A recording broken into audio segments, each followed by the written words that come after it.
All right, sorry, it takes a long time to set this thing up, these multi-feeds. So, again, thank you for coming to the live stream. And on this channel, you'll see the larger feed video, I guess, and then you can see a dashboard version on my other YouTube channel. All right, it'll look something like this. Okay, so you'll have the dashboard. I'm recording this and live streaming on November 26th. So we're going to go over the market. The market has already opened up, and then we're going to go over some of the news and my interpretation of it. In terms of the market, the S&P 500 is just under 6,000. Again, I have a target end of year anywhere from 5,800 to 6,000, maybe 6,100. But we're trading right now just under 6,000. I said 600. You can trade the S&P 500 using SPY. So if you're trading it on SPY, it'll be 600. If you're just looking at the index, it'll be 6,000. So VIX is trading at 14, around 14. Oil is trading below 70. So it's trading at 69.28. And the Euro USD is trading at 1.049. Okay. When I started doing, about a week ago, it was trading at about just a little bit above 1.05. All right. So the dollar has been strengthening relative to the euro in the last several business sessions. All right, so I just want to make sure that everything is good here and the audio is good on the other channel. Hopefully, if anyone is having a problem hearing, just put it in the chat and then I'll correct the audio issue. It takes a lot of work to do this, especially if you're a one-man show. So before we begin, please help support my work. Make sure you subscribe to all the channels. I have 4 channels on YouTube. I have Brighteon, Bitchute, and Rumble. The reason why you should be following me on all the channels is I do get strikes on YouTube. I have one strike already on YouTube talking about certain things that were happening in California dealing with monkeys. All right. So, but they gave me a strike on that one. It's important that you follow me on all my channels. So please go to the description box in this video and all my videos and click and subscribe to all my channels. Help support my work by going to my store, purchasing the products that I offer. If you follow my health protocol, you can get healthy, but it's up to you. And another way to help support my work is to donate. You can donate through Stripe, PayPal, or Buy Me a Coffee on my website. You just click the studio-reykjavik.com, go to the home page, and at the very bottom, you can donate through Stripe, PayPal, or Buy Me a Coffee, or be a paid member to my Patreon channel. The link is in the description of this video. By purchasing the products and donating and being a paid member on Patreon, that allows me to make these videos for free.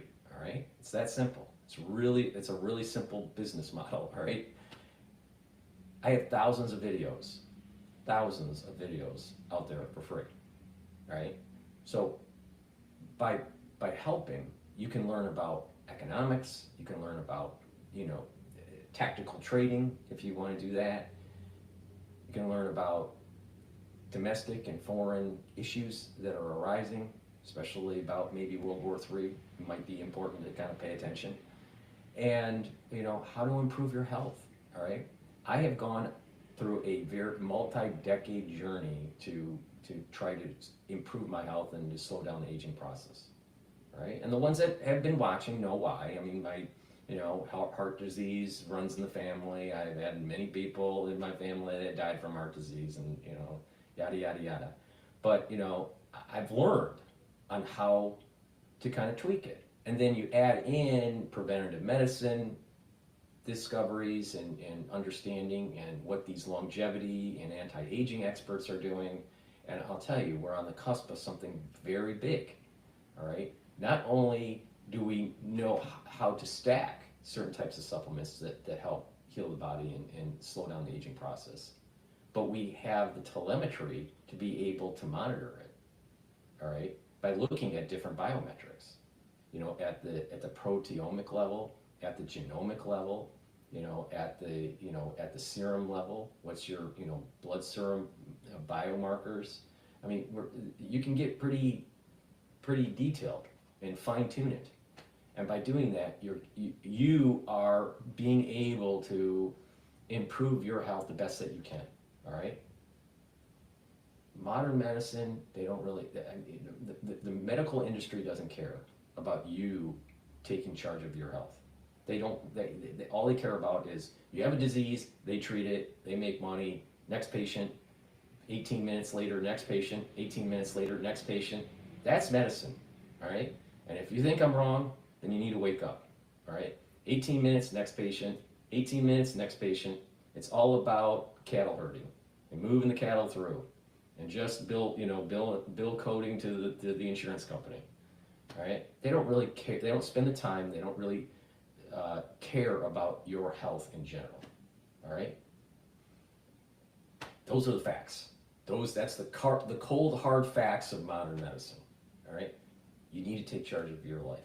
If you take charge of your life, in many cases, you can revert the diseases that are starting to pop up, like cardiovascular disease, diabetes. Now, not all diseases you can do that. I mean, some diseases are genetic and blah blah blah, all right, or epigenetic, right?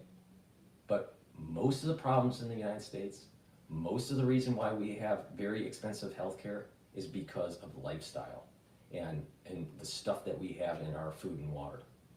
You start correcting that, your overall societal medical cost will go down. Those are the hard, cold facts. But people need to take charge of their life. People need to get informed and take charge of their life. If they don't, guess what? You're going to be on a statin. You don't take charge of how you eat, how you take care of yourself, you'll go on blood thinners and beta blockers and alpha blockers and alpha antagonists and beta antagonists, whatever your heart problem is. You will, if you don't take charge of your health, you will be on medications to control certain types of diseases. Fact. It's up to you. Do you want to take charge or not? I've seen people that if they don't take charge of their life, they go down a certain path. If they do take charge of their life, they're change their lifestyle and take care of their body, they go down a different path. It's that simple. For most problems in the United States, the big ones, diabetes, heart disease, cancers, a lot of that is lifestyle. A lot of it. Please go to my store, the-studio-reykjavik.com. Help support my work, help support your health. A great way to do that, let's say, since we're going to Turkey Day, for Thanksgiving, and I wish everybody a happy Thanksgiving for the United States on Thursday, but maybe I'll do a live stream on Thanksgiving, I'm not sure yet. But it probably makes sense to not overeat, right? But I want you to enjoy Thanksgiving. The problem with people when they try to become healthy is they become antisocial. That's not healthy, right? You don't want to be antisocial and just eat like a bird. You don't need to eat like a bird, right? You don't have to, but you can, enjoy your family and holidays, but you can cook properly. Be a little bit more mindful of the calories that you take in. But as you get older, your pancreas starts to wear down. So a great way to help supplement the wearing down of your pancreas, all right, is to take digestive enzyme complex. This helps to break up carbs, carbohydrates, proteins, and lipids. These have enzymes in it, which are very similar to the types of enzymes that your pancreas secretes to be able to break down foods. And then by taking this, you'll be able to break down the foods, put less stress on the pancreas, and be able to absorb the nutrients. That way, you're getting the fueling, and you're not creating that irritation that may be taking place, in the pancreatic area, and even in the duodenum area. So that's important when you get older, especially around age 40 and plus, okay? People's pancreases just aren't as efficient. So taking digestive enzyme complex will help you digest the foods. If you work out, or let's say you're an athlete, taking digestive enzyme complex will also help to refuel your body, right? Because it's breaking down your fuel sources quicker to allow you to absorb. So if you're an athlete, take the digestive enzyme complex, you'll recover quicker, and you'll refuel your body. In addition, if you're older, especially if you're 40 plus, you should be taking digestive enzyme complex to be able to break down those carbohydrates, proteins, and lipids to reduce the stress on your pancreas. That's really important, all right? Trust me. A really bad pancreas is very painful. Also, boost up your immune system by taking magnesium and zinc. You should be taking magnesium and zinc every day. If during the cold season you're not feeling so well, take a double dose of it, right? Maybe once in the morning and another in the evening or in the afternoon, all right? It's really important to take magnesium and zinc on a daily basis to boost up your immune system. Important. There are things that you can do. Now, you're going to be having family members at home, for the holidays, and some of them may be Democrats, and they may give you indigestion, and they may, prevent, even though you eat turkey, it may prevent you from sleeping because of the things they say because they're Democrats. I have a solution for you, okay? That solution is good night formula. If they're keeping you up at night because of their Democratic policies, take my supplement, Good Night Formula. It has tryptophan and melatonin in it, and you're going to be well rested when you get up in the morning. You're going to be in that 3 cycles of REM sleep while you're sleeping. You're going to be in deep sleep. That's important. Why? You consolidate memory when you're in REM. You're detoxifying your central nervous system, and you're going to be well rested. People that have chronic, all kidding aside, people that have chronic sleep deprivation have a tendency to get early onset of dementia. Why? Well, one, you're not consolidating memory efficiently, and you're not detoxifying your central nervous system. And you need that deep sleep to do that. This is the reason why people that seem to age less, have more longevity, have better memory, actually also have better sleeping patterns, have deeper sleep.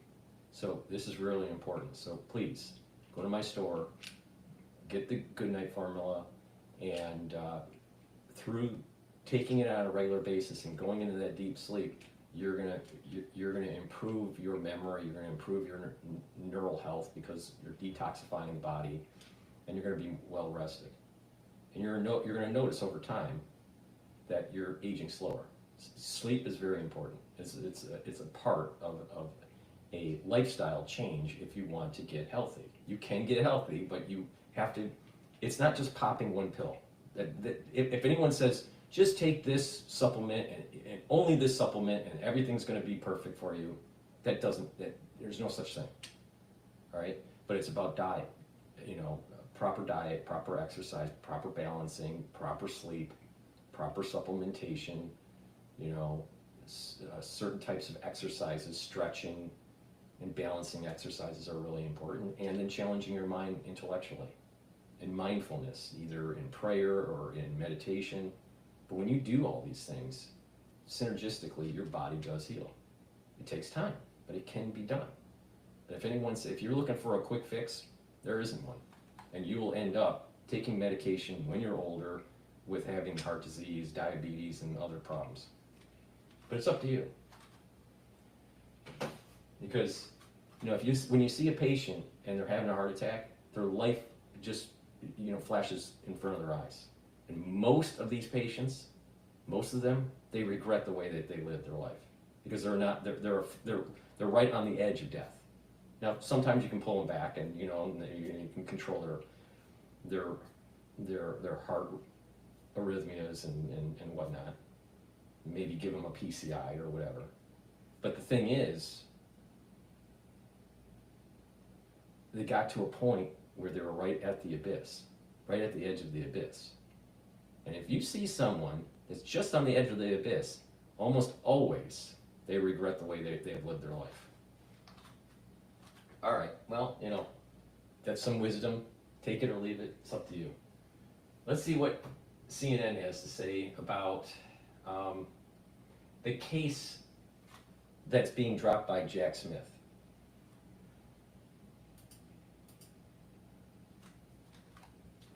Both of those striking federal cases that made history against Donald Trump have now been dismissed, and the only U.S. president to ever be criminally charged is now fully reaping the benefits of winning back the White House.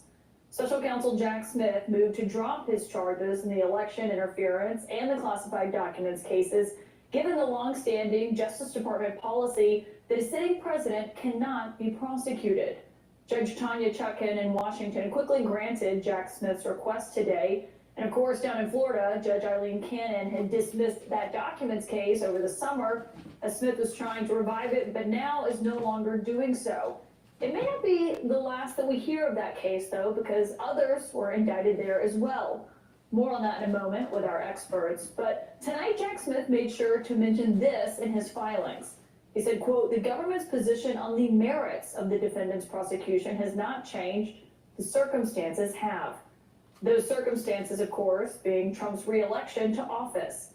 It's been an extraordinary turn of events since Smith first announced these indictments, which I should remind you were handed down by grand juries made up of American citizens. Charging Donald J. Trump with felony violations of our national security laws, as well as participating in a conspiracy to obstruct justice. Charging Donald J. Trump with conspiring to defraud the United States, conspiring to disenfranchise voters, and conspiring and attempting to obstruct an official proceeding. We have one set of laws in this country, and they apply to everyone. Of course, not everyone. Using the right weight matters. The Body Pod lets you easily understand what is the fastest way to reach your health and fitness goals at an accuracy of 98%. Of course, not everyone. The president-elect reveling in this major victory, posting, "I persevered against all odds and won." Now, Jack Smith left the door open for charges to be brought again in the future after Trump leaves office in 2029, when he'll be 82 years old. My lead sources tonight, Ellie Honig, former federal prosecutor, and Maggie Haberman, senior political correspondent for the New York Times. Ellie, can we just talk about how Jack Smith did this? And you know, was this his only option, essentially, that he had left, given Trump is promising to fire him 2 seconds after taking office? It was his only option. He had to do it. He did the right thing today. It's important to understand why, though. It's not because of that promise to fire him.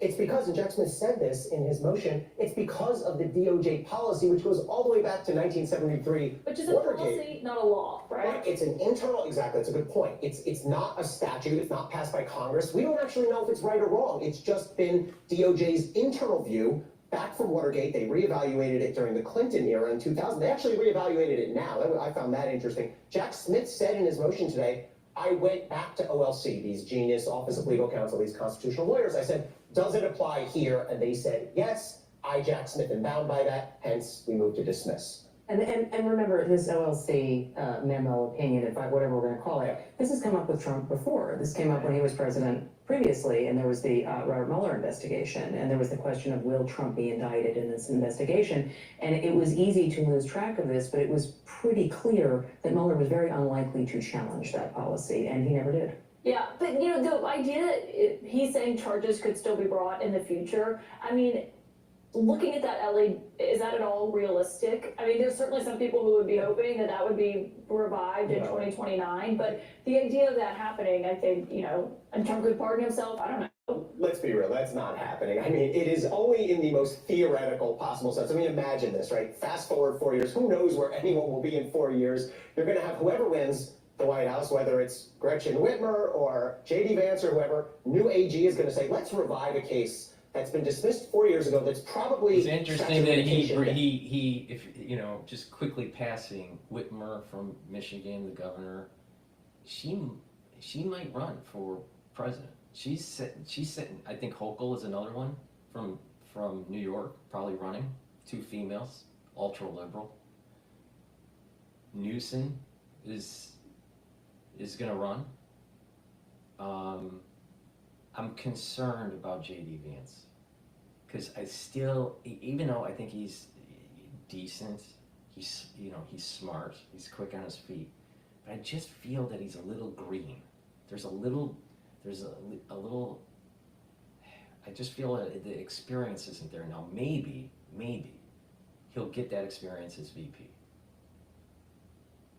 But, if you really think about it in modern times, the only presidents that really had, the only VPs that really had some power was Cheney during Bush Jr., all right? I didn't feel that way with Biden when he was under Obama. I think Biden was a conduit to Congress for the White House. Trump, in his first term, I didn't feel that Pence was really that strong. I mean, he towed the line most of the time, but I wouldn't say that he was like a driving, leading figure within the administration like Cheney was with Bush. Now maybe the whole Cheney thing was a unique situation, and it might have been because he was a super deep stater and all that, and tied to big oil and Halliburton and all this stuff. But I just don't see that. Where's the experience really going to be coming from for JD, unless he's really spearheading, the restructuring of certain agencies and working closely with Elon through this whole Doge kind of process. Maybe he'll be he'll be the spearhead to that. If that's the case, then he'll be getting more experience, and then I'd feel a little bit more at ease. But when you're looking at people that are running states, governors usually win presidencies. Governors have strong executive experience, even though you may be against their policies, but just being a governor gives a lot of executive experience. I just don't feel that J.D. Vance has it yet. Now maybe, over 4 years he evolves, but I still am just not fully bought on J.D. Vance. That has to do with 20, it is over, people are clinging to that thin reed, it's not coming back. But what's not over is what happens after this. And this is what I'm really curious to watch when Trump does retake office, because it's how they handle this now when they're back in power. Dan Scavino is one of Trump's longest, most interject here. So BITO on the dashboard is the ETF for Bitcoin long, and the BITI is the ETF for Bitcoin shorting. Now, if you look today, right now, Bitcoin's going down, so the shorting ETF is going up. So just keep that in mind. Dollar is, still, around the 1.049 mark for Euro to USD. So as that number goes down, for the ones that don't know, that means that the dollar is strengthening and the euro is weakening. If that number goes up, then the euro is strengthening and the dollar is weakening. And the reason why I'm showing the Euro USD is that the Euro USD is actually the largest contributor to the DXY basket to evaluate the dollar. AIDS. And he tweeted just a few moments ago about many people's lives were destroyed over the past 4 years since we walked out of the White House. He said there was a relentless barrage of knocks on the front door at home, subpoena after subpoena after subpoena. over the last 4 years, I have lots of questions. Well, and they all feel that way in Trump's world. I mean, I think you have to remember that it is not just the January 6th investigation, which related to a lot of people who were in the White House, and we've obviously seen the fallout of that. Then there's the documents investigation in Florida, which related to a much smaller group of people, actually, who were around Trump, but they all feel as if their lives were turned upside down, and they were, they were hanging on in the hopes that he would win. I mean, Trump was very clear with a number of people back in 2023 when he got indicted that, if he won, this would all go away. That's obviously what happened. No, the Manhattan case doesn't magically go away that he was convicted in, but they're not sentencing a sitting president. We've seen that get delayed indefinitely now, and the Georgia case is a real question mark for me. He is articulating what they all feel. What that ends up looking like, Caitlin, I don't know, because there are civil service rules about the prosecutors who worked on these cases. And so the question becomes, Trump can't just fire them. He doesn't have that magic power. But it is very clear that his team is... Doge can go in and restructure the DOJ and make it more efficient. And it just so happens that certain, departments just get cannibalized. What's wrong with that? You know what it is that the government has just been growing and growing and growing and growing and growing, and they want to tax you more and more and more. Well, why not restructure the government and shrink it and make it more efficient? So it's, it's for the betterment of we the people, and not, the betterment of, the deep state, right? To think that, for sure, the last 4, I would say even the last 8 years, and if you really want to go back, go all the way back to just right after 9/11, there's been a weaponization of the FBI, of the DOJ against the people through different mechanisms. Even the NSA is involved. Surveillance of the society, manufactured consensus by propaganda through the media, improper search and seizure issues, viewing the American public as public enemy number 1.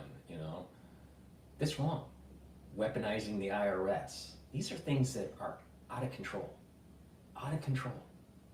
We need a government that is efficient, and it's for we the people, and stop to demonize the different constituencies within the country. So I'm hoping that Doge goes in and, let's restructure. Department of Education, not working, make it work or kill it.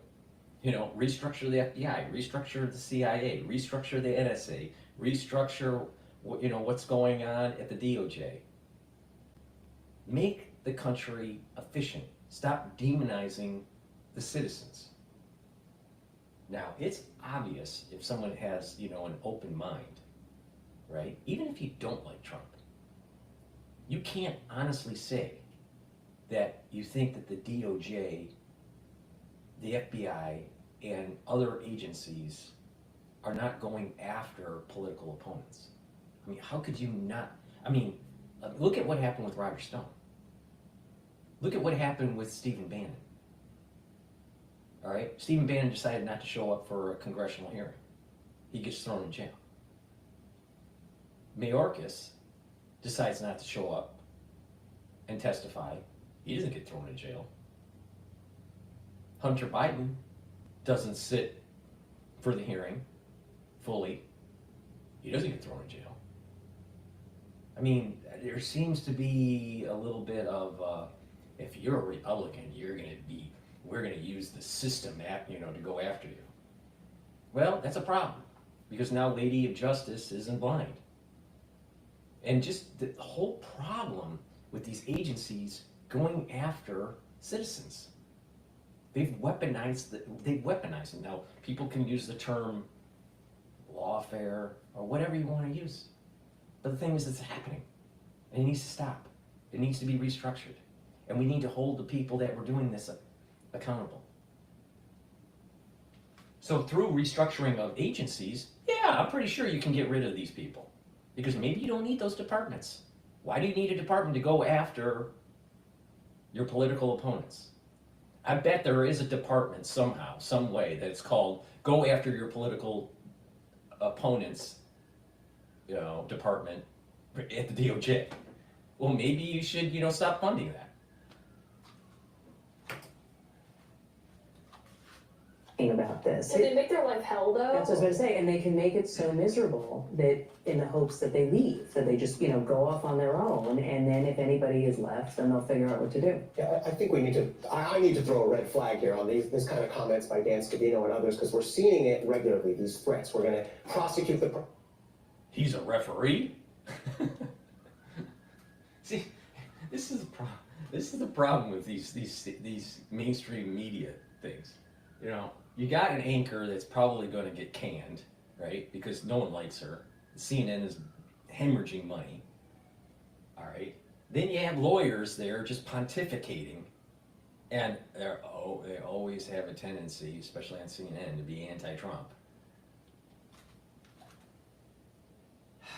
Everyone wants to be a talk show host.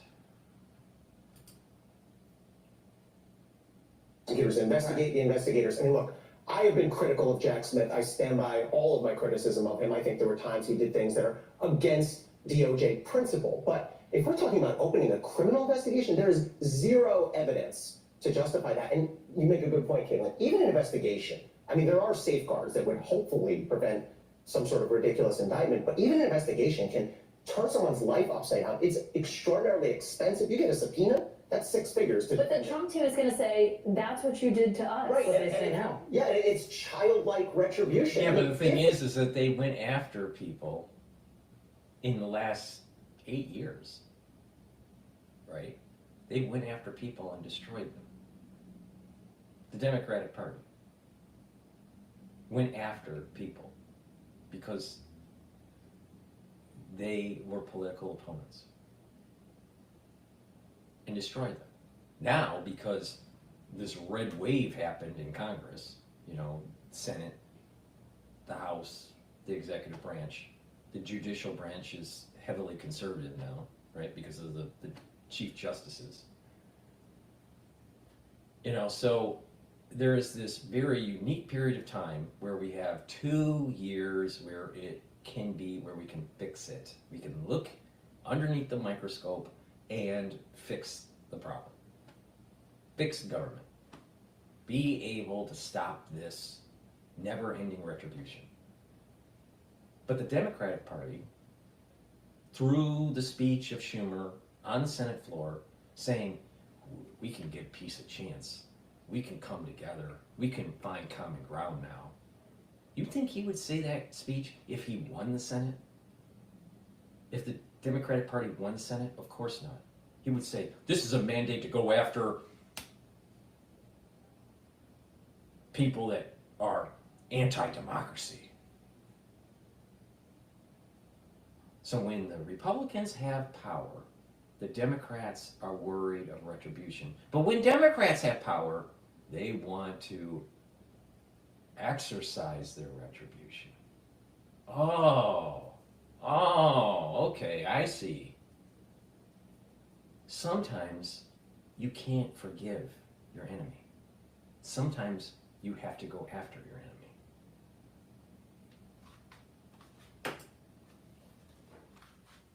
Was wrong, there is, an examination to be done of that. And I have no problem with the Inspector General, DOJ's internal watchdog, doing a dive and saying, Jack Smith stepped over the line here, here, and here. They did it to James Comey, a scathing report. But if you're talking about opening criminal investigations, whole different story. But that doesn't stop the Trump team. I mean, I understand what you're saying, that's the norm. But Open that's up not- investigations to find out. Let's go a little bit deeper in what the national security state was doing to try to demonize Trump during his campaign for his first term in 2026.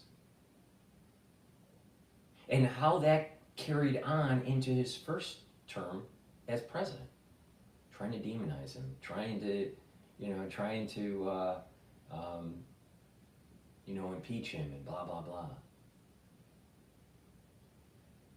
The problem, the root cause The root cause of the problem is that the deep state, the national security state, has too much power, and it needs to be truncated. It needs to be restructured. And then we can really exercise the true wisdom and essence of our Constitution. But without that, there is this dark veil over our Constitution where we are not protected by our civil liberties. And it's a transfer of power from the executive branch and the legislative branch. There's a transfer of power, dark transfer of power, a cryptic transfer of power, a hidden transfer of power to this national security state, where they feel as though they are the ones that have keys to the kingdom, ones that make the full decisions. And these are the ones that have drafted the documents on what's going to happen during a nuclear war. And believe me, in a nuclear war, either full-blown, intercontinental, or just local, your civil liberties are going to be eroded on steroids. I mean, our civil liberties were eroded right after 9/11. Can you imagine if a tactical nuke was starting to go off, or nukes started to go off in Europe? Do you think that your civil liberties are going to be protected? They're not going to be. It's already written in documents to take away, to go into emergency powers. And guess what? The national security state, when that does happen, they're going to get even further power. And you're going to have less. And when you add in the technologies that we have now compared to what we had back in 2001, it's a lot easier to control the society. Now, do we really want to go down that road? Because it looks like the national security state is poking the bear to do a tactical nuke. But when they do that, they're going to ask for emergency powers and erode your civil liberties. Be careful, be careful. Maybe we need to investigate. Because when you get to the root cause of what was happening in 2016 and all the way through the Trump administration, and even, during the hiatus between terms, when you dive that deep and you get to the root cause, you're going to notice you got a runaway national security state. Now that is an intellectual looking at the problem wide-eyed, not these pseudo-intellectuals that have law degrees. Pam Bondi is his new pick for Attorney General, and we were looking at what she said about a year ago on Fox Pretty News. blatant. Well, Yeah. listen to her in her own words. Yeah. The Department of If a man wears this, he's definitely getting lucky tonight. Most jeans are either super baggy, too stiff, or have a terrible. The Department of Justice, the prosecutors will be prosecuted, the bad ones. The investigators will be investigated, because the deep state, last term for President Trump, they were hiding in the shadows, but now they have a spotlight on them, and they can all be investigated, and the House needs to be cleaned out. I mean, what does Attorney General? That's exactly what a big part of America wants done. They know that something's not right. Fix it. So we can have a future, and future generations can have a better future, so America can fulfill its destiny. And it's a bright destiny. But we got to take charge. Just like I was saying early on in this video, you got to take charge of your health, right? Or you're going to end up on statins and having heart disease, right? Or memory loss, or whatever, right? You got to take charge of your health. We need to take charge of our civil liberties. We can't let them be trampled on. Don't tread on us. That's the ethos of America. And this is exactly what we need. We need to investigate to find out what the fuck was going on. Because what's been happening is that the national security state is out of control, and it's been out of control. I'll use the delineation point, 9/11. 9/11, post 9/11, it got really out of control. But really what's happened is that the moment that we learned on how to use nuclear, nuclear power as a weapon back in World War II. The moment we learned that, it was the start of the national security state taking charge and trying to supersede the branches of government in kind of like some sort of like cryptic government. That's where it started. And so they want you to think, you know what, worry about climate change. Worry about climate change. Worry about the waters going up. Worry about the coral reefs eroding and, receding, and, worry about the forests burning down. They don't want you to ask the bigger question. Why the hell do we have thousands of nuclear weapons aimed at us? And why are we aiming thousands of nuclear weapons at our, quote, enemies? And that any given day you can wake up into a nuclear holocaust. And that has been going on since the late, 1940s, early 1950s. Why?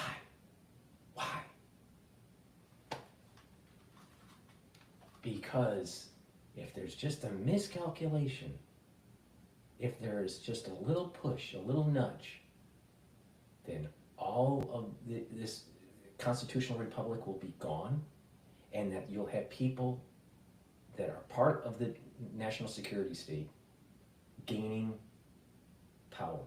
They will gain their tyrannical power. They don't want you to complain about nuclear weapons. They want you to worry about climate change. They want you to worry about other things. But one of the most sinister things that is happening to mankind is nuclear holocaust. And we're inching towards it every frickin' day, especially with this whole NATO crap that's going on in Europe. We need to wake up. This is way beyond just finding bad actors that went after, quote, Trump's, administration, or way deeper than going after individual citizens like Bannon or, let's say, Roger Stone or others, Peter Navarro. We're talking about a deep state that's out of control, that is pushing the levers of power that can lead to a nuclear holocaust.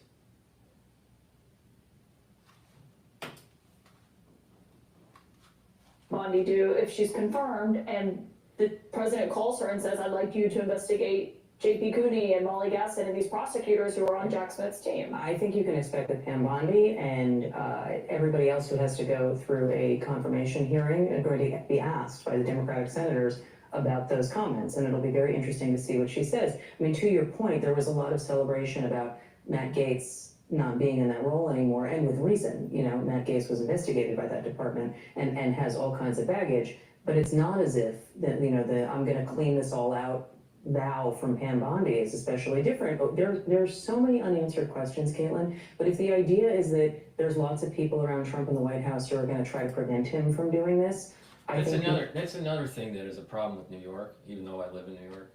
All right? Senior political correspondent, New York Times. You know what that really means? Pseudo-intellectual from a liberal propaganda media outlet.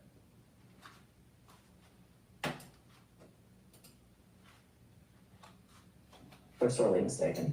I think this Justice Department's going to look very different than the first Trump Justice Department, right? Jeff Sessions recused himself off Russia, and Mueller was appointed. Nothing like that is going to happen this time through, right? Pam Bondi is not going to be taking herself off big cases. There is not going to be a special counsel investigating the Rod administration. Rosenstein is not walking through that door. Bill Barr, even. I'll say, Any special counsels at all? I mean, they've spent months talking about how terrible Jack Smith was as a special counsel. It'll be interesting to see what this looks like. I think there is not going to be any special counsel in the traditional sense of investigating the administration, which is what we've seen historically. My question is, will there be a special counsel going the other way? The reason why that they've been pushing the whole drumbeat that Trump's going to go after you know, the ones in government that, you know, that were nefarious. The reality is that this deep state aligned itself with the media. So there are people on CNN, on MSNBC, even on Fox, there are people that help push this agenda against the will of the people, against, you know, the administration who tried to do certain things because it was against the deep state. You have media people, famous media people, that were on the take, that were part of that operation, you know, through this whole Smith modernization and this propaganda that was orchestrated domestically. So the media people are worried. Like, for example, I have seen at the Harvard Club, I have seen three major media people. Olive Velshi, when he was promoting his book, and he was anti-Trump during the, you know, the book signing and, you know, the book lecture. I saw Brian Stelter, all right, also anti-Trump, you know, and also, and you know, and he was a little bit more, both, how should I phrase this? Comparing Ali to Brian, Ali is a little bit more left. Brian is actually a little bit center to Ali, all right? But Brian still is, in terms of against Trump, right? Meaning right is like pro-Trump, let's say. Right leaning would be pro-Trump, left leaning would be against Trump, and then centrist would be ambivalent. All right, Brian is still left, but he's closer to center in terms of relative to Ali. All right, Ali Velshi. Now the other actually I saw four media people. The other one, I don't remember his name. He was the one that was I think part of NBC. I think it was NBC. He was the anchor that was embedded in one of the roadside Army patrol units in Iraq. I think this was back in 2006. I think it was around 2006, and then they hit an IUD, and then he had brain damage. All right, I don't remember his name. I have to look it up. He was actually pretty phenomenal to watch speak, and he was very central. You know, he was saying, you know what? There's too much infighting that's going on in this country, but they do it because they want the ratings. They want they want the ratings, and by having the eyeballs and having the strife, then what will happen is that they can charge a little bit more because of the eyeballs for the advertising. But he himself was very centrist, and there were people that came and asked questions and tried to push buttons, like saying, oh, Trump's bad, he's a convicted felon and blah, blah, blah. And he just stayed ambivalent. He stayed like a true kind of reporter should be. Like an ideal reporter should not give you their opinion, all right? They should just say, these are the facts, as we know it, it could change, all right? But that's journalism, right? But everything is op-ed now. Everything is op-ed. Opinion related. And unfortunately, that's where the society is starting to just kind of just get more and more riled up, and it's turning into WWF, wrestling, and just everything is getting really, right? We need to step back. Now the other anchor, and I'd have to look up her name. I actually did a video about her. She was from CNN, conservative, but hated Trump because of the abortion issue and blah, blah, blah, all right? She ended up having some sort of cardiac event because she was an avid runner in Atlanta. I think it was Atlanta where she passed away. But I'd have to look up her name. But so I saw four, in person, famous media people speak, all right? In the last, in about the last year or so. And most of them, 3 out of the 4, you know, had, you know, a very anti-Trump stance. I don't think that's healthy. I don't think that's healthy. Reporters should be locked in and ambivalent. That's not what's happening. That is not what's happening. And the reason is that these people, not everybody, but a lot of them, they are towing a line to try to demonize one side of the political spectrum, to try to promote the other side of the political spectrum. I think the poster child for this is Rachel Madcow, all right? She, on MSNBC, because she probably has mad cow disease, is you know, very focused on that whole ultra-liberal agenda, right? And is using her platform, her notoriety, to push it. Now they're all afraid. They're all afraid because now Trump's in office, and they know that they sided with the deep state. They hid what was going on a Hunter laptop. They promoted lies about fake dossiers on Trump. Now they're promoting Tulsi must be Tulsi must be some sort of Russian agent, so she couldn't be put into the, you know, she can't elevate, you know, to DNI, the District of National Intelligence. She doesn't have enough experience. She talks negative about the war in Ukraine.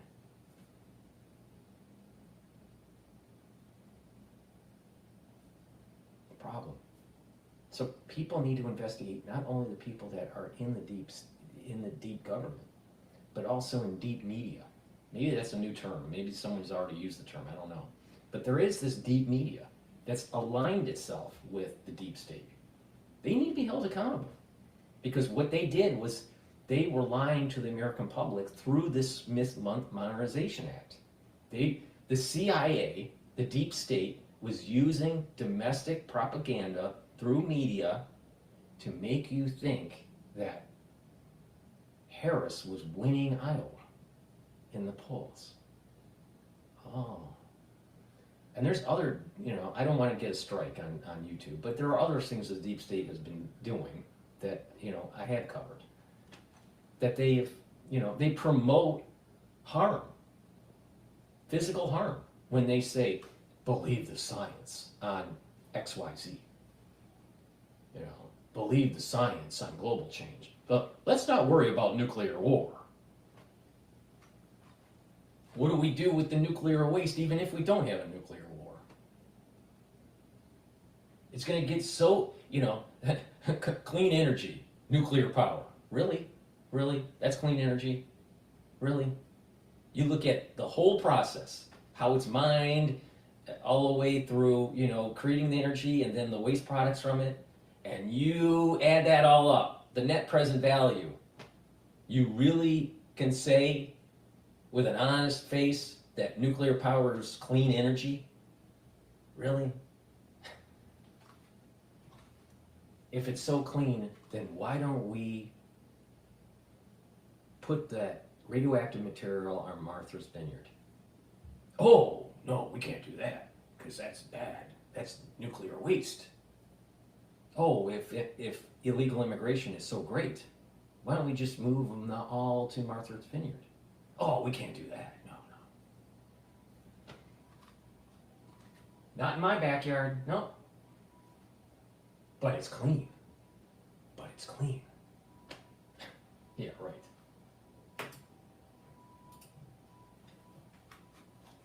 That's mine when he's considering writing a report. I mean, the line I keep hearing is, well, the report won't have anything surprising or new in it, but I still think having it together and publishing something stating right before Trump takes office reminds me of, you know, when Trump was informed about the Russia investigation right before he took office and how that affected the first 6 months of his presidency, changed the next 4 years of it. Yeah, I mean, look, Trump is very much, as you know well, about information control. And so the idea that there can be this information that he is not overseeing that can get out there in some way I am positive when he gets around to focusing on it, will be an issue for him. But what that looks like, I don't know. I mean, I do think that this is sort of a related, not entirely on point, but it is related. The fact that the transition is not, I'm doing my best here, stay with me, will you? The fact that the transition is at Mar-a-Lago and not in New York, like last time, half New York, half Washington, and this is not my New York bias speaking, it's that it actually, they can exist in this bubble, this sort of halcyon bubble of we won, we did it all. Oh, we are going to we just saw the New York bias of a liberal. Oh, if it's not happening in New York, then somehow they're not getting full scrutiny by the media because we're New York Times and we're pseudo-intellectuals and we're going to tell you how it really is. I'll tell you, conservatives need to push back. Conservatives need to just keep on pushing back and saying, you know what, your policies suck and there's a reason why your subscribership, for the New York Times is going down. Right? And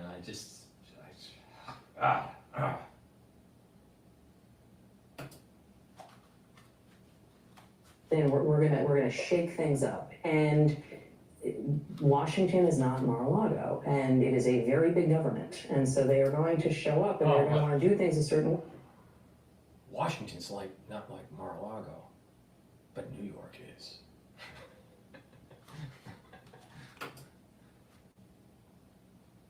And he's going to want to control information and, function in the way that he prefers functioning, and that will still be a challenge for him. All right, let's take a look. So what is ClickUp? Let's take a look ClickUp at is an some more news all-in-one- here, so we can, have fun with it, right? Look, why don't we go to Cash Jordan? We haven't done a Cash Jordan video in a while, and we want to understand what's going on with the immigrant roundup. Right, because it's going to literally look like the Wild West from the day one when Trump gets into office in New York City, which we probably need.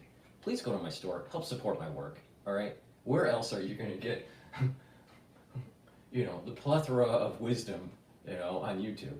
Please, all kidding aside, I want you to improve your health and also help support the channel. Please go to my store, the-studio-reykjavik.com. The link is in the description of this video, and get the great structural nano silver soaps that I have. They're very high quality, all right? I have them in 4 versions, all right? I have it in peppermint, I have it in lemongrass, oatmeal spice, and also charcoal tea tree. So please go to the store, get a couple bars for your household. Very high quality structural nano silver soaps, right? Help support your health, help support the channel. It's a win-win, all right? And it's through your help that we can reach a larger audience, and I can do some, cool things. I'm actually, for the ones that don't know, I've added 2 new features on my website where you can listen to my podcasts in audio form. You can also listen to my podcasts on Apple Podcast and on Podomatic. The links are in the description. And you can also go to my website and watch live stream. When I live stream, I'm actually feeding into the website. So, for example, just quick show here of what it. But if you go to the website and you just go to broadcast, you got radio, and radio I'm starting to populate the audio files, but I also have live. So when I do a live broadcast, you can actually see the live broadcast, right? So you're seeing the live broadcast here. So I'm adding features because I have people that are helping support my channel by purchasing the products and sharing the links and all this. It's a win-win. My next big feature that I want to bring to the public is an app, to develop an app where you can purchase my products on the app, but also watch my content, live stream, and my listen to my audio files, my podcasts. and, you know, look at the PDFs, these research PDFs that I post and stuff. That way it's a win-win. It's a win-win. You learn, it helps support to grow the channel. So, you know, that's my next big project is to develop develop that capability of having some sort of app. But with that, let's go to Cash Jordan and figure out what the hell is going on in New York. If you've been using a regular pepper grind all your life, you have no idea what you're missing. This is the hex mill. The city will no longer issue vouchers to migrants to pay for food, ending a controversial program that had repeatedly come under attack by conservatives and others. This pilot program in New York City. So, you know, the reality of the situation is that you had vets, all right, combat vets, or military vets. You know what? They're living on the streets. They're not getting health care. They're not getting food. They're not getting the help they need. They got mental, you know, they have, you know, mental problems because of maybe PTSD or whatever. Our veterans need to be taken care of way before illegal immigrants. All right? There's something wrong when we don't take care of our senior citizens and our military vets with the same vigor as we are with illegal immigrants. That's wrong. That's wrong. We had, you know, another thing, I know I go off on tangents, you know, welcome to my channel. But, you know, the thing is, you have these people that speak at the Harvard Club, you know, that are people that are famous, all right? I'm seeing a lot of famous people, all right? And they never, ever, ever, ever, ever, ever, ever pay homage on the walls, on the different floors at the Harvard Club of the members that died, service members that died in the different wars that were from Harvard, all right? But they don't have to be just from Harvard, it's from you know, any state, any city in the country. But people need to pay homage to the ones that did the ultimate sacrifice for our country, right? But they never get up on stage and go, you know what, on the third floor in the hallway, there's a memorial for the World War I. Or on the first floor, in the main floor, you know, there's a memorial of World War II. They never say it. But they'll always be focused on pushing their book. They'll be focused on making sure that, you know, they push an agenda that's anti-Trump. That's wrong. Don't worry about the anti-Trump. Don't worry about pushing the book. You can do that, you know, at the end of the lecture. At the beginning of the lecture, pay homage to the people that did the ultimate sacrifice for our country. These people don't do it. So you have the ultra liberals telling you, we need to be taxed more to make sure that you know, that money is there for these social programs for the illegal immigrants. Meanwhile, right next to the illegal immigrant, as you know, is a vet that's homeless. Where's the help for them? If we have the money for the illegal immigrant, why didn't we have money for the military vet? Problem.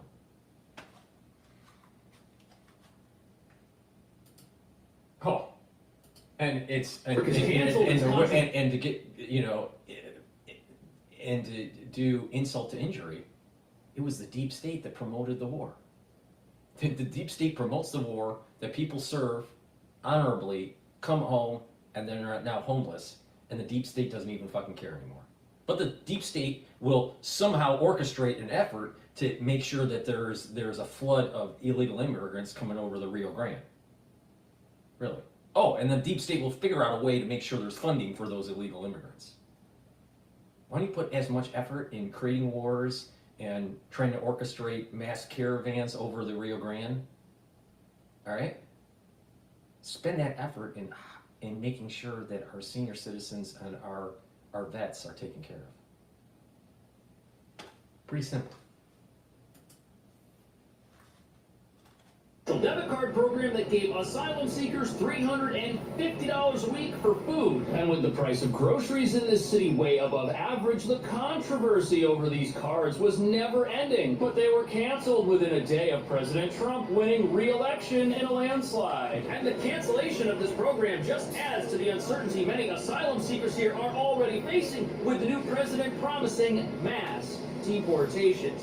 The city began giving out 3,000 debit cards to roughly 900 migrant families in March. The cards, worth up to $350 per week, were designed to only be used for essential items like food and baby supplies. The one-year contract provided what the city described as culturally relevant food. You may remember the food the city had been providing in migrant shelters was seen as not culturally sensitive to the needs of some migrant groups. The influx of migrants is easing. In January, 4,000 arrived every week. Now, for every 600 who arrive, 1,400 leave. Many of them are actually getting out on their own within 30 to 45 days after being able to integrate and find their own place to, rent a room. We told you earlier about the expansion of the program in July to 7,300 migrant families, and critics argued the city-funded cards were unfair. And some Republicans expressed worries the debit cards would attract more undocumented immigrants to the city.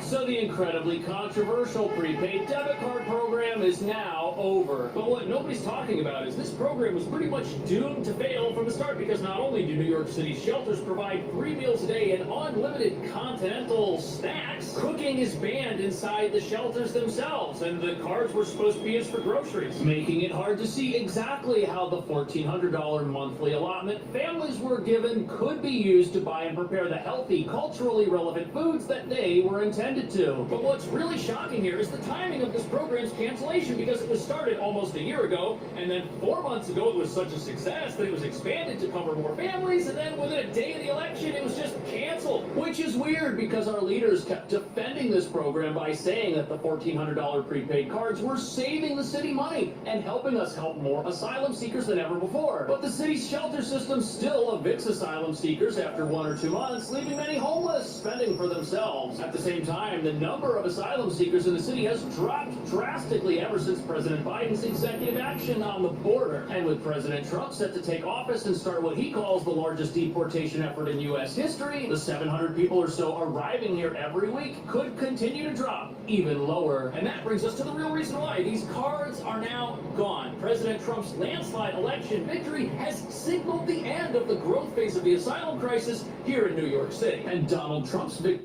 Why is everyone spiraling over YouTube banning ad blockers? Like, chill guys, just use Pi. It's a free Chrome extension that's actually made by one of the founders of Honey. I can't stand the ads. Here in New York City. And Donald Trump's victory is also a huge victory for our progressive leaders, because it gives them all the cover they need to cancel expensive asylum seeker programs which don't actually help anybody, while placing the blame for the cancellation of those programs on a guy who hasn't been running the country for the last 4 years. But at the same time, our leaders, who are in cahoots with the businesses getting rich off our asylum crisis, don't want that crisis to completely go away, because it's allowed a sprawling network of abandoned warehouses and factories to generate generational wealth for their owners as shelters that aren't helping to lift anyone out of poverty. And as you're about to see, there is so much money at stake here that resistance to President Trump and his new immigration plans is pretty much guaranteed.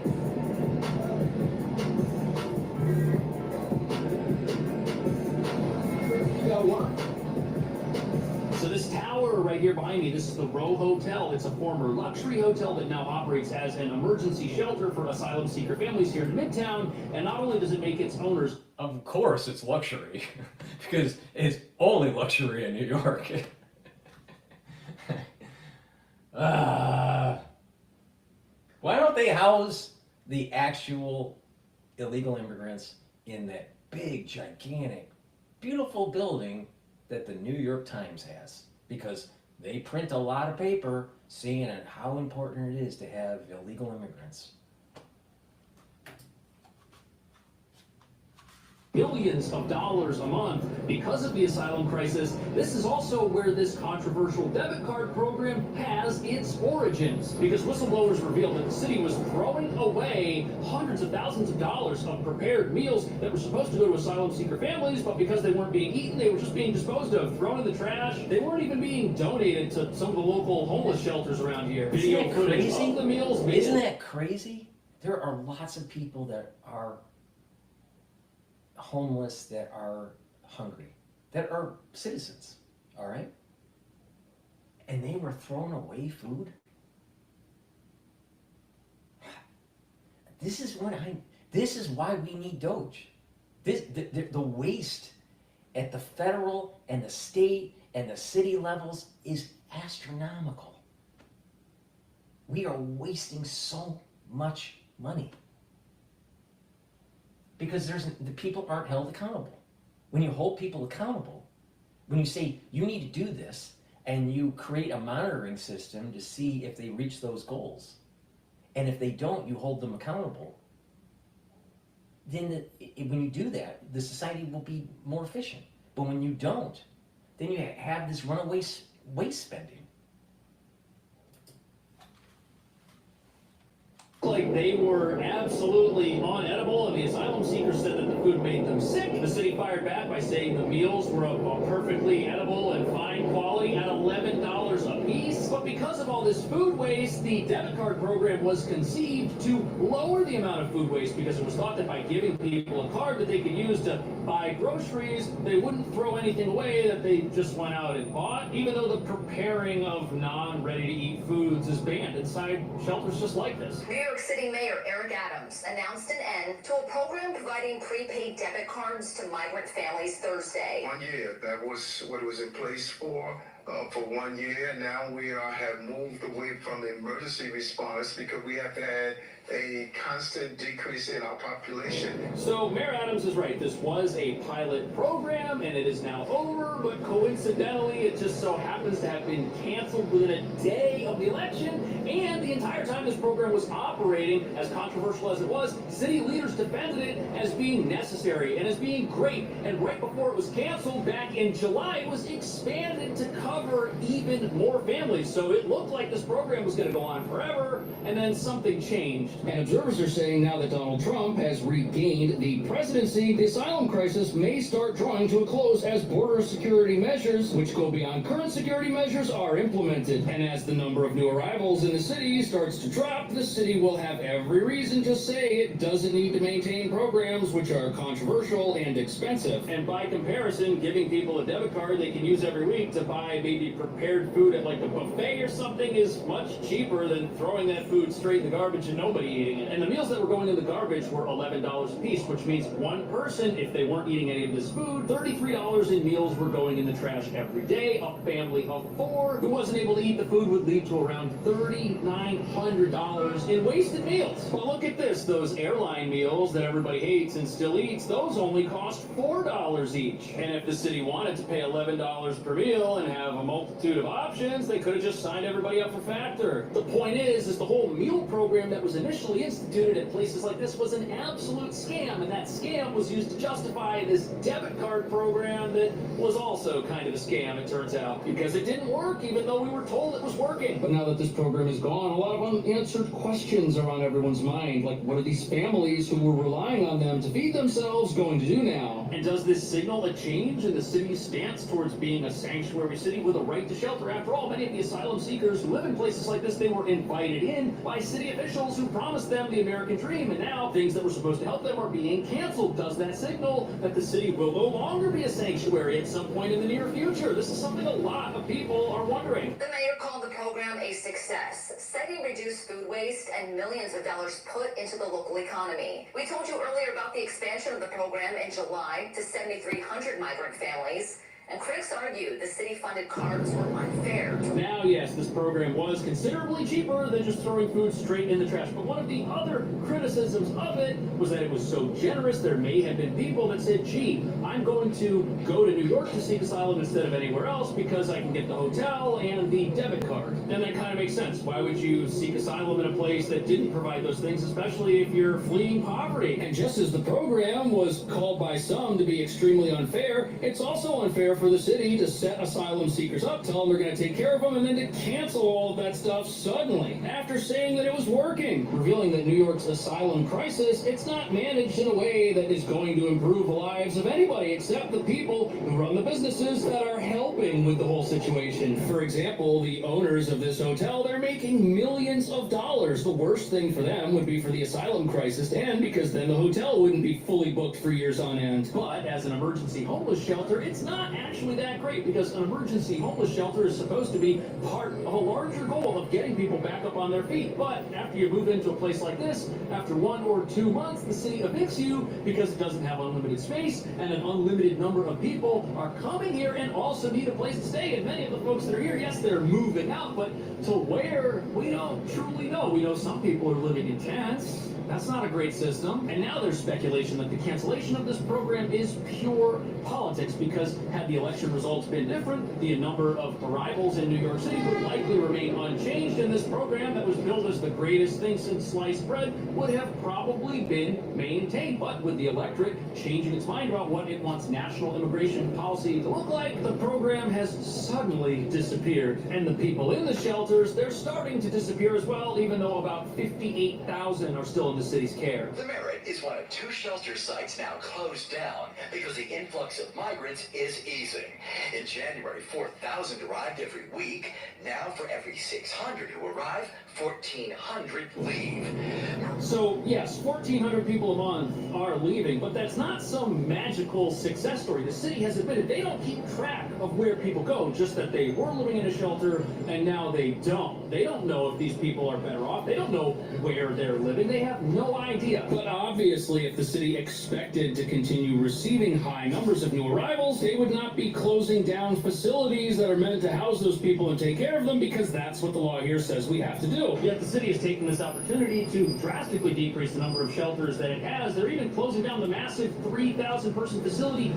When they're pushing out some of these illegal immigrants out of these shelters, and they're dispersing in the city or in the state or even, somewhere in the country, it's going to be harder to round them up when Trump gets into office.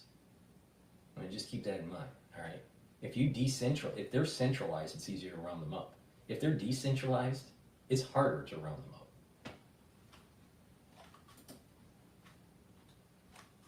Randall's Island that has been plagued by controversy and has gang members reportedly using it as a home base to commit crime all over town, which is another issue altogether. How helpful can these shelters really be if bad people are living inside of them, people who are members of a gang that profits from human exploitation? This is a massive problem. A humanitarian crisis infiltrated by human exploiters? That's not only a massive problem for the people living inside these facilities who have little kids and now have to wonder if the criminal underworld will try and recruit them. But it's also a problem for the entire city, because how can we harbor gang members and fugitives and keep them safe in a place where law enforcement is not allowed to enter? Police, they can't even go inside these places. That's why you have a cruiser parked out front. That's as close as they can get to put forth a law enforcement presence. And with reports coming out about weapons finding their way inside these facilities, many people want to see the police doing more, but they can't. It's illegal, because as a sanctuary city, we've got this idea that somehow law enforcement and immigration are toxic to each other. But since we think that way, many of the same people who fled poverty and fled crime are finding the same criminals in the places that are supposed to help them get back on their feet. That's not a good system at all for anybody. Nobody should have to live in a place like that is actually more dangerous or just as dangerous as where they came from. Yet now, because of who it is that wants to do something about this, local opposition to any new immigration efforts is growing, without realizing that these resistance efforts are really just supporting the criminals who are ruining the lives of asylum seekers who this crisis is named after.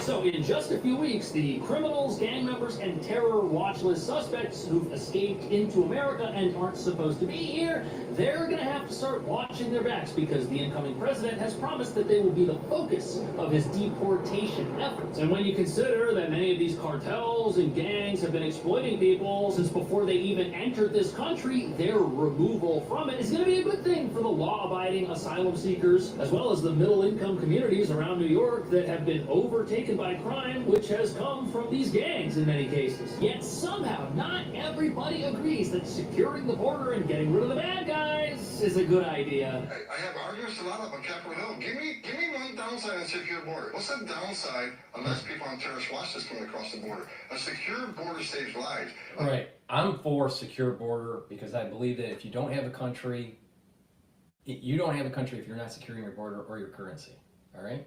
And the globalists want that to the globalists want you to have porous borders and destabilized currency so you lose power, you lose your sovereignty, and you get plugged into this uber government.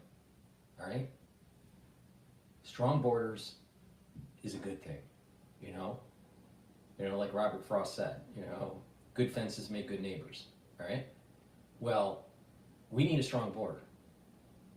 But the globalists, and we'll play a little bit of Bloomberg Live, right? After a couple of videos here. But the globalists, they want the porous borders because that's their version of slave labor. And the economists will just say, well, it's helping the GDP. They don't mention that it's hurting the veteran because the social programs are moving towards the illegal immigrant and not helping the veteran out. But the economists will say, it's helping our GDP, so we should bring in illegal immigrants because who else is going to, work for $10 an hour cleaning toilets? It's a problem. It's a big problem. The elites that are liberal, they keep on promoting this policy, but really, if you want to go down to the root cause of it, it's slave labor. It's slave labor. You can't have strong national security if we don't have border security. We gotta know who's coming in, what's coming in, where's coming in, why it's coming in. I guess the only downside to a secure border is that they hurt those who profit from the asylum crisis, both the gangs that are smuggling people into the country and the businesses here in New York that are getting rich off of all this while not actually helping rehabilitate people. And apparently these cartels have a $13 billion a year industry bringing people into the country for money. That's massive. Of course they're going to be upset about it. Their whole industry is going to get shut down as it... This space heater is being called the Tesla of heaters. It can warm up houses for practically zero cost. This game-changer invention will keep you warm without costing you a fortune. It can crank up the heat in any room in seconds, and get this, it does it while barely sipping any. Is going to get shut down as it should. And it's providing our local criminals here who profit off the exploitation of their fellow asylum seekers with an unlimited number of potential victims and new recruits for their gangs. Because every week you've still got 700 to 1,000 people arriving here who need a place to stay. And they're going to get it because right to shelter is the law of the land. And what's crazy is even though New York City has all of these laws that were set up in the name of compassion and caring for people, they created an environment which does the opposite of that because criminals are exploiting these sanctuary city policies that hide them from the federal government and our soft on crime laws that release criminals when they do things like shoplift or rob and assault others. At the same time, we've already had our fair share of protests from people claiming that the new president's plans are anti-immigrant plans. And these protesters make no differentiation between people who might be here in a law-abiding capacity and people who might be gang members looking to prey upon those who have nothing. And that's just the gang portion of this. You've got people getting off buses here at the bus terminal who are on terror watch lists. Who knows what their plans are? And it's a good thing that someone's finally going to try to track these folks down. The priorities for the deportation operation are public safety threats and national security threats. Last time I looked at the data, we have over 700,000 that have a criminal conviction and a final order that are walking the streets. So, we got that. That's a part. And national security threats, those. So when this deportation agenda kicks off, families and law-abiding will not be the focus of it because there aren't the resources available to focus on every single person who might be in the country in a capacity that is not 100% official. ICE only has around 6,000 agents who can act in a deportation capacity at this moment. And with some experts saying there are over 700,000 criminals in this country, they're going to be busy for quite some time. But here's what most people don't know. This could pose a risk to New York City because as this crackdown begins, certain areas of the country are going to cooperate with it, and other areas of the country, like this one in particular, are going to resist it at a local level. And you may have people who are wanted by the federal government who specifically try to come to New York because it's a place where they can kind of hide out and avoid federal law enforcement. That would be a bad thing, and it would probably be a really bad thing considering that this city has decided it's going to remain a sanctuary and may end up protecting people who want to do harm to others in some manner. All the while, protesters who claim to have the best interest of asylum seekers and law-abiding immigrants at heart are giving cover to these criminals by protesting on their behalf because they're the ones that are the target of this new deportation effort once it starts. What do you think about that? Would this end up being a good thing for New York City to get rid of some of the criminals that live in our shelters and live next to families who have small kids who may be approved for asylum and may be on their way to beginning new lives in this country? Let me know what you think. Thank you so much for watching. I will see you in. Big problem in New York. Also big problem in Little China. Please go to my store, the-studio-reykjavik.com. Help support my work. Click the link that's in the description box of this video and all my videos. Go to my website, the-studio-reykjavik.com, and get the health supplements that I offer to help support this channel and to help support your health. A great way to bring down inflammation and help to improve your immune system and your cardiovascular system is to take turmeric, because it will bring down pro-inflammatory cytokines, but also it is an antioxidant. It brings down inflammation. Ashwagandha root, you should take it together. Ashwagandha root helps to control your blood glucose levels, but also your cortisol levels. And by doing that, you're bringing down that inflammatory response and you're improving your cardiovascular system because you're bringing down that inflammation and reducing the irritation in the intima of your blood vessels, right? You need that irritation. Irritation and inflammation has to happen to allow for plaque buildup. The first stage of it is irritation. If you bring down that irritation, you bring down that inflammation in your vascular system, you're reducing the chances of building up plaque. So, when you bring down chronic inflammation in your body, you're also improving your immune system. So this is why it's a dual purpose product, right? It's it's the second pillar of my anti-aging protocol, bringing down inflammation. The first pillar is neutralize pathogens with structural nanosilvers. The second pillar is bring down inflammation with the turmeric and the ashwagandha. And the third pillar is take strong antioxidants like C60. So, and then you build onto that, those pillars with these different supplements by stacking. That's how it works, right? So everybody should be taking turmeric and ashwagandha on a daily basis. Please go to my store, the-studio-reykjavik.com, and get the turmeric and the ashwagandha. Help support the work, the channel, and improve your health. It's very important for everybody to take a multivitamin. This multivitamin is easy to digest. Go to the store, take a look at the actual vitamin profile. I don't have time to read it off. But it's a very high quality vitamin, easy to digest. You should take this every day, and this is part of your daily stack. So multivitamins are important because they are cofactors for enzymatic activity. You have an enzyme, all right? And there's different little docking areas on the enzyme. And these multivitamins, right? Vitamins, certain types of vitamins will attach to the enzyme and create a certain conformation on the enzyme to allow it to function better. If you don't have those multivitamins, your enzymes don't function as well. That means your biological processes and your cellular processes are not happening as efficiently. You need the multivitamins for that proper efficiency. So please go to my store, the-studio-reykjavik.com, and get the multivitamin. All right, let's go to Fox News.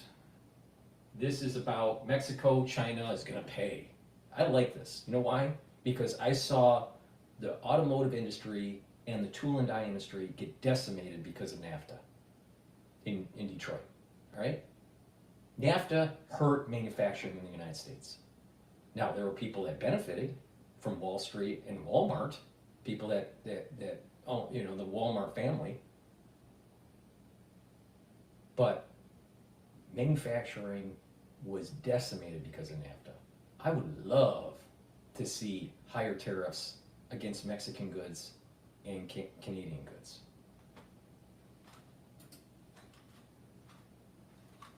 Time for the hot topic of the hour. President-elect Trump says he will issue a day one executive order slapping tariffs on Mexico, Canada, and China until they stop the flow of illegal immigrants and fentanyl into America. Fox News' Madeline Rivera is live in Washington this morning with more. Madeline. Hi, good morning, Maria. This could all have a major impact on trade. The threats are also the biggest indication yet that President-elect Trump intends to move forward with the tough talk he espoused during the campaign trail. He wrote on Truth Social, as one of my many first executive orders, I will sign all necessary documents to charge Mexico and Canada a 25% tariff on all products coming into the United States and its ridiculous open borders. Trump also says we will be charging China an additional 10% tariff above any additional tariffs on all of their many products coming into the United States of America. He's accusing Chinese leaders of failing to follow through on its promises to impose the maximum penalty for drug dealers. Canada, Mexico, and China are the top 3 largest trading partners of the United States, so the tariffs could have implications for several industries like automakers, farmers, and food packagers. The reaction from international leaders was swift.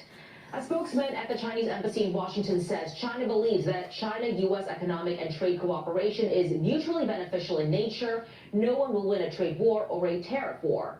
It's unclear, though, if Trump intends to follow through with the tariffs or if the rhetoric is intended as a negotiating tool. Canada's Deputy Prime Minister says they'll continue to discuss immigration with the incoming administration, adding Canada places the highest priority on border security and the integrity of our shared border. It's an example of how governments and companies are rethinking their strategies in the wake of Trump's re-election. Maria. All right, Madeline, thanks very much. Maddie Rivera there. Here's what Trump's incoming Treasury Secretary, Before we go to the, before we continue with Fox Business, I just want to do a market update here. So the S&P 500 is trading above 6,000 right now. The VIX is trading at about 14, so risk is lower in the equity market. The dollar is strengthening relative to the euro, and oil is still trading below $70 a barrel at 69.60. And Bitcoin is trading lower.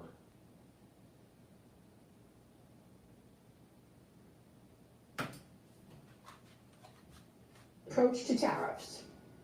Or at least the Bitcoin. Building your online business? Go to Wix.com and set up your store on a single integrated platform. Approach to tariffs. Donald Trump's ready on day one. When he wins, January 20th, he's going to hit the ground running, and it's going to be a growth agenda. The tariffs are going to be part of that. I'm not a big fan of this guy, what is his name, Bassinet. He's a Yalie. I don't trust him. I don't trust him. I didn't trust Mnuchin either. Why? Because he was a Yalie. Original tariff man, and he did it to raise revenues and to protect American industry. Donald Trump has added the negotiating leg, and I think given Donald Trump's credibility on tariffs from Trump 1.0, he will hit the ground running on 2.0, and world leaders and business executives will know he means business. Oh, yeah, and he's keeping that promise with this announcement overnight, Chris, that he's going to be slapping. These are additional tariffs that we expected anyway on China. And of course, Mexico and Canada, he's got the USMCA deal in place, but he's got the right to renegotiate that, and it looks like he's going to do just that, Chris. As he should. It's already working, Marie. We already heard that the Chinese car company saying we don't want to build another factory in Mexico because we're concerned how Trump will perceive it. It's showing us that he's using it as a negotiating tactic. It's working extraordinarily well. And frankly, if the U.S. cars are having 100% import in China, it's still disproportionate. This is going to tighten up the border. This is going to stop that flow of illegal drugs. These things that he ran upon, and he has the power to do it. And I think he's willing to use this stick. And I think we'll land at a lower percentage rate, but I think some tariffs are completely appropriate. Jonathan, it's amazing to me how everybody's getting in line. Even before Trump gets in office, you're seeing a think twice about having a Chinese factory in Mexico narrative going on there in Mexico. You've got the Russians saying, I'm ready for a reset with America. You've got a handful of companies in America saying, I'm going to take my supply chains out of China and build everything in America. Yeah, it's interesting. I mean, there's all these people, particularly on the left, that look at President Trump and say, oh, wow, he's lost his mind. What is he doing? He's doing... DrPaulCottrell, what would you do to help create a better America? Manufacturing. We need to manufacture in the United States. Very important. It provides jobs, it creates economic clustering, it creates innovation. We need to stop having our children going into being lawyers. We have too much of a litigious society. We need to design, manufacture, build stuff.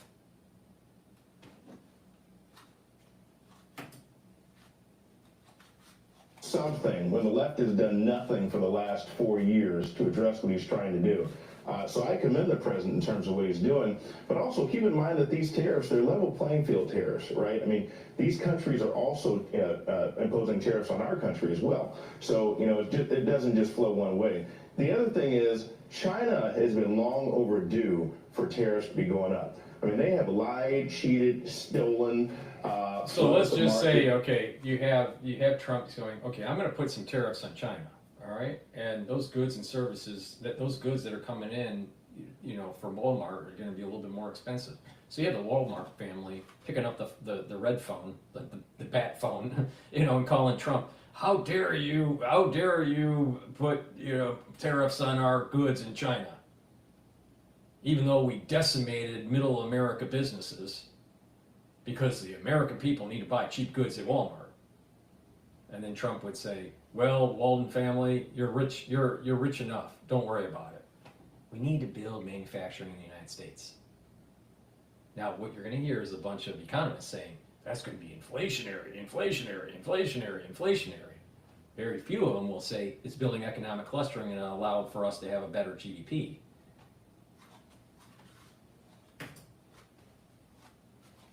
Since 1999 at least. They need to be held accountable. I don't think 10% is high enough, Maria.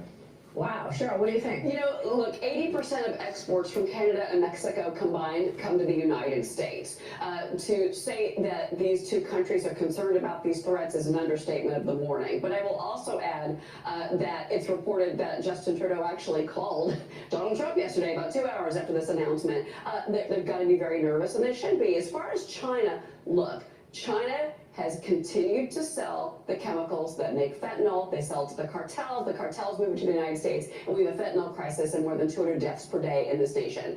It has to stop. Enough is enough. And if this is the way to do it, whether it's a threat or whether it goes through, fine. The other component of this is the price, the consumer prices. Are they going to go up? Yeah, you know what? Maybe they will. But I think it's up now to these two countries and to China as well to come back to the negotiating table. And by the way, does Mexico really want to continue to be the back door for China? Ask yourself that. Or are you more concerned about the neighbor right to your north, the United States of America, who now have a new administration who is done with you and your border situation? Well, we'll see. I mean, Cowan and Company is writing about how Trump did it. I mean, he announced it in a post last night. Trump, once he gets into office, needs to do scorched earth, man. He needs to do scorched earth when it comes to these unfair trade agreements. He needs to do scorched earth with NATO. He needs to do scorched earth with the deep state. Because once Trump gets out of office, the chances are you're never going to see another Trump-type presidency. maybe for another 250 years. So we got to get the job done now, all right? Everything that we need to do to clean up the house, to make the society more prosperous, more efficient, it's about God, country, and family, right? I mean, you look at it, God, country, and family. Why do I say that? You need to have some sort of morality, so that's tied to God, right? You need to have an affinity for your country, all right? You got to embrace the country and try to make the country as prosperous as possible. Then you need to have the family component, because that's the foundation. So you have morality, and you have you have security and constitutional freedoms, and you have an affinity for country, right? And trying to do the right thing, and then also the importance of family and family creation. And when you have that, you're going to have a society that is going to be more in line with being prosperous, more in line with being ethical, right? It's when you destroy the family unit. Oh, old people don't matter, right? No, old people do matter, all right? Veterans matter, right? But when you have a liberal agenda that's saying, the old people, just push them aside, we don't need them anymore, they've already done their GDP, purchasing power and all that. When you have a society that just throws away the elderly, just throws away its veterans, it's a problem. So you have to have a strong affinity of this God, country, and family to build the ethical framework to move the country forward into prosperity. When you look at these liberal policies, it's always in some way, somehow eroding all of those categories or just one of them. They're either eroding all the God, country, and family, or just one of them when you look at a ultra-liberal policy. So you gotta get back to the pillars of society. God, country, family. Right? And when you do that, a lot of this ultra-liberal stuff just falls to the wayside. It's tainted with evil. That this ultra-liberal is tainted with evil. And when that happens, it erodes the fabric of society. It erodes us being cohesive.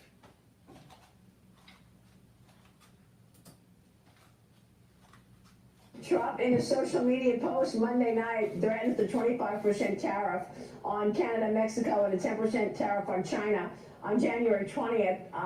Scott Bessent has talked about this on many times that he's joined us on this program. And he also discussed the lawfare against then candidate Trump and the impact on the dollar after Trump's former chairman of the Council of Economic Advisors, Kevin Hassett, told me nobody will want to buy treasuries in America if Donald Trump is found guilty in these legal cases and handcuffed. Watch this. But we are starting to see foreign central banks moving out of the dollar. We have never run deficits like this before, either in peacetime or during when we didn't have a recession. So we depend on foreigners to fund those deficits, and if they stop, then interest rates go higher, which is what we've seen here. Yeah. And but the thing is that if interest rates go higher and we need to reservice our debt with higher interest rates, perhaps maybe we should be more efficient with our spending. See, we can't look at these problems in silos, just one variable. We have to look at these problems multivariable. And with DOGE coming in and making the country more efficient, then we're spending less. When you cut taxes, yes, tax revenue will, at the individual level, the individual taxes going into the government will be less, right, if we cut taxes. But the thing is that with more money, you have more purchasing power. And with more purchasing power, what will happen is that the GDP will go up, and that the overall economy and that invisible hand of the economy functioning will generate taxes that will lead to going into the coffers of the government to pay for its debt. So it's a combination: issue less debt, make the government more efficient, and give the people more money by reducing its taxes, and then put tariffs on foreign goods so it pushes companies to build and manufacture and design in the United States, so it revs up our economy, not someone else's economy. See, for the last 30 years, because of NAFTA and this whole push for globalization, the money changers, the banks, Wall Street, they're the ones that were benefiting. Middle America was not really benefiting. They were getting by. They were slowly getting better, or they were stagnant. And in some communities, it fell to the wayside, especially like Flint, Michigan, where the economic clustering was large when the plants were there. But once the plants left Flint, the tax revenue left, the water ended up becoming poisonous for the population, and you know, the whole society was starting to spiral downward. But when you have manufacturing in the United States, when you're creating jobs at different levels, right? There's economic clustering, and the economy is more vibrant. That's more important than this quick fix with, well, just import cheap goods. Because what was happening is that you had the deep state that wants you to import cheap goods from Walmart. The Treasury will issue bonds with a higher debt, right? And that money that was going to for Walmart, for your cheap good, right? Walmart's paying China, some manufacturer in China, and the Chinese has all these American dollars. So they had to buy American debt, American bonds. So it kept financing the overspending of the government. Well, if you want to get the deep state to stop overspending, you got to stop the money flow into China. And of course, when you disturb the system, prices may go up in the short term. May. I mean, there's lots of other variables that can bring the prices down. But in the short term, prices may go up, but your economy is moving towards being more efficient, more solvent, more self-reliant.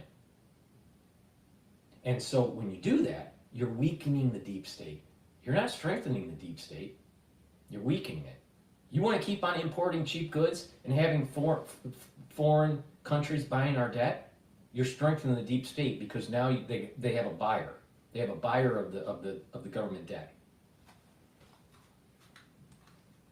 And that's the majority of the people on Bloomberg.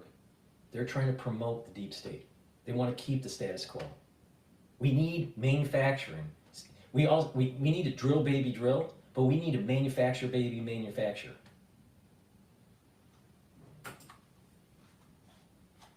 Spectacle of a former president being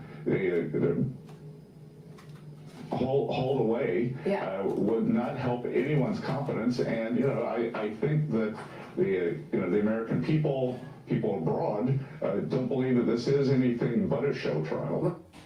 And of course, all of those charges at this point have been dropped, and we are expecting they are going away now, Chris, forever. But we'll see. We wanted to show you what Scott Bessent has said on this program, not only about tariffs and the economic policy that he is going to shepherd through, but also his thoughts on all of this lawfare that has happened to Trump in the last several years, Chris. I think this guy is showing why he's the perfect choice to take this job, right? He's even keeled, he's thoughtful, he's respected. I mean, who works for Soros and is still respected by both sides like this guy is? It's incredible. And I think his insight's right. It's all based on confidence. It's all based on leadership. And if we can't have confidence in our leaders, Trump's going to be put in jail on some trumped up charges. I think the fact that it's gone away is good for our country. And I think the equities market and the bond market are both going to respond extremely positively. Let me get this straight. Wow. Soros involved nominee, Ann Yaley, that sounds like a recipe for problems. I don't know, but is Trump making the same mistake that he made in his first administration with some key positions, like the Treasury, and getting, wolves in there that have sheep's clothing? Because sometimes Trump does stupid stuff. Amazing. All right, let's go to Bloomberg. Not live feed, but one of their podcasts dealing with Trump's vow for taxation. And I haven't seen this, but I'm willing to bet they're going to demonize the tariffs because they're going to be pushing, it's going to be inflationary. Because remember, Bloomberg is promoting a status quo agenda, not the change that the people want. But we'll see. In today's working world, complexity is everywhere. And before you can catch up, everything changes. But what if technology and AI, content, When you think about it, a 25% tariff on our two largest trading partners. I mean, Mexico has now become the #1 trading partner with the United States, followed by Canada. And part of it is the markets are highly, highly integrated. Particularly, I would say, the two sectors that have sort of already been touched on, autos and energy. I mean, autos is one of those industries where they're highly integrated because we allowed NAFTA to just keep on going and cutting jobs and cutting jobs and cutting jobs and cutting jobs to the point that you have to rely on the international community. Doesn't that sound like a long-term, multi-decade process to weaken the country so it loses its prowess and its self-determination and its sovereignty? Seems to me that's what was happening. I am so tired of these people that are just like, well, we're integrated now. Well, why don't we ask the question, why don't we disintegrate? why do we unravel the damage that NAFTA and this global trade has happened to U.S. manufacturing and go towards localization, not globalization? The auto parts literally crossing the border 8 times before they ultimately get developed into a car. So when you start to then put a tariff of 25% on each one of those parts each time it crosses the border until it ends up becoming developed into a car, you start to see how incredibly significant this idea of a 25% Okay, so tariff. you're gonna go buy your Bronco from Ford. Let's say it costs $35,000 right now. I don't know how much it costs, but let's say you option it out to $35 grand. All right, Trump throws in these tariffs, and now your Bronco is $40,000 or $50,000, and sales go down. Guess what? You know what Ford's going to do? They're going to get on the phone and they're going to go to their local manufacturers in the United States and go, how long is it going to take for you to start moving the manufacturing back to America? Because Ford isn't going to put up with declining sales. So you need a president that's willing to play chicken with these big manufacturers like Ford Motor Company and go, move the fucking stuff back to America and make it.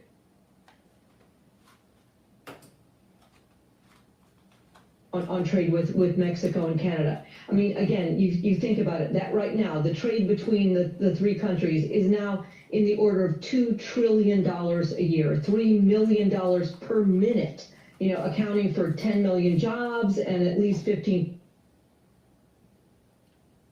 So if we have this trade, trillions of dollars, wouldn't it be nice to make it in America? There would be more people employed. They're being paid high paid jobs.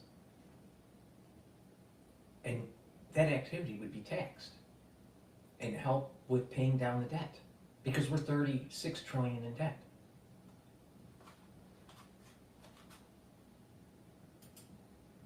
See, it's just, Global trade.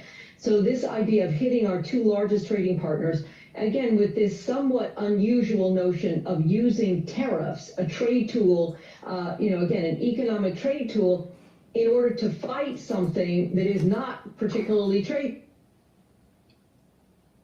The globalists are like vampires. Literally, they're like vampires. And with vampires, you show some light and they're afraid of the light. Or you show them, I don't know, a crucifix and or holy water or whatever, right? There's certain things that vampires are really afraid of. Well, globalists are really afraid of the word tariff. And you're seeing an economist, former U.S. International Trade Commissioner, I'm assuming she was an economist, but someone that's pro-globalization, all right, trying to demonize tariffs because she's a vampire and she's afraid of the word. Because you know what? Tariffs do work. But it's not, as long as you also pull the other levers. Manufacturing has to come back to America. And the globalists do not want that. They do not want to hear that. Because the overall strategy is to integrate the northern and southern hemisphere in the Americas. Basically strengthen, with NAFTA, it was basically strengthen the United States, Canada, and Mexico. Get that, and then the next phase would have been strengthen that, the northern trade bloc, with the southern trade bloc in South America, and have this turn into kind of a economic region using a common currency, right? And then it starts moving into, well, this is in the future, but they wanted to basically create an Amero, something like the Euro, the Amero, where everything was all northern and southern in our region of the world. And then eventually go into some sort of governmental integration. So first economic integration, then currency integration, then government integration. But if you start breaking that apart, you're breaking up the plan. And globalists hate that. In the sense that, complaining about fentanyl or about, border crossings, migration issues, but yet using this tariff tool to do it is, again, a very out of the box, and again, from, many people's perspective, not an appropriate use of a tariff. And certainly not consistent with the commitments that we made. Yeah. Is there a sense that it is the initial salvo? We had agreements where we were going to have this integration. Heaven forbid that we, the people, through the Electoral College, puts in a president that wants to have better trade deals and bring back manufacturing to America. That seems to be antithetical to the globalist agenda. Heaven forbid. See what I mean with Bloomberg? It's all about globalization. He's a negotiator. It's a case of putting the numbers out there so that perhaps, his trading partners will come to the table and give a good deal. Oh, absolutely, yes. I think control and domination. That's the goal of all power systems. They can be resisted, and it should be.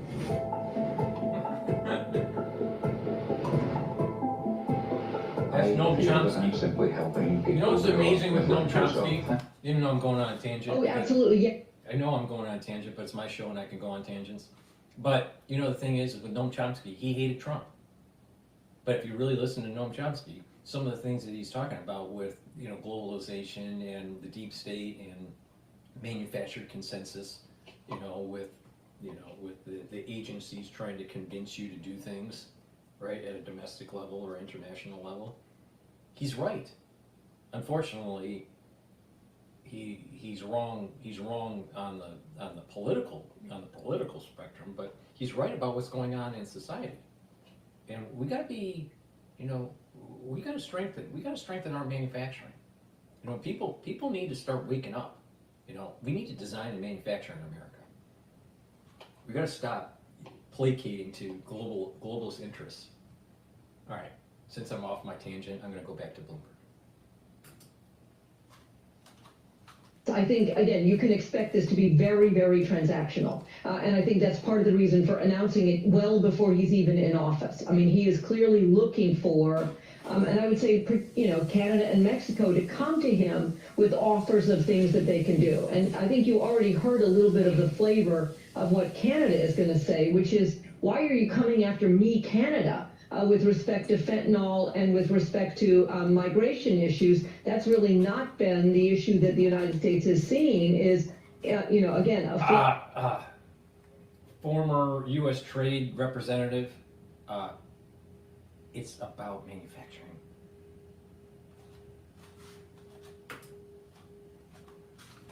Across the border, coming across the Canadian border. And the issue is whether this is partly trying to divide Canada from Mexico and have them be treated differently. But there's no question that this is an opening salvo of a negotiation to try to get, again, and the problem is a little bit of an unclear result.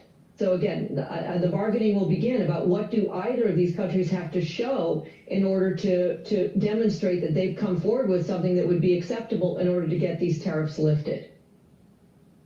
Eli, let's bring you into the conversation. I mean, as Jennifer indicated, these are huge numbers. These are, you know, direct trading partners. Does that change the calculation for you when you take a look at your investment strategy now? Yes, absolutely. So, look, President Trump is going right for the jugular here. These are the three largest trading partners of the U.S., and I think we have to be really Oh my God! What are we gonna do? We this created all these funds that were focused on globalization. Oh my God! And now Trump's in office, and he's gonna deconstruct the global world and move things local. What are we gonna do? It's gonna affect our portfolios. Oh my God!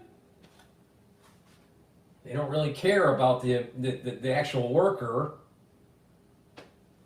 All they care about, I'll tell you, it's amazing over you know, in the Harvard community. There's so many people, you know, that are like trying to start up a hedge fund or trying to start up an investment fund and blah blah blah blah blah blah blah blah.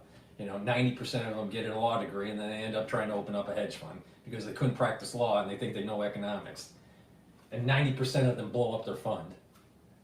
You know, God, these people.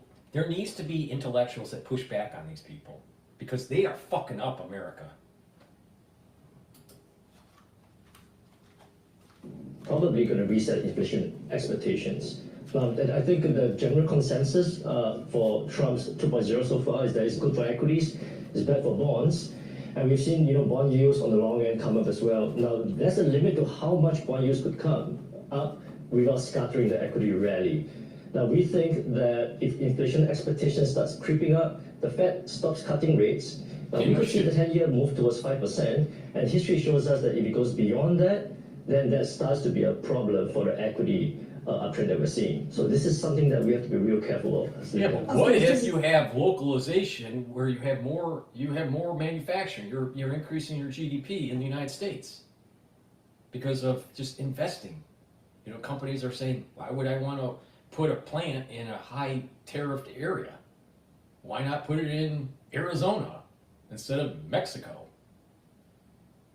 And then eventually you have these workers and you're making something and it's being produced in America and there's some taxes off of that production and there's consumer goods that are provided and people have jobs and have money.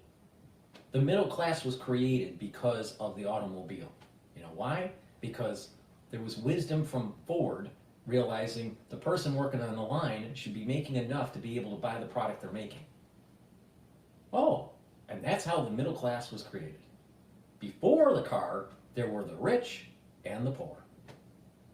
Well, if you throw away manufacturing, don't you think that the middle class starts to get weaker?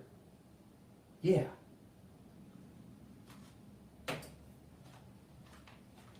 Ahead of PCE, it's also ahead of the December move. Expectations are that the Fed may cut 25 basis points. Might this just change the needle for the Fed? Well, we think that the Fed is probably mostly on autopilot for the next 2 to 3 cuts for now. I mean, they've just started. Real rates are still too high, and Trump hasn't come on yet. So I think they'll do a little bit of wait and see on how the data comes in.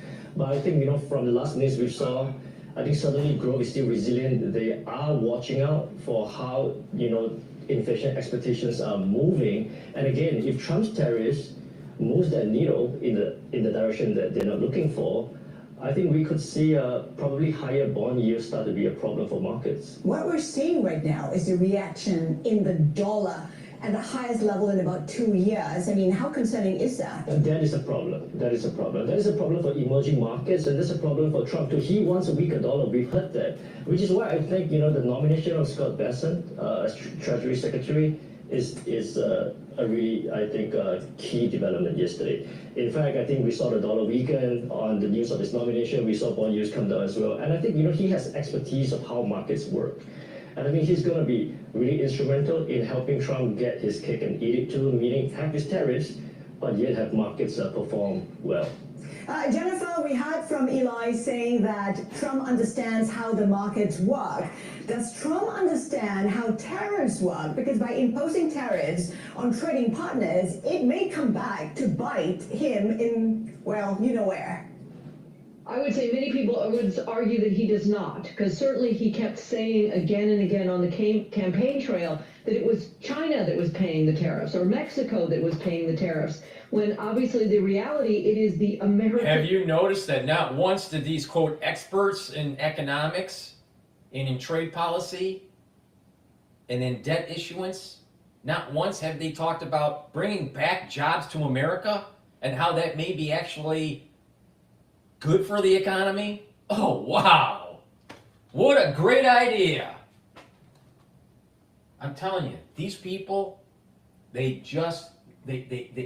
know that if Trump gets what he wants and things fall into place where it's localization, not globalization, these people are going to lose power and they're going to lose money. And they're fighting, they're fighting. The same thing that was happening with CNN and with the deep state when it comes to the lawfare. They know that with Trump getting in, there's going to be investigations, and they did nefarious things, and they may get prosecuted. Now, from the economy side, you know what? Trump is coming in, lifting the veil over the Wizard of Oz, and showing the American public, you know what's been going on for the last 35 years, 30 years or so?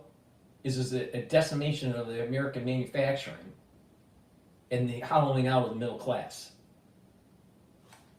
And they try to scare you to think these policies are going to hurt you in the long run. The reality is that these Trump policies are going to help America in the long run. Don't worry about the short-term inflation if it happens, because it might not happen. But building economic clustering in the United States is by far better than building up China. Importer that is paying the tariffs. So again, the basic cost of all of these tariffs falls on the American importer. And again, just to be clear on the impact on inflation and everything else, with respect to these Mexican and Canadian tariffs, the importers are bringing these in because these are inputs into what we need. Again, they're largely bringing in parts and components and oil and gas. And oh, wait, so let me get this straight. Let me get this straight, honey. We have more oil and more gas than anywhere in the fucking world. If we drill, baby, drill. And if we need parts for the Bronco for Ford, why don't we make those parts in Arizona and ship them over to Michigan to assemble? Great idea. Importers now have to pay a lot more for all of those components. It makes everything that they make using those imports much more expensive. Again, if you flip over to what's going to happen with respect to China, again, they're going to add an additional 10% tariff on top of already all of the existing tariffs. I mean, to me, what's really significant there is what does not right now have an additional tariff coming in from China. It's largely a lot of the kind of retail-ready products that are sold at Walmart and Target and all those places. It's electronics, it's computers, it's watches. The most powerful thing that an American can do is stop buying these products and force the manufacturing to be in the United States. You know, like, look, for example, let me give you an example. The power of the consumer. When the wokeism with the advertising with Bud Light happened and people stopped buying Bud Light, guess what happened with Bud Light? The price went down, and it kept on going down. And eventually, Budweiser kicked out their whole woke marketing staff. All right? Because they destroyed the brand. You're seeing something very similar with Jaguar right now. They're destroying the brand because of wokeism. But once people stop buying people's products, they change, the company changes its behavior. Now in this case, you stop buying the products to force the manufacturing back to the United States. Do you really need 10 dresses? Do you really need some of these things that you're buying? Or could you wait it out a little bit and force these companies to bring back manufacturing? You know, a lot of clothing is made overseas. The United States, in New York, used to be a gigantic manufacturing for clothing. No longer is that the case. Why? You're telling me that people don't know how to make clothes in the United States? So why isn't the manufacturing of this clothing, especially with all the robotics and all the automation that we have today, that we didn't have, you know, back in the 80s and the 90s? Our manufacturing is way more advanced. We can bring back these these plants. We should be making stuff in America. And the power of the consumer can force the issue. So it's not just tariffs. It's a bigger concept. Localization. If you, let's say you subscribe to the whole global warming thing. All right? I don't, but let's just say you do. Doesn't it make more sense to make the manufacturing goods in the United States for that clothing that you buy at the store than to have it made in China and then have it shipped or flown and wasting energy, adding to global change, global warming? Doesn't it make more sense to make it locally? So perhaps localization at this juncture is the best thing for the United States.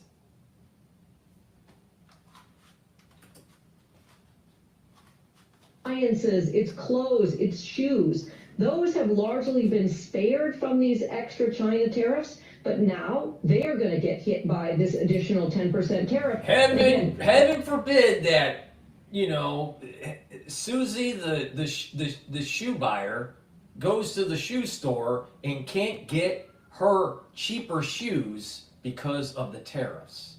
But perhaps maybe Susie should have been more cognizant of what she buys at the store and buys American made.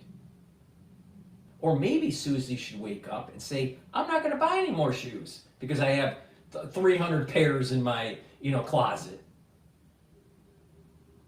And forces manufacturers to move back to the United States where their customers are. Why are we shipping all these goods? I mean, if you're in a port city, all right, you look at how many goods are being shipped into the United States. It's phenomenal. And all those things could have been made in the United States. And look at all the jobs that could have been created. But again, the deep state wants you to believe that you're going to get cheap goods. So our government keeps on funding crazy wars in Ukraine. How do you think these wars in Ukraine are funded? We issue bonds. Who's buying the bonds? The foreign people. The foreign nations that are making our goods. You want to stop the war effort? Bring back manufacturing.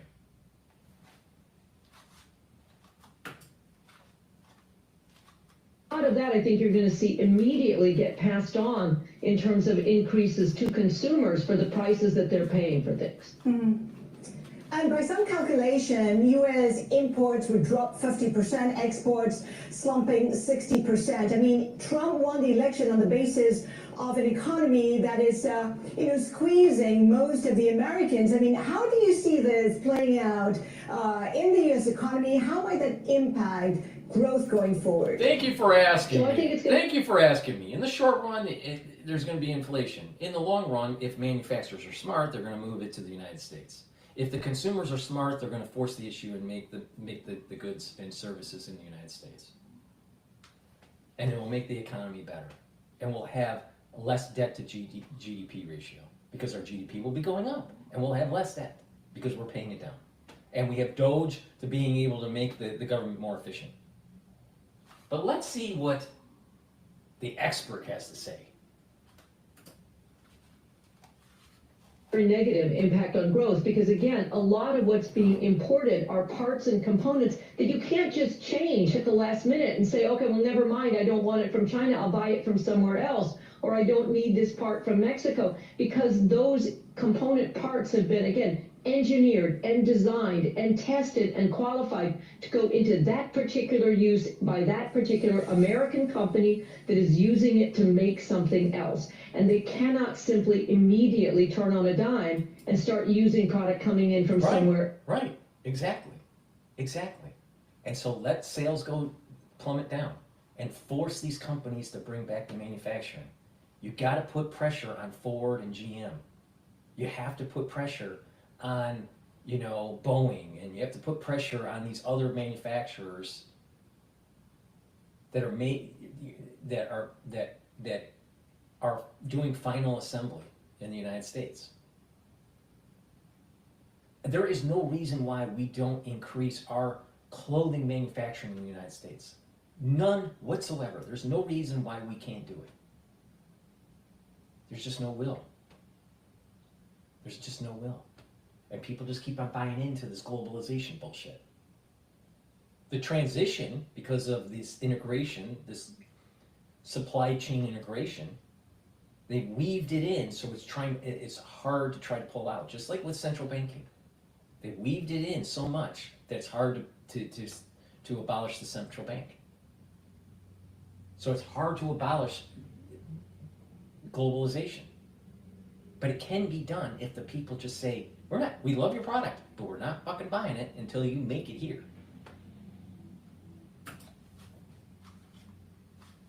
So it will have a downward pressure on, again, U.S. production. It will have an upward pressure on prices, and overall, again, a downward pressure on economic growth and activity.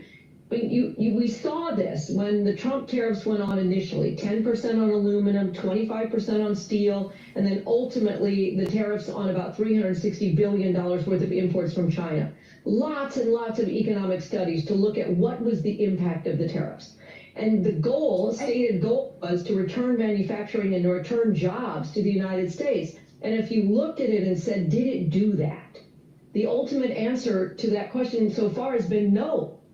Because those tariffs hurt so many of the downstream users of steel and aluminum that there were job losses there. There was retaliation, again, heavily by China, affecting lots of, for example, of agriculture exports. Their data set doesn't make much sense because we had a roaring economy from 2017 into the beginning of 2020. Then we had the crazy stuff that happened in 2020, right? So you had roughly 3 years, right? And then a major event that shut down the global economy.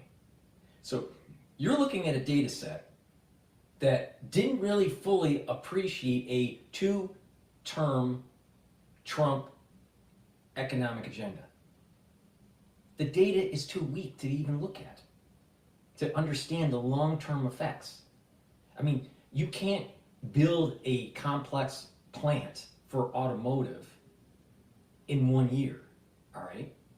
But if you have a policy that forces the issue over a 6 to 8 years, it forces the companies to start building these more complex manufacturing facilities in the United States. That's cars, all right, where there's homologation and you got to do a lot of road testing and all this stuff, right? Now, take something a little bit more simple, like making shoes and making clothing.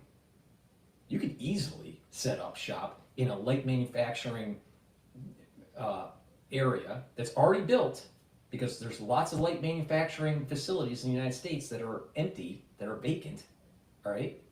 And you could easily set up shop within months. So it depends on what kind of manufacturing. A lot of the goods and services that we're buying here are easy to boot up in the United States. Now, with these more complex systems, you know, like dashboard systems and you know, brake systems and all this stuff, it would take a little bit more lead time to build manufacturing. For example, the chips takes lead time to build the chip fabrication plants. But we need a policy in government that signals to the manufacturers, this is the way forward. Localization, not globalization. But the globalists will just keep on kicking and screaming, demonizing Trump. And the signal is broken up, telling these manufacturers, just keep the manufacturing overseas. Don't worry about it. The deep state will take care of you.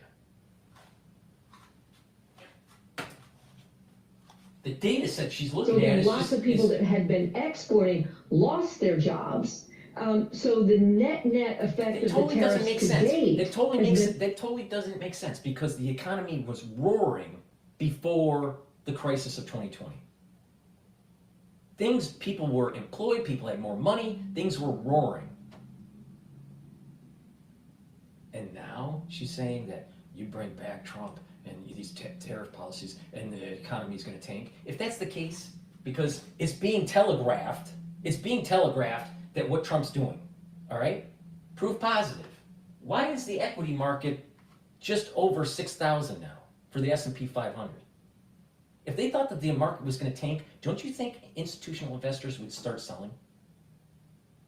Oh, you know what? Our GDP is going to be going up. Watch. -1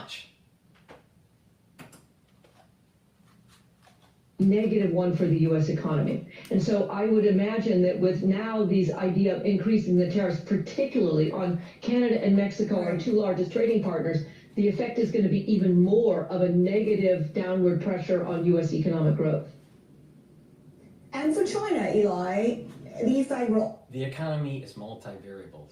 You're going to have, and it's based on short-term and long-term. In the short run, the tariff variable, increase in the tariffs, by itself will increase prices. But when you look at the other variables and they move up and down, short-term and long-term, overall, the economy is going to be better off. Just let it, there is an invisible hand and magic that happens, all right, for lack of a better term, of employing people, making things that people want to buy. There's this economic activity and clustering that takes place. So when you build a manufacturing facility in some sort of podunk area in a state, then all of a sudden you have other businesses that are starting to be built up around that manufacturing, and restaurants and hair salons and all this stuff, right? Doctor's offices and, you know, and beauty care and pet care and all this stuff, right? Grocery stores. There's an economic clustering that takes place. But when you take away that main artery of energy, of manufacturing out of a system, what happens is that usually that economic clustering starts to wither away. Perfect example is what happened to Flint, Michigan. You take away a plant, the society starts to devolve. So no, I think she's just totally wrong. I just think she's just totally wrong. Globalization is not the future of America. To be negative, this is an economy that's just experiencing nascent growth. Yet, when it comes to the markets, you say that you're pretty constructive, China, that you should be overweight. I know I'm going on. we'll see if he says the same thing I have to say. You know, right now, because we're doing this live, equities are at 6,005, almost 6,006. All right, but that's the S&P 500. All right, if these policies for Trump are so bad, equities should be selling off. Relative to the euro, which is the most weighted of the commodity basket, relative to the euro, the USD is strengthening. Interesting. And oil is trading below $70 a barrel. All right, it's trading at 69, around $69 a barrel for WTI. And what's happening is you're seeing a signal that's in the through this telemetry, right? You're seeing a signal of Trump's policies. Economic growth in equities, a strengthening of the dollar because things are going to be moving back to America, and it's drill baby drill, and our energy costs are going to go down. That's what is being signaled in the market right now. You listen to the female that just spoke, former trade expert, and you know, it's the apocalypse of unraveling, you know, globalization and trying to turn it into localization, and how bad tariff policies are. Think back on where you were right before the crisis of 2020 economically in the United States, for the ones that are watching that are from the United States. And I'm willing to bet that almost all of you would say that you had a good economic situation.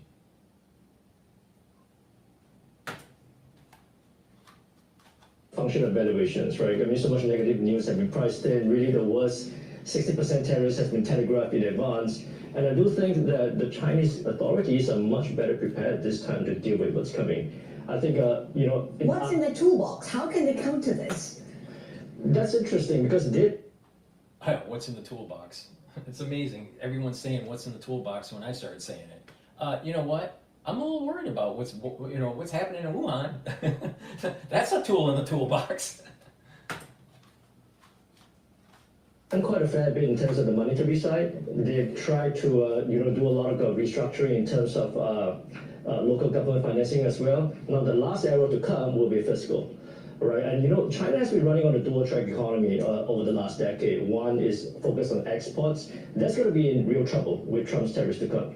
But the internal economy, the domestic side, now that's struggling right now, and we think that they Let's get this straight here. China was supposed to be the 21st century global power.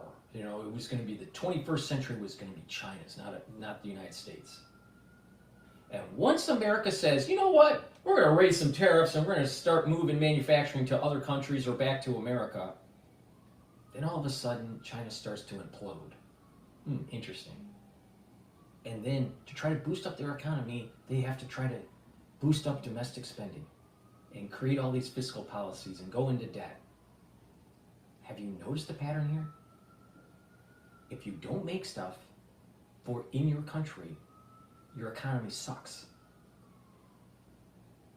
If you don't make stuff in the United States, our economy isn't going to be as robust. Now, there was a unique thing that was going on with the United States because we are the risk-free rate, because the dollar is, has that hegemonic power, through the petrodollar. We were able to finance our debts because of a runaway deep state. But just imagine if we didn't have a runaway deep state and we had manufacturing in the United States, and how powerful that would be.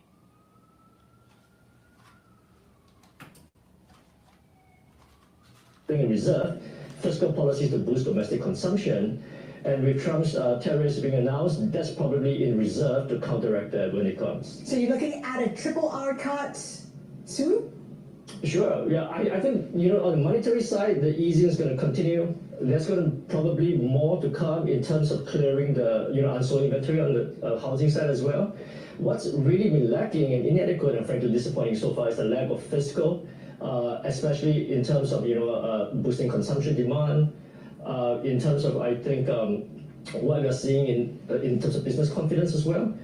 And that, I think, will come probably the first half of next year.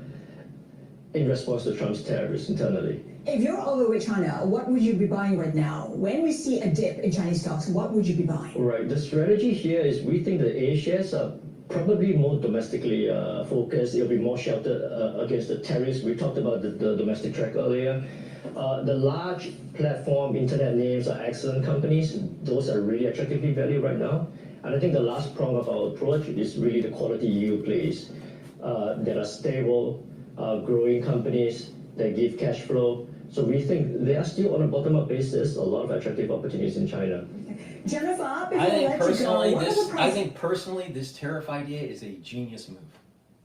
And it's something that we should be doing. And if you hear, quote, an expert trying to demonize it, you need to start diving in and explaining, trying to find out and investigate why is that individual pushing in a global agenda?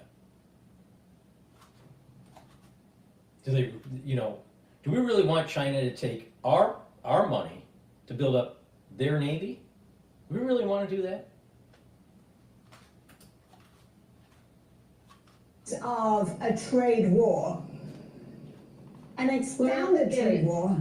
Yeah, exactly. So just to understand it, I mean, obviously, all of these tariffs break the U.S.'s commitments. I mean, under the USMCA agreement with Canada and Mexico, we committed to.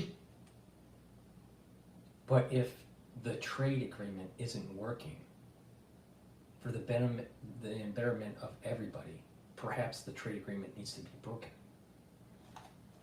And we definitely have a border problem.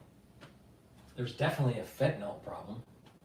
There's definitely a problem with the growing tensions in the Pacific theater with China and the United States, especially in relation with Taiwan.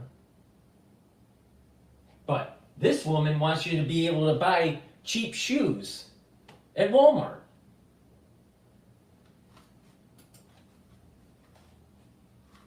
Zero tariffs on goods that meet these rules of origin qualifying as these goods. Similarly, we agreed within the WTO system not to charge China any more tariffs than those that were listed in our tariff schedule. So all of this violates the United States' commitments to its trading partners, which means that Canada, Mexico, and China are well within their rights at some level to challenge these U.S. actions and to presumably ultimately to retaliate.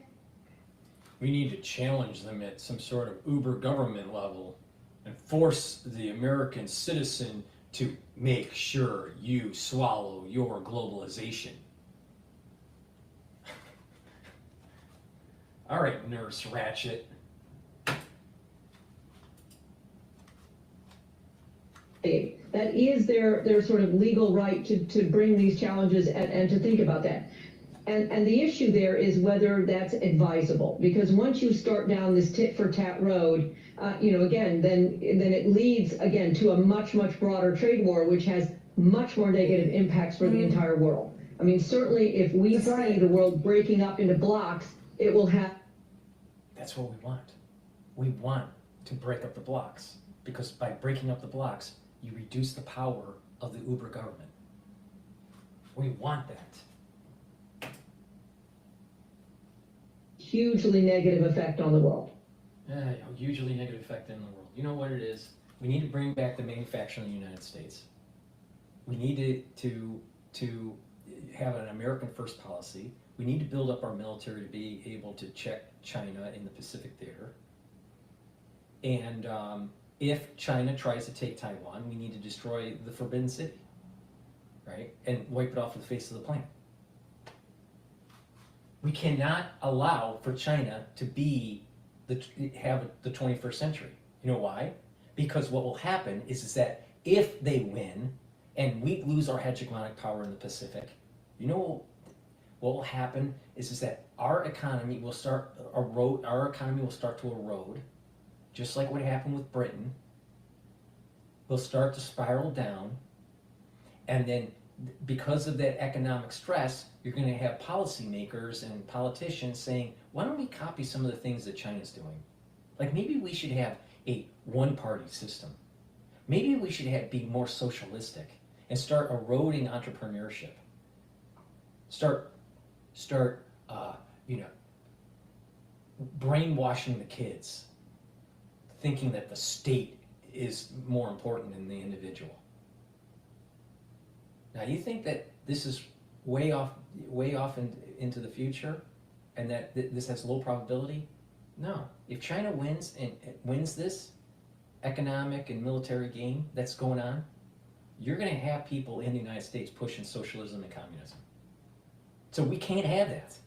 And the only way to stop it is to make sure that we have the means of manufacturing. We have a robust economy, and that we have military projection to be able to prevent, if not completely destroy, China from getting hegemonic power in the Pacific. It's that simple.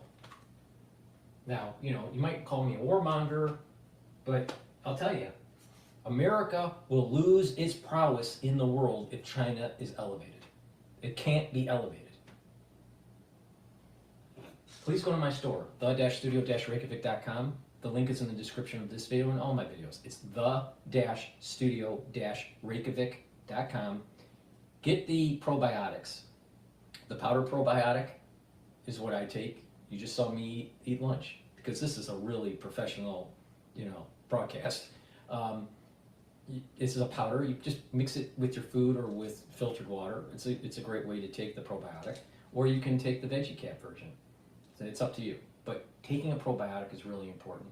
It reduces inflammation in your gut. It improves your absorption of your foods.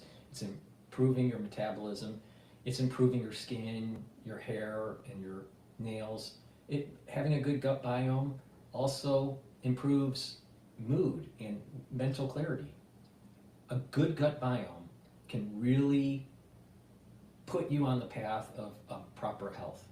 So please go to my store, the-studio-reykjavik.com, and get the powdered probiotic that I have, or the VeggieCap version. Take it every day. You're going to need it.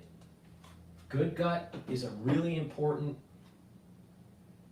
thing that you need to do to slow down the aging process, improve your immune system, and to improve your metabolism. In terms of the immune system, taking vitamin C every day with the magnesium is something that you should do. Go to my store and get the vitamin C and the magnesium supplement that I have. If you're not feeling well during the cold season, take a double dose. Make sure you drink it with water. Vitamin D3, really important. It's a dual purpose type vitamin.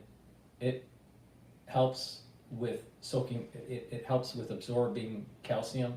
It's a gene expression cofactor, really important for cellular processes. And D3 helps to get rid of cells that need to go into apoptosis. Please go to my store and get vitamin D3. Stack it with K2. It works really well with vitamin K2. And olive leaf extract, dual purpose product. Improve your immune system and your cardiovascular system. How does it work? It brings down inflammation, and it also improves your lipid profile by lowering LDL levels and increasing your HDL levels. Really important to take every day. It's a great way if you're, let's say you're tight on money and you want to do two things, improve your immune system and your cardiovascular system, take the olive leaf extract. Go to my store, the-studio-reykjavik.com. And it's through you going to the store and purchasing the products and getting healthy, it helps this broadcast. It's a win-win, right? You're getting healthier, you're listening to, me pontificate about the economy, and, hey, you're getting entertained too at the same time. All right, let's go to, all right, Bloomberg Live is going on commercial here, so let's take a look at what's going on with Al Jazeera. Oh, they're on commercial too. The TD Cash Card lets you customize how you earn cashback rewards for things like travel. We're going to national!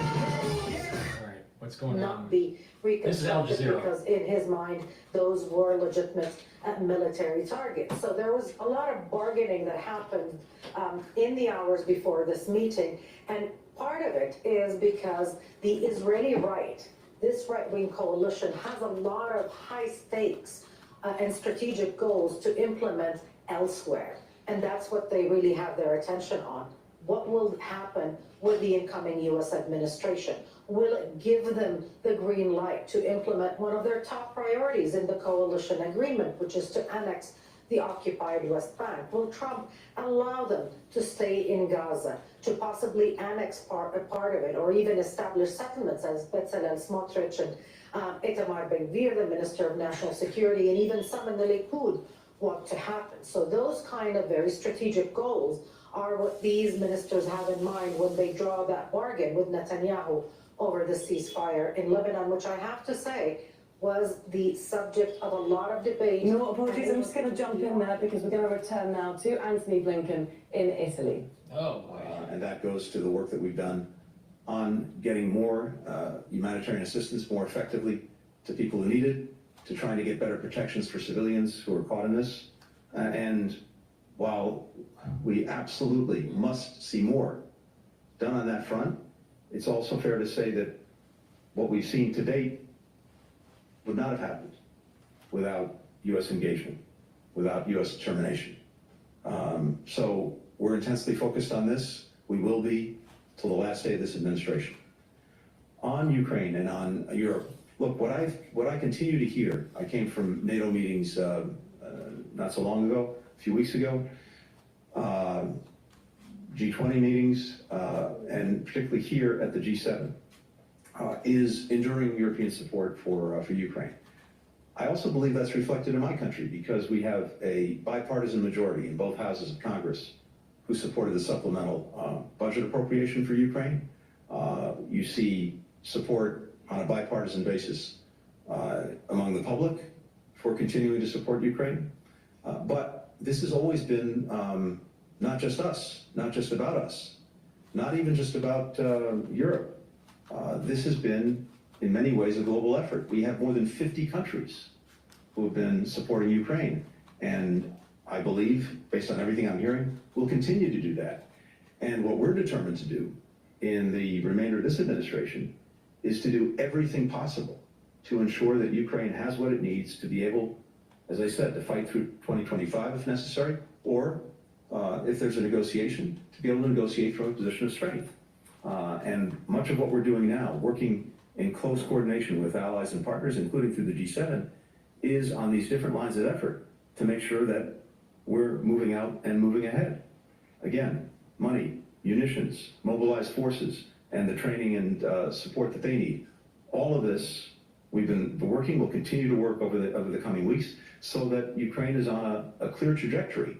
And I'm convinced by everything I've heard that European support beyond Europe will remain strong. And I'm hopeful that the United States will also continue the efforts we've made. Final thing on this. I've never seen a better example of burden sharing in my 32 years of doing this. The United States has made significant investments in supporting Ukraine, about $100 billion over the last 2.5 years, but our partners and allies around the world have contributed more than that, close to $150 billion. And of course, the investments we've made actually redound to our benefit in so many ways. Investments that are made in the United States in terms of investing in our own defense industrial base to produce what Ukraine needs to deal with the Russian aggression. And that actually means more jobs in the United States. It means a stronger industrial base for the United States. And at the same time, our European partners are doing the same thing. And the reality is this. Let's bring in our correspondent. Really? We need more manufacturing in the United States. Amazing. Habara, he's in Fuji in Italy, where Anthony Blinken is making that statement there to a room of journalists making the statement to the press following the G7. You notice they did the segue. They did that segue right when he was starting to talk about bring back manufacturing. Yeah, we can't have the globalists, promoting localization, could we? Actually, much of this meeting was focused on Ukraine, as we just heard Blinken talking about, but of course much of it also very laser focused on the current situation in the Middle East, the current developments of a ceasefire in Lebanon. It's currently being discussed in Israel by the Security Cabinet right now. What are you hearing there from these G7 foreign ministers about the potential ceasefire?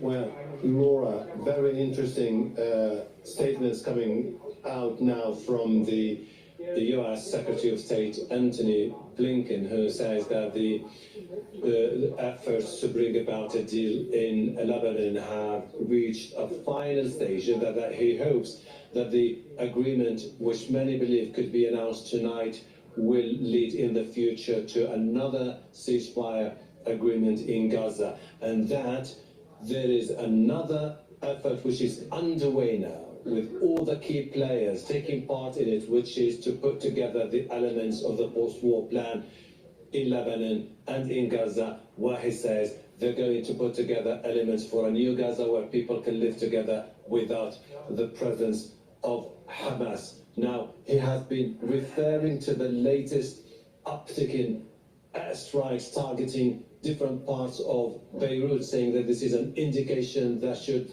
push us towards having an agreement implemented as soon as possible, so that people in northern Israel can go back to their homes and that people in southern Lebanon could live safely in their own areas. But from an American perspective, the ceasefire agreement can only happen when Hezbollah is further weakened and isolated.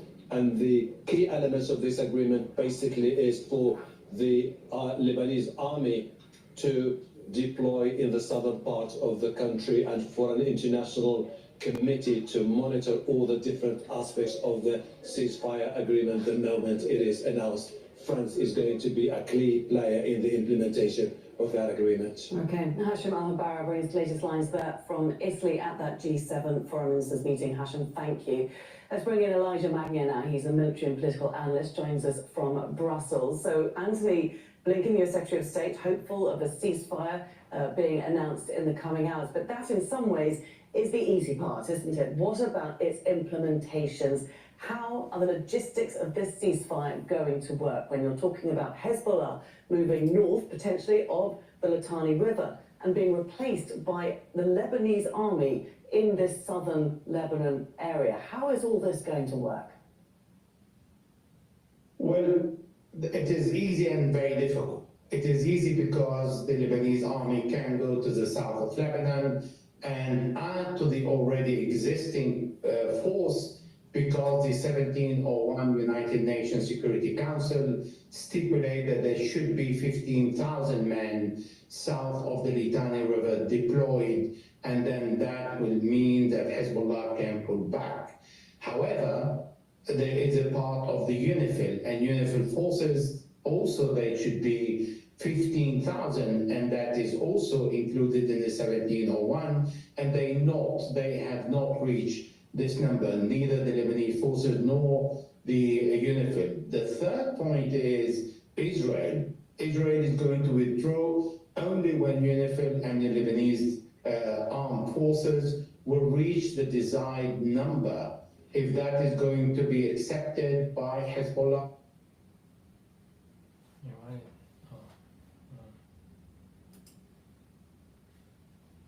See the Israelis standing in their villages along the borders, even if there is a cessation of hostility, and not pulling out until the Lebanese forces, the Lebanese army forces is deployed.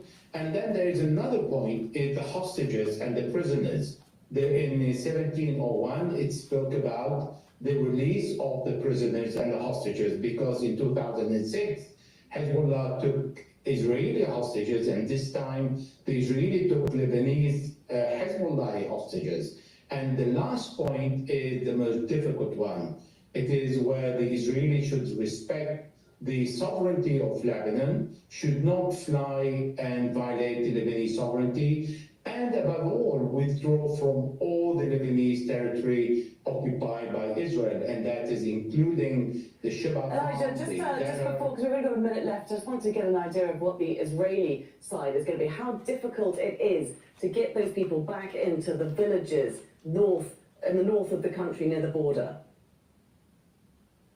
Well, it's very easy to bring them back once the cessation of hostility is declared, but their home need to be reconstructed. On the Lebanese side, it's going to take many years. On the Israeli side, Also because the Israelis said they have 9,000 houses destroyed, and on the Lebanese side, all in all, there are around 100,000 houses and apartments that have been destroyed. And all that, once there is a cessation of hostility, which is fragile, that's why I continue repeating it, because the 1701 doesn't speak about the ceasefire that is more firm and more secure, but the cessation of hostility can be violated, and it is very fragile. So bring them back. Elijah, I have to jump in there. I'm afraid we have run out of time. All right. So I just want to remind the ones that are watching, I've added new features to my website where you can listen to the audio of my podcast. I'm starting to populate there. You can also listen to my podcast audio version on Podomatic and on Apple Podcasts. So, please listen to the podcast from my website or from Apple Podcasts and Podomatic.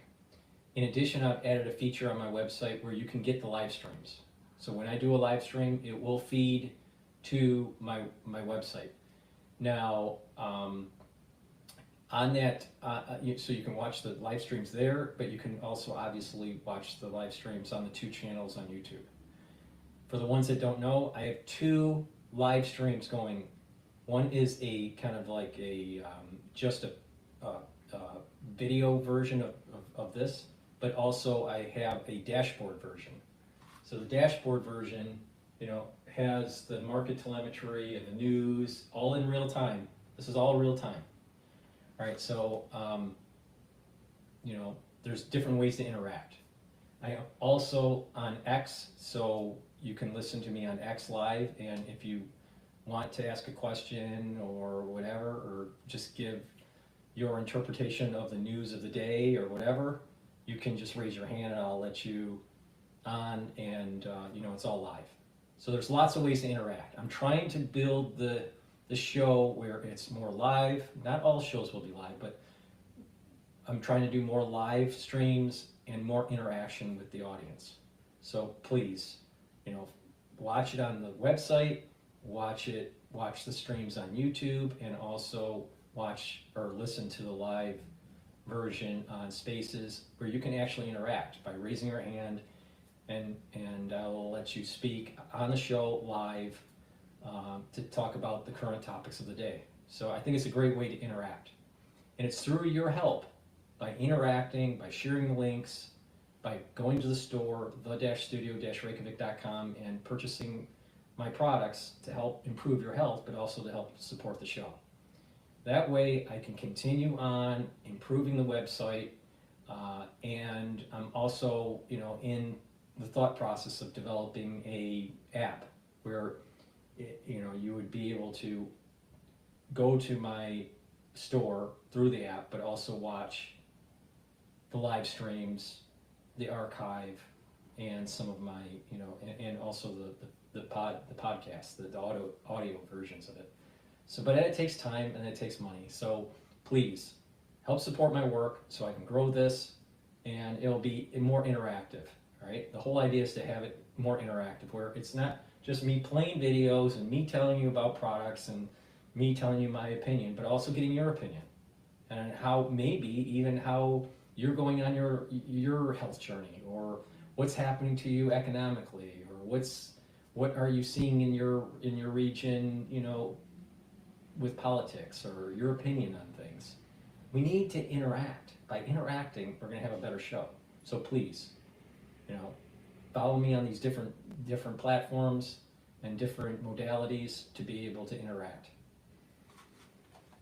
All right, so let's go back to Al Jazeera here. The publication is one of the leading media outlets in Israel, willing to challenge the government's narrative on the war on Gaza and criticize its policy. Almost all the media outlets totally recruited themselves to the narrative of the government and the army, and avoided the Israelis foreseeing Gaza, avoided Israel foreseeing the crimes in Gaza, and pleased or did anything possible to please the viewers and readership while Haaretz tried to stick to the truth and to the full truth. Israel's war in Gaza has led to a crackdown on both domestic and international media. Analysts warn that its campaign against Haaretz may have only just begun. What they're trying to do is put the Haaretz out of business. Now, if they're unsuccessful, they're likely to consider other measures as the criticism goes on. Because what they're really trying to do is shoot the messenger. Israel's war on Gaza has killed more than 40,000 Palestinians, sparking condemnation from around the world. The government's response has been to attempt to control the narrative and silence dissenting voices. Policies that may lead to the truth in Israel becoming another casualty of war. Vincent Monahan, Al Jazeera for Inside Story. All right, so I want to go to Bloomberg because they're talking about the tariff here. So let's go to Bloomberg Live here. On balance of power, and they're going to join me straight ahead as we look more at this policy proposal from Donald Trump and how it fits in to the promises he made on the campaign trail. We're also keeping an eye on the Middle East. We are expecting Israeli Prime Minister Benjamin Netanyahu to speak less than half an hour from now on a ceasefire in Lebanon. And we'll bring that to you here on Bloomberg. All right, they're on commercial here. So let me just do a commercial break. Please go to my store, the-studio-reykjavik.com. Help support my work, also help support your health. I've partnered up with Rainbow Herbals and we've created these deodorants. They're all natural. They're made from ingredients from the Himalayas. They're made from essential oils. I have it in peppermint, lavender, and tea tree, and also in citrus. All right?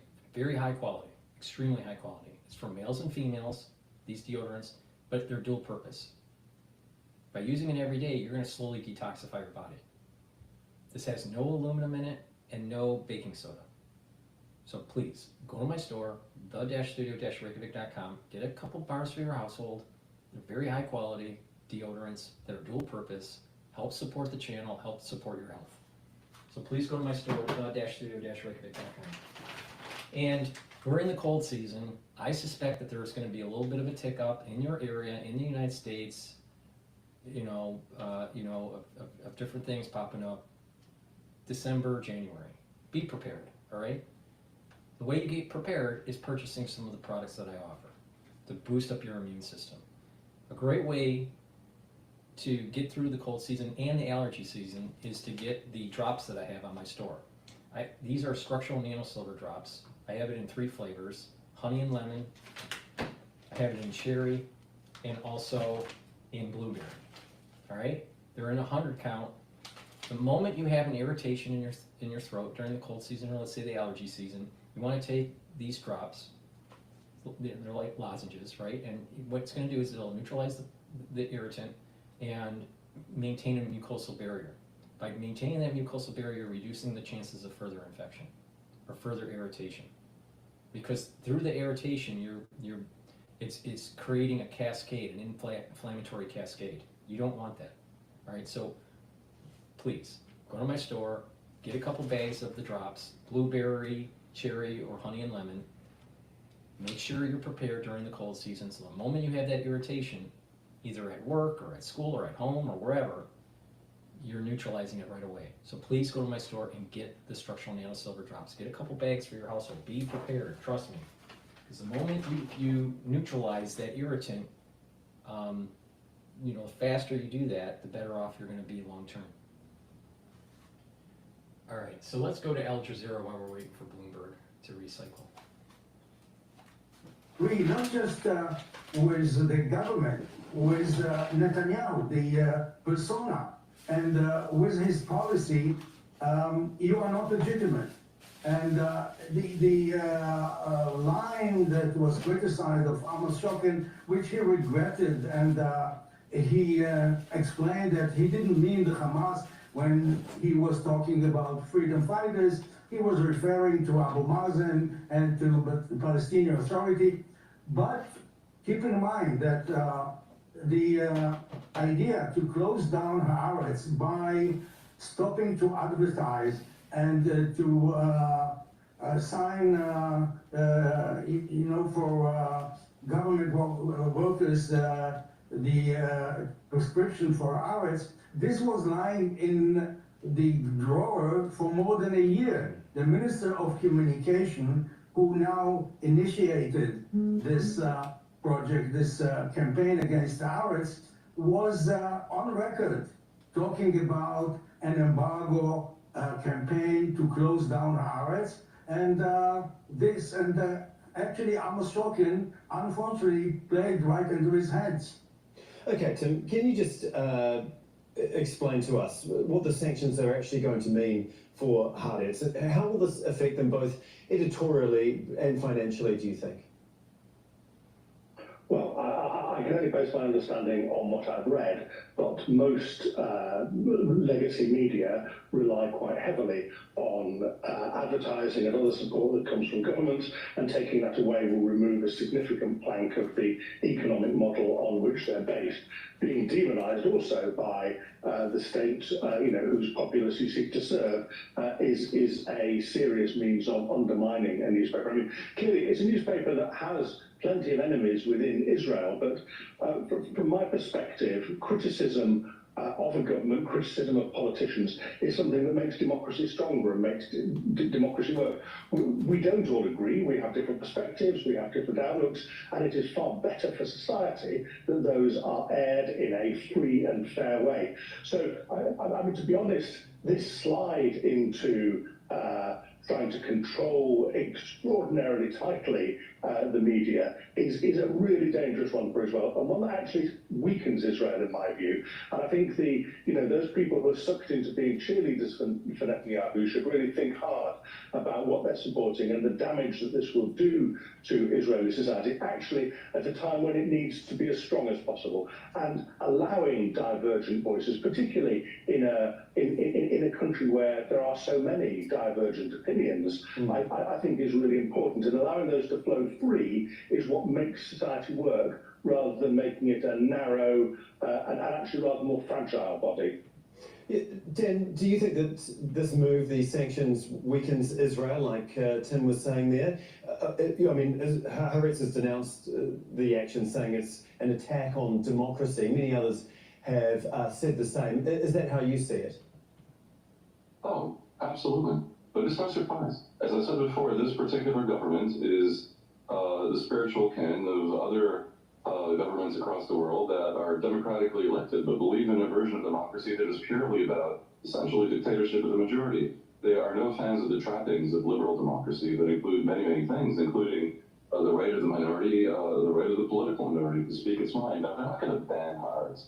They're trying to do it damage, and also they're trying to sort of circle the wagons of their own constituents and sort of project to them that they're doing something that is part and parcel of the cultural war, essentially, far, far broader than the issue of the Palestinians. And look, I mean, the noises they're making about the enemies of the state, I mean, this is stuff that you hear also from the Trumpist crowd in the U.S. This is a movement of the populist right around the world, and the Netanyahu government is one of the leading lights of that movement. Will it really harm Haaretz? I'm not so sure. I don't have the data on their revenue, but one should remember that this is one of the world's relatively few papers that is very successful with its paywall, and they charge a lot of money. I mean, it's a fairly small number of global legacy newspapers that can do this, and we're talking about the Wall Street Journal and New York Times. I think that any nation that is suppressing the press, even if there's a biasness to it, is wrong. All right? It's the people that need to make a decision on what to watch, what to consume, and it's important to watch multiple views, multiple perspectives, so you have your own synthesis, right? It's interesting, when I was telling you that I was at an event where Brian Stelter was promoting his book, all right? And in person, he's not that bad of a person. In the media, when he's doing a show, he's a freaking asshole, right? But in person, he's not that bad of a person, right? And that's probably true with most people. But when they were asking the audience what you watched, the assumption, now many people were older in the audience, but the assumption was that you only watch one thing. So, they asked, do you watch MSNBC? Or do you watch CNN? Or do you watch Fox? Or do you watch whatever, right?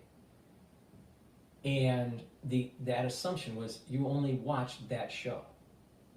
But the smarter ones are watching everything and getting the metadata, all right? So you can have your own synthesis and you can be more discerning. If you're only watching one thing, it's probably going to be a problem, right? There's differences between Bloomberg and CNBC, right? Or even Fox Business. So most people are in this mindset that just watching one thing, that's the wrong way to do it. So if a government is suppressing the media in Israel, in the United States, whatever, it's wrong, all right? In the United States, they're suppressing RT. In Israel, they're suppressing, Haaretz and Al Jazeera. Wrong. They shouldn't be doing that. Now, there's going to be bias with these media organizations, of course. But it should be the people to decide what they want to watch.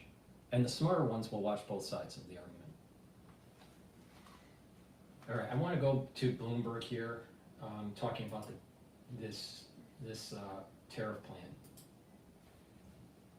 For years, and it is, though, a bit different from what we heard in the transition to the first Trump administration. We all remember that transition as he paraded people through, Trump Plaza, and he had them go through this stream of reporters, and it was very kind of traditional media oriented.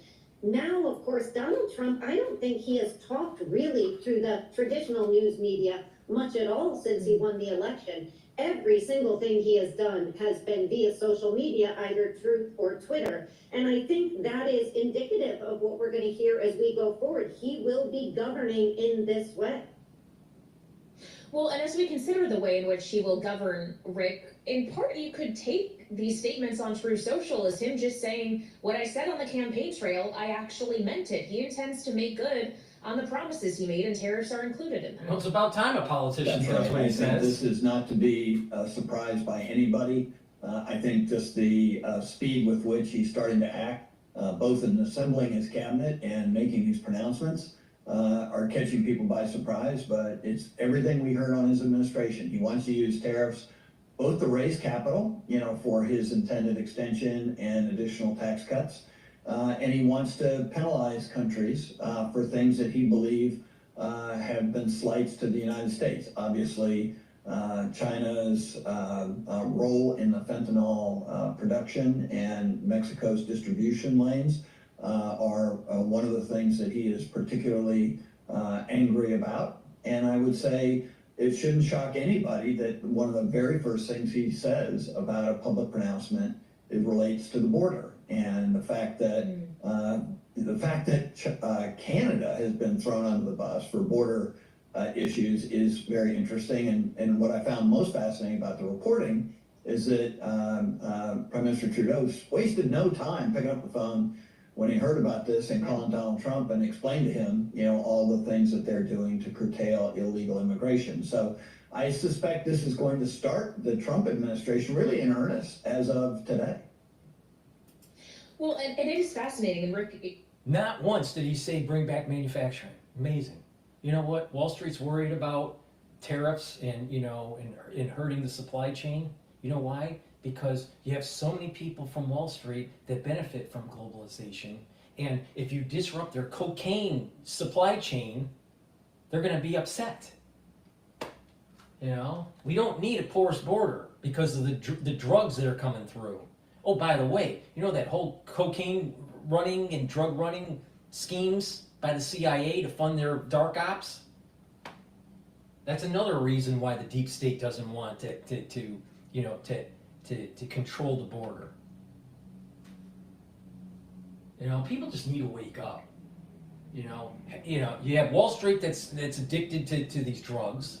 You have Wall Street that's addicted to these free trade agreements, and you have the CIA addicted to the cash flows for the dark ops, those are the drug running. And then we haven't even talked about the whole sex trafficking and all that stuff. I mean, people need to, this is why I said, it's so important. God, country, and family. When you work on those elements, you will move through life better. You will, when you're at a fork in the road and you're deciding on the best policy or the best way forward, you focus on those pillars and it'll move you in the right direction. But, you got, Cocaine Joe, at NYSE, trading stocks, making sure, that he has his supply. Because he has to have a porous border. The CIA has to have a porous border because they don't want to tell Congress what they're doing, so they have to fund their dark ops. Makes you wonder how Clinton got into office, right? Look at the ag sector last time around. He doesn't want to do that again. I think we have to hope he doesn't want to do that again. And this is more rhetorical than it's going to be actually fulfilled policy-wise in the long run. Well, and as we consider the ultimate impact this could have on the economy if he follows through on this, Rick, I would point out he's the going to data follow we got through. today. I know you're a University of Michigan consumer sentiment guy, but we also got consumer confidence data for November today, the highest level in more than a year. More optimism out there on the economy and also the labor market in the aftermath of Trump's victory 3 weeks ago. So whatever economic analysis we do here on Bloomberg, it does seem that the American electorate believes that these policies that Donald Trump has said, and it seems he intends to follow through on. That's because that's what we want. And when we get what we want, we're going to have a vibrant economy. But the globalists are not going to get what they want, and they're going to kick and scream and try to convince you that what you want is bad for you. Out of office, and people remember a very positive economic environment. They had more money in their pocket. We heard that over and over and over again.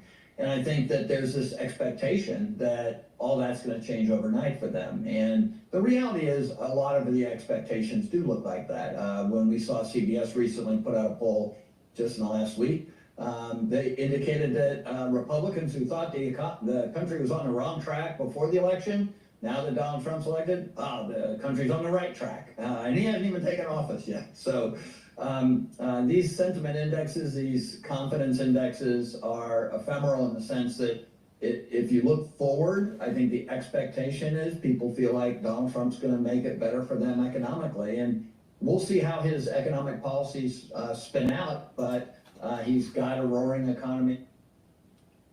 It's proof positive on what was happening in 2016, or 2017, 2018, and 2019. He was successful. I'm telling you, I personally think that America's moving in the right direction. But you are going to have globalists that are going to continue to demonize Trump. You're going to have, the potential of lawfare and all this stuff, and you're going to have economists that are trying to demonize policy. But America can, if we focus on the right things, God, country, and family, we will go in the right direction. Ultraliberalism is not the future of America. It will be the destruction of America. But the future, a bright future of America is the path forward. It's not going to be perfect. It's going to be bumpy, but we can do this. We can do this. But we got to be builders. We got to be inventors. We have to be creative. We do that. We're going to be the best nation. We have been the best nation in the world, in world history. But we can be so much farther ahead. So much. There will be a major blessing that happens. But if we keep on, demonizing God, country, and family, we're going to end up in a shithole. Tensions, what's happening on the markets. And so you're hard pressed to imagine that this is going to be more than rhetorical. Will he impose tariffs? I believe he absolutely will. He said he will and he'll do it. But they won't be quite as extreme, or hopefully extreme enough, that they cause inflation, because Donald Trump knows everything else he wants to do is gonna fall by the wayside if the market and people start to respond negatively to what he's doing. So I think he'll listen, he'll make a decision, and the markets speak loud to Donald Trump. I would argue. So what even louder. she's saying is that if you're a market participant and you're a globalist, you don't like his policies, you need to push back. So you convince Trump to dial down his rhetoric, dial down the tariffs. If you're the Walmart family, right? And you don't like the higher tariffs because you're importing more expensive goods for your stores, and people aren't going to your stores anymore, then you have to raise hell and convince Trump that, that these tariff policies are bad. Bad man. Trump tariff bad. You know what? These globalists, they have a rude awakening. If the American public in general, the middle class, wakes up and pushes back, you can hurt the globalists. Because the globalists' Achilles heel is the infrastructure and the flow of money that they have wired up the last 35 years. That's their Achilles heel. Mexican trade agreement was the first thing he did on trade when he first got elected. All right, Rick Davis and Jeannie Shanzano, our signature political panel, thank you so much. They'll be back for more in our second hour of Balance of Power. Just 5 minutes from now, we are expecting a televised news conference from Israeli Prime Minister Benjamin Netanyahu. We'll have more on the prospects of a ceasefire ahead on Bloomberg. Can you imagine me on Balance of Power and how I tell it the way it is? Please go to my store, the-studio-reykjavik.com, and get the NAD+. This is a supplement that I've added to my store, and I have added to my personal stack. The reason why I've added it to my personal stack is that it boosts up energy levels, and it helps with repairing the DNA mechanism. All right, as we get older, especially when you hit about 40, all right, as we get older, we have a buildup of DNA damage. We have repair mechanisms within our cells to repair that DNA damage, but as we get older, that accumulates and it's harder and harder to repair because there's more damage that's being created. All right, so you need to take supplements to help the repair damage out. So NAD+ builds up helps with the energy levels, but also it helps with repairing DNA damage. Okay, so with that, it also, NAD+ helps with neurons, neural health. So it's neuroprotective, right?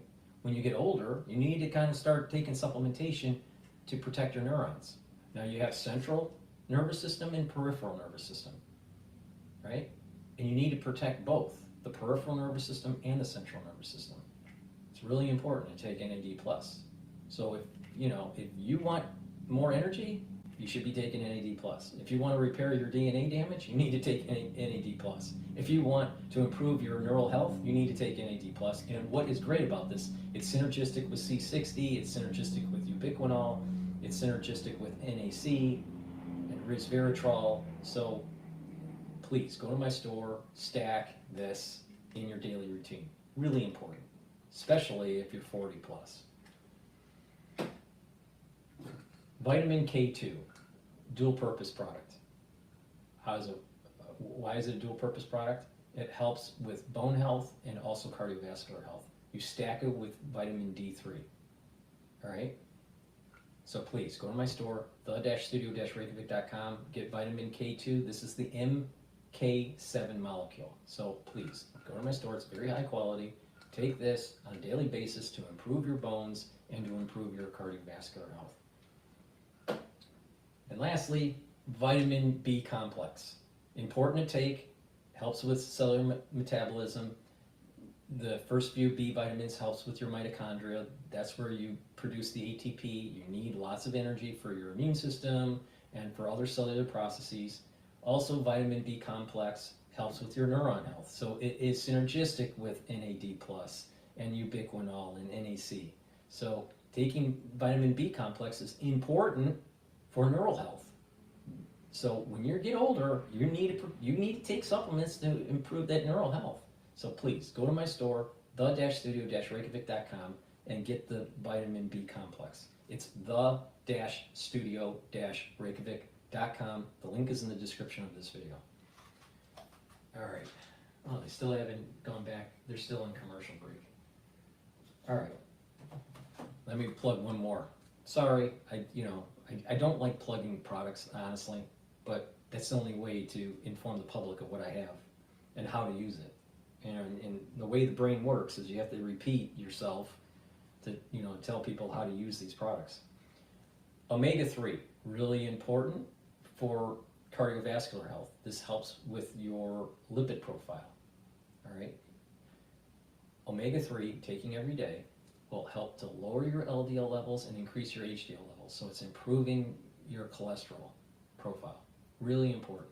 All right. When you stack this with certain things, you can actually reduce plaque that has built up and reduce the chances of building up new plaque. All right. I have a box. It's called the Longevity cardiovascular box, I believe it is, on my store. It's a stack for how to improve your vascular system, and omega-3 is in there. So please go to the store, get the omega-3 as an individual product, or you can go to my anti-aging and longevity boxes and pick the system that you want to improve. Like I have a brain system that you can improve, I have a cardiovascular system that you can improve, immune system, right? So I have lots of different systems that you can target that are curated stacks that you can take to move into this health journey. So please go to my store, the-studio-reykjavik.com, and get the omega-3, or get it in one of my longevity boxes. All right, what's going on? I'm going to go to Al Jazeera here. For a desperate search for shelter worsening. Shut. And Pakistan's army fires live ammunition in Islamabad, where supporters of former Prime Minister Imran Khan demand his release from prison.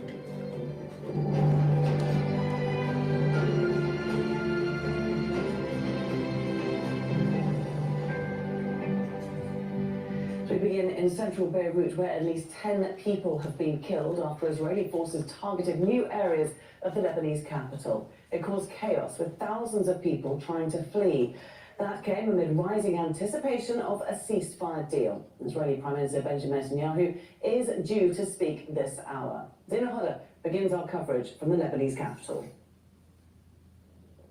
Israel shows its firepower as its leaders consider a U.S. proposed ceasefire in Lebanon, an extensive wave of near-simultaneous airstrikes. More widespread destruction on what are now largely empty neighborhoods in Beirut's southern suburb. All right, I'm going back The to Israeli Bloomberg. military called They this stopped their assault. Their advertising here. Campaign. He threw 60% out there for China. So we want to turn now to someone who focuses on China extensively in the House of Representatives by sitting on the House China Select Committee. Democratic Congressman Jake Auchincloss of Massachusetts is here with me now on Bloomberg TV and radio. Congressman, thanks for your time. As we consider the authority Donald Trump would use to do this, if he indeed follows through on this threat, it really is about protecting U.S. national security interests in large part. Is this a justified means to an end? Good afternoon. Thanks for having me on. Before we talk about the politics and the legality, I think it's helpful to start with the facts of the matter. I'm the co-chair of the Fentanyl Working Group. I'm on the Joint Task Force for combating the Mexican drug cartel. So I've been able to see both sides of this problem. And the facts are this. The Chinese are exporting about 97% of all fentanyl precursors to either the west coast of Mexico, where it then gets channeled into the United States, or directly to the United States. It's causing about 100,000 American deaths every year, about a 9/11 every week. Damn. The Mexican drug cartels are absolutely part of this supply chain, both through trafficking and also through money laundering. And yes, as the Mexican president said, they are also being equipped by U.S. arms sales going to the south. So there are no clean hands in this problem. But what is for certain is that Donald Trump's knee-jerk approach to using tariffs right off the bat does two things. One, it removes his most potent leverage, as opposed to using an escalatory ladder, starting with other more targeted reprisals to Chinese exports. And two, it's going to raise prices on Americans. It's going to raise prices on Americans for car insurance, for housing, and it's also going to compress wages for American employees who are working for companies that now have smaller end markets.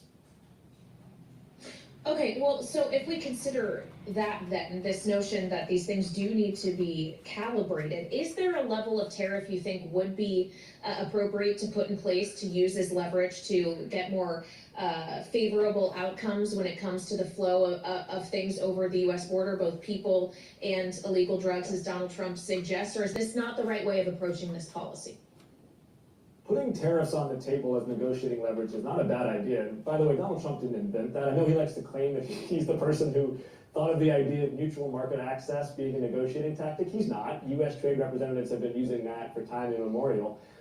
Here's the more targeted approach, though. There's about 24 Chinese manufacturers who account for the vast majority of these fentanyl active pharmaceutical ingredients. And these Chinese manufacturers actually have a lot of licit business as well as illicit business.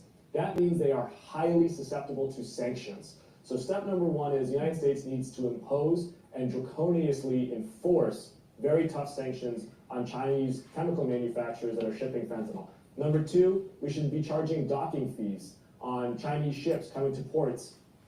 And we can... Why is our pharmaceutical industry being manufactured overseas? Why aren't we making stuff here?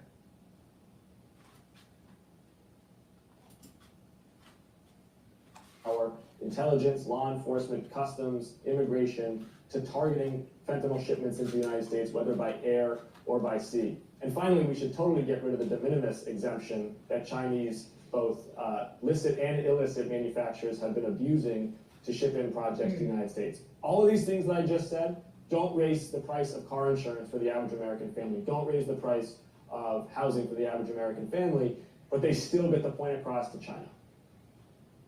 Well, and many of those things you just said also involve other cabinet officials, presumably, or other departments at the very least. Treasury for the enforcement of sanctions, tariffs obviously there as well, the Secretary of State potentially to handle with the diplomacy aspects. And when we consider the individuals that the president-elect has selected for those posts, does that give you more confidence about the way China policy is going to be approached under this administration?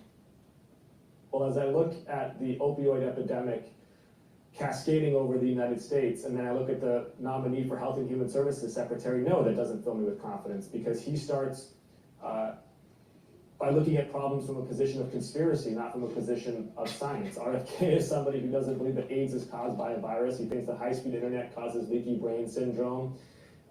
He thinks that COVID was ethnically targeted to spare Jews and Chinese and target Black Americans. So this is not an individual that I trust to look at the evidence and take a rational and science-informed view of how we reduce opioid deaths and how we tackle fentanyl imports to the United States. But this is why it is so critical. I'm pretty sure that RFK Jr. isn't well liked in Big Pharma. All right? And since Big Pharma advertises on Bloomberg a lot, don't you think that they'll find people to demonize RFK Jr.? Arab groups in the Middle East. We can accomplish those two things in the first year, but not if Donald Trump punishes American citizens with higher prices as opposed to punishing China. Well, I'm glad, Congressman, that you raised the Middle East, because we're watching that as well today. In fact, any minute now, we're expecting we will hear from Israeli Prime Minister Benjamin Netanyahu, as we've been made to understand both by Israeli officials, but even the U.S. Secretary of State Antony Blinken as well, that a ceasefire agreement with Lebanon, or with Hezbollah in Lebanon, is within reach. We've talked to you extensively about the conflict between Israel and these proxies on this program, Congressman. How do you feel about the prospects of this being done, and what it might mean for a potential ceasefire in Gaza as well? we should be cautious that they are distinct issues. What's going to be critical for any ceasefire agreement with Hezbollah, in my view, is that these Israelis who have been displaced from their homes and communities in northern Israel because of indiscriminate Hezbollah rocket fire need to be able to return back to their homes. And we also need to see that Hezbollah is not going to relocate to the southern border of Lebanon and be able to continue their launching of precision-guided munitions, but rather that the Lebanese army will gain operational control of that area so that the 2006 agreement can really be honored, which is that there needs to be that buffer zone. The Gaza really remains a separate issue, and I think we should be cautious about interlocking them too much. Of course, every ceasefire agreement is progress, but in Gaza, it still comes down to those hostages. We have human beings held underground in terror tunnels, and they need to be released home. And Israel has every right to continue to operate against Hamas until those hostages are home. Well, and we know that's something that the president has been advocating for the last year or more, Congressman. He has 55 days left to go before Donald Trump takes over. What would it mean if some form of ceasefire agreement, at least a greater degree of peace in the Middle East, can be achieved before President Biden leaves office? Every president has aspired to that since Jimmy Carter and onwards, right? So of course every president views that as a golden ring to furnish their legacy. What would be really critical for Joe Biden, I think, is a hostage deal for Gaza that got these hostages home, and that also transition towards Palestinian-led, Arab-financed, Western-backed reconstruction of Gaza that respects Israel's security. That is the pinnacle of a Israel-Gaza accord. I think the second thing that he can do within these next 55 days is enforce the oil export sanctions against Iran with more muscle and vigor. Iran is exporting about 90% of its oil to China, and it's using that hard currency Israel is just doing to fund these proxy terror groups across the Middle East. A live statement, Prime Minister. Until we achieve all our objectives, including returning all the people of the North to their homes safely, and this will happen. Same as we did in the South.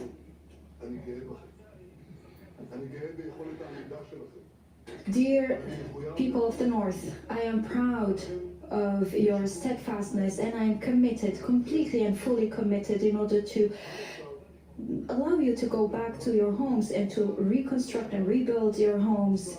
Thanks to the heroic acts of our people and our army and the police forces, we were able to achieve many of our goals during this war, this holy war. Those achievements was also shown to the world and showed our strengths to the world in the Middle East also, including first in Iran we were able to eliminate some of the ability of Iran to manufacture missiles, and also we targeted some of its nuclear sites and facilities, and I'm committed to continue to do everything that is needed in order to prevent Iran from having nuclear weapons. This is my main objective, and this will continue to be so, especially when we hear the continuous statements from the Iranian leaders as they have this ambition to possess the nuclear weapon. Preventing such project and preventing them from achieving such goal is our main goal, because the existence of Israel depends on that. We were able also to kill more than 20,000 Hamas fighters, including the leaders of the movement, and we were able also to return 154 of our hostages, and we continue to be committed to returning all our hostages either those who are alive or those who died, and we will make an end to the suffering of their families. We will also continue to work in order to eliminate completely Hamas. As far as the West Bank is concerned, we continue to kill hundreds of fighters and also to eliminate and destroy all kind of infrastructures of terrorism. There is no place that we are not reaching. We have also attacked Al-Hudaydah port in Yemen, something that the international alliance was not able to do. We will continue to intercept all the missiles thanks to the drones. We also have some challenges that are facing us in Syria. We continue to block and hinder all the attempts of Hezbollah as they try to send or to receive some weapons. Bashar needs to understand that he's playing with fire. Hezbollah also chose to attack us since October 7 last year. Hezbollah is no longer Hezbollah that launched a war against us.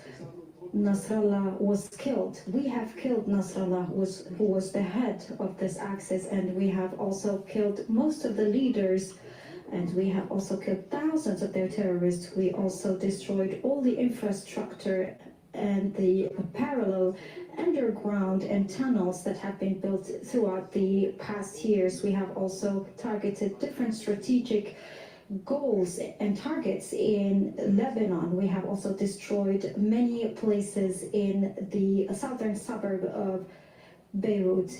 Dear people of Israel, all what I've said could have been just an imaginary narrative, but we were able to achieve all this. And I would like to add that at any moment during this war, I was also and always looking to all the different fronts. This is what I did exactly when I decided at the beginning of the war to focus on Gaza and not to open any other fronts, including in Lebanon. This is also what I've done a few months ago, when we have decided to focus on Hezbollah after the situation and the conditions were appropriate. We have also, it was the same when we decided to attack Iran, and we have decided what are the goals and the objectives that we want to achieve. Today, I take into consideration all the different fronts, and I see the bigger picture, and I am committed to give our army all the needed tools in order to protect them and to protect their lives as they try to help us achieve victory. Oh, people of Israel as well, I will also present a ceasefire deal to the cabinet, and the continuity of this ceasefire deal will depend on the situation in Lebanon. We will also continue to work completely and freely, especially if Hezbollah will continue to try to attack us or to resume their armament, or if they try to attack our southern territory, if they try to build a tunnel, or if they try to launch missiles, we will respond. I heard that they say that if we will sign or reach a ceasefire deal, we will not be able to respond. This is exactly what they said when we reached an agreement or a truce with Gaza in order to release some of our hostages. They said that we will never go back to fighting again, and we did go back to fighting, and we will do the same. They say that Hezbollah will need just 1 year or 2 years and will be able to arm themselves and attack us again. So if Hezbollah will violate the deal and will try to launch missiles or attack us in the future, we will respond to any attack in the future. I know that some do not believe that we are able to achieve this goal, but many people did not believe that we were going to enter in Gaza by land, and we did that. They thought that that because of the international pressure, we will not enter the Philadelphia Axis. Not only that, we were able to do so, and we were able to attack and to have some operations there. Some people thought that we were not able to attack Lebanon or Beirut, and we were able to do so, and we surprised the world. So after all this, maybe it's now time that you believe that we do everything that we say and our commitment to achieve a victory.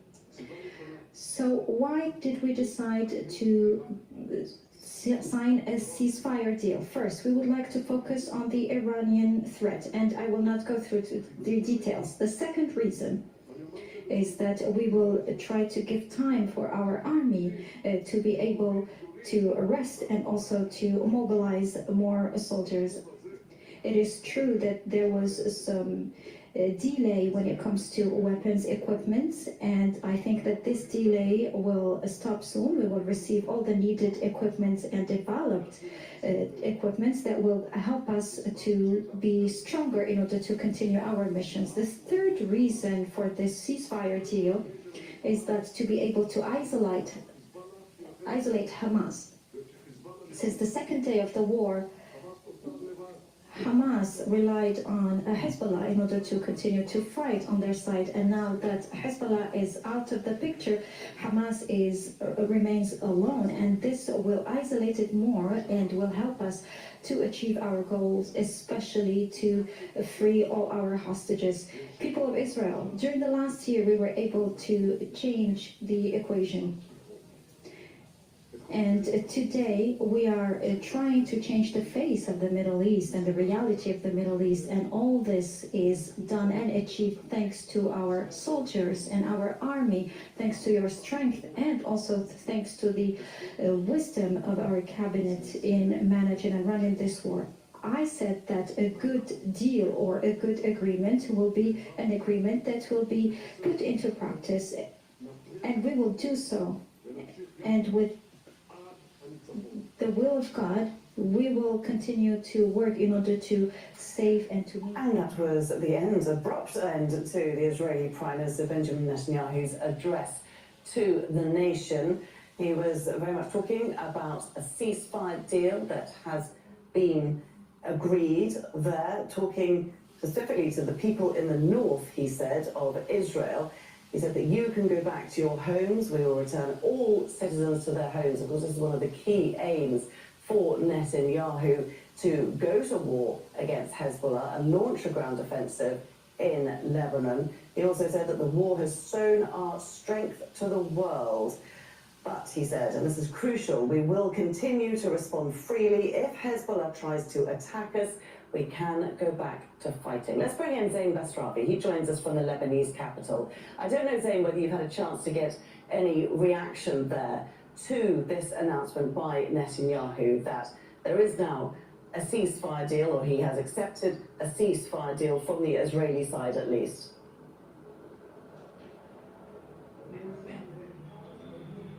Well, certainly the people in Lebanon were waiting for this speech. Strangely, people here have been saying for days that they were waiting for the Israeli Prime Minister to speak. And despite the fact that this speech was still talking about a ceasefire, saying that they could cease the ceasefire anytime they wanted. All right, I'm going to go to Bloomberg on this topic here.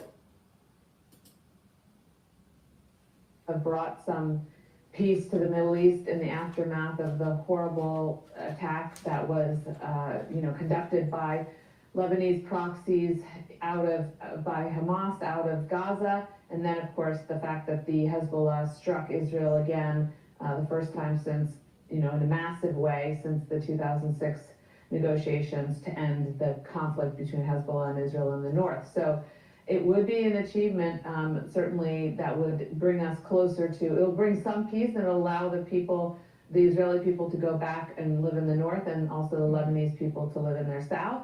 But it wouldn't solve the Hamas. It might make it easier to solve Hamas, but those are very different situations. So I'm a bit skeptical as to whether that would open the door wide enough.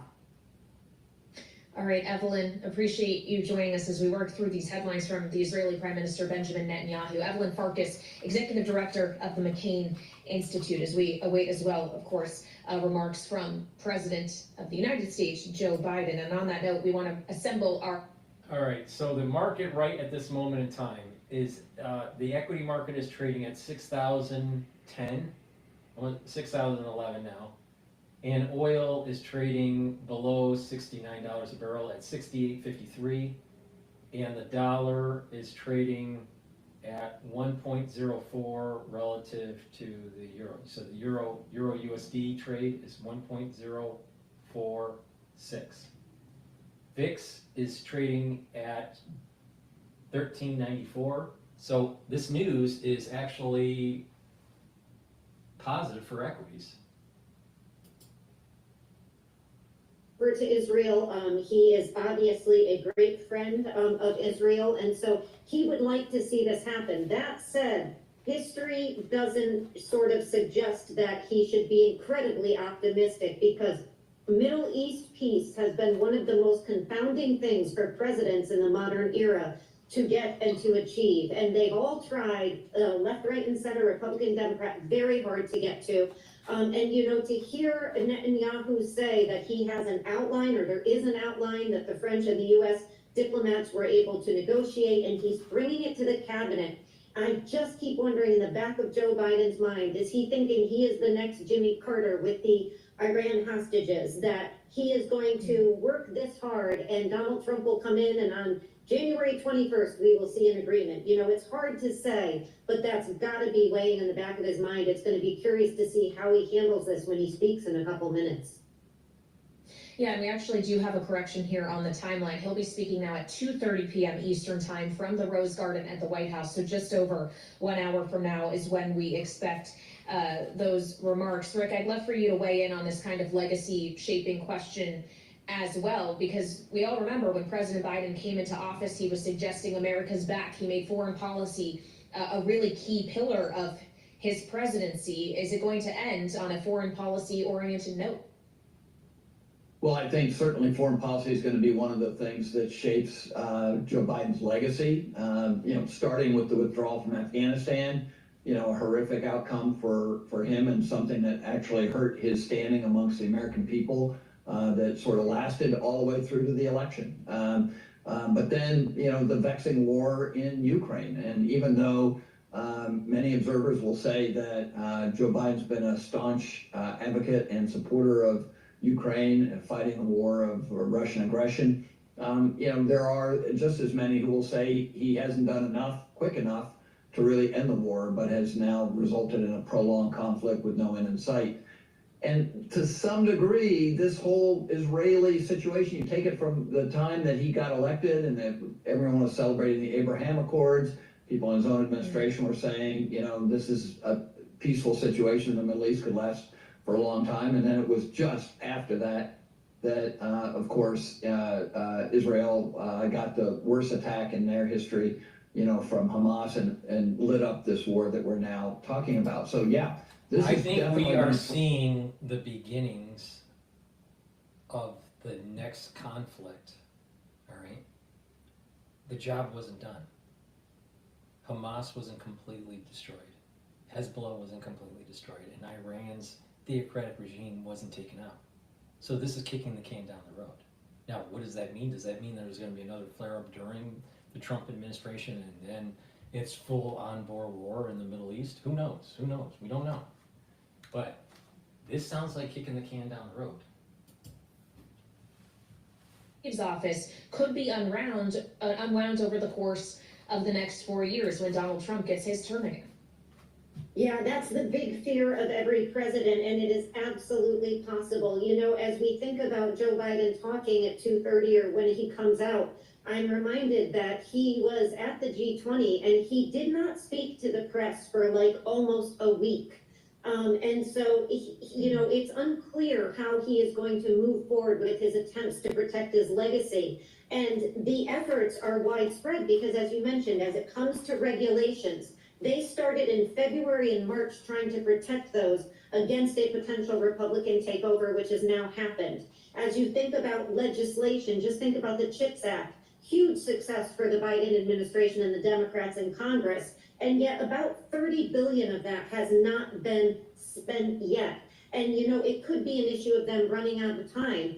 And Rick was just talking about the policy legacy. So you look at this, and he does have a lot of work to do to try to cement this legacy. And one thing we know that's happening in Congress right now is the Senate is rushing as far as it can to confirm the rest of these judges, because the Democrats will lose the Senate. All of this impacting Joe Biden's legacy. So it is a Maybe Sleepy Joe shouldn't have been sleeping for the last 4 years and actually did something as president so he would have a legacy instead of rushing at the very end.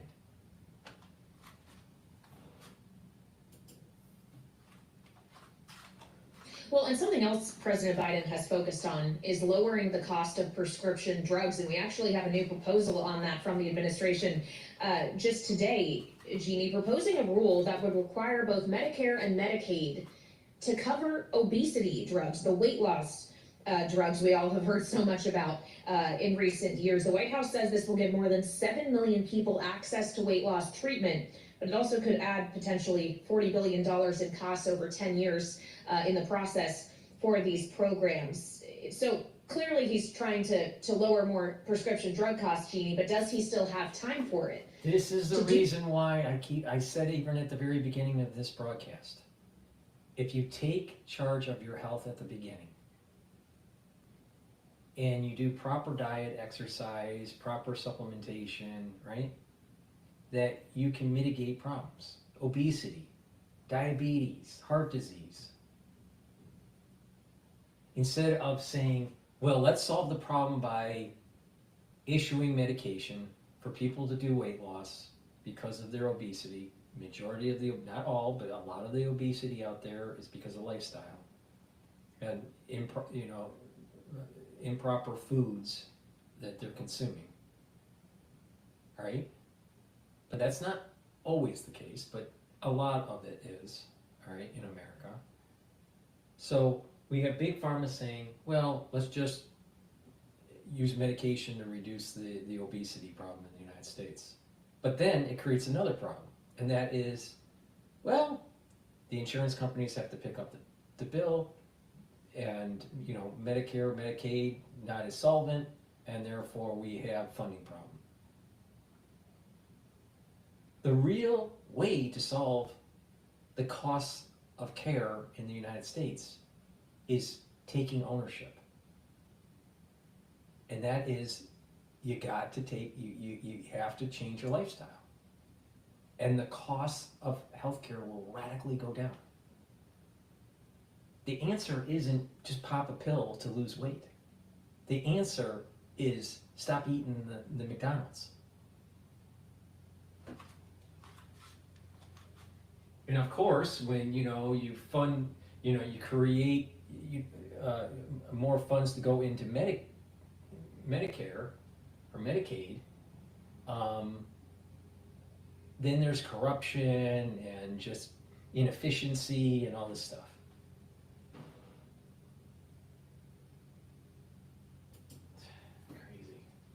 Is if people want their drugs, we should give them to them. And so I think that this is going to be a administration that makes decisions out of the White House, and they will be implemented in their agencies, not the other way around. Well, Jeannie, I wonder if you agree with that, as we've talked about all of these various cabinet level selections and otherwise we've gotten from Donald Trump the degrees to which they will have influence on policy. If is it that shapes policy, the White House approves it, or the White House originates it and everybody else just has to act on that desire?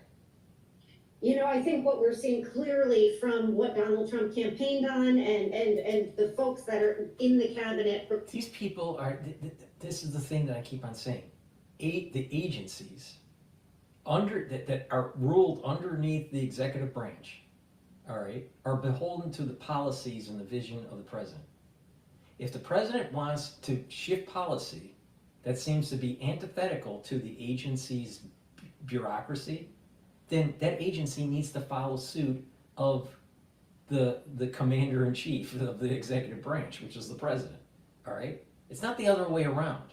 The deep state wants the agencies to have more power and to have individuals that have been inculcated to just circumvent the policy of the president. Because if you decentralize power through these agencies and you compromise or capture the ones that are running the agencies, then the lobbying groups from K Street can get whatever they want. And that's exactly what's happening at the FDA, the CDC, right? HHS, all these different agencies, all right? Well, to stop that is that the policy comes from the president or the White House, and it is implemented at the agencies. That's the way it's supposed to work. Now, of course, the globalists will say, well, that's just a dictatorial. Officially being confirmed for their roles. That's right, and that could take a while, right? We know that it's taken some time in his first administration, although he's ahead of schedule at naming these individuals. None of them have been through proper background checks, and the vetting process hasn't even really begun on Capitol Hill in the Senate. So it could take a while. Maybe some will get through quickly. I don't know about how the Senate Committee on Health is going to work as far as bringing up these nominees, but it's going to be a high priority this administration the first quarter of this year, but we could be still talking about this in March. All right, Rick Davis and Jeannie Shanzano, I look forward to talking about this with you in March and in the months in between. Our signature political Yeah, let's panel just here slow on Balance roll. of Power. Let's just slow roll the nominee confirmation so we can prevent Trump from actually instituting policy at the agency level. See how the deep state works? See how the deep state just finds a reason to slow walk anything that Trump has? Please go to my store, the-studio-reykjavik.com. Help support my work and your health by going to the store and getting the resveratrol. I've been taking resveratrol for decades, all right? Resveratrol is important to get rid of senescent cells. It's an antioxidant, and it's synergistic with many of the products that I offer. You can stack it really well with C60, NAD+, NAC, right? So, you know, CoQ10, ubiquinol. When you stack it like that, you're improving your mitochondria, you're boosting up your mitochondrial health. So please, go to my store, the-studio-reykjavik.com, and get the resveratrol. Lignans, extremely important. This is a powder. You mix it with your food or with filtered water. This helps your immune system. It brings down inflammation, and it's an antioxidant. So it's a great way to boost up that immune system. You want a good immune system, because with a good immune system, you can fight infection. With a good immune system, you can fight cancers. With a good immune system, you're slowing down the aging process. If you notice, people that have bad immune systems age quicker. You ever wonder why? Well, because when you get sick, even if you clear an infection or clear, you know, the disease of whatever, it takes time to remodel your body. And when you get older, it's harder and harder to remodel. So if you're chronically sick, that chronic inflammation and remodeling ends up aging you faster. You don't want that. So go to my store, the-studio-reykjavik.com, get the lignans, slow down the aging process, and boost up your immune system. And it's very important with modern society, with the chemtrails and with the pesticides being sprayed on our foods and on our gardens and on our lawns and everything. The food, the processed foods that people eat, the unfiltered water, you know, there are toxins and chemicals that are just in our everyday life that need to be purged from our body. So you need to detox, right? A great way to detox is first stop putting them in your body, all right? Filter your water. Eat better quality food. Stop eating processed foods, all right? Start there. Then take a look at the chemicals that are in your house, the cleaning solutions and stuff like that. Try to use stuff that's more natural, okay? A lot of people don't realize that if you have a paint can in your basement or in your garage, the fumes of that paint can do slowly leak out, and you're breathing those chemicals in, all right? So you don't want that, all right? It hurts your body. So you need to rid yourself of the source. Now, once you do that, then you need to detoxify your body. Now, I have zeolite on my store, the-studio-reykjavik.com. Zeolite is a negatively charged molecule that will attach to positively charged heavy metals, toxins, and chemicals, including forever chemicals. You can take this zeolite every day as a maintenance year-round. To do that, you just put 2 drops underneath, small drops underneath your tongue and drink filtered water. Do that year-round, and it's detoxifying your body. It's attaching to those chemicals and toxins, and it's allowing you to urinate them out in about 6 to 8 hours. All right, and you do that year-round. For the ones that only want to detoxify their body once or twice a year, take a few drops, maybe 4 or 5, underneath your tongue and drink it with filtered water. Just small drops, all right? And do that every day until the bottle is done, and do that once or twice a year. It's up to you, but doing it every day is actually better as a maintenance. So, and then get rid of the source. And what will happen is your endocrine system is going to get better, your immune system is going to get better, you're going to have more energy, and you're going to slow down the aging process, because toxins do damage to your cells. So please go to my store, get the zeolite, and get healthy. All right? I'm giving you all the ingredients, how to do it to improve your health. Just follow my lead. This is what I do. The proof's in the pudding. You know, if you want to follow Alex Jones, and you look at how he's aged, and he's younger chronologically than I am. You know, obviously I look better than Alex Jones, and I'm older. Why? Why is that? Because it's about proper diet, proper exercise, supplementation, proper sleep, training your brain, right? It's really simple. All you got to do is take charge of your health. And lastly, please go to my store and get the nattokinase. This nattokinase helps with your cardiovascular health.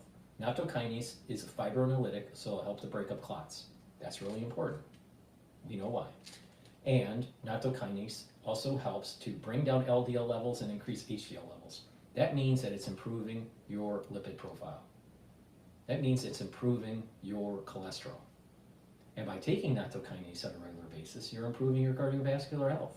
So please, go to my store, the-studio-reykjavik.com, take nattokinase every day. I've added this to my personal stack to improve my cardiovascular health. All right, with that, let's go to Al Jazeera about this breaking news about Netanyahu. Up to his legacy.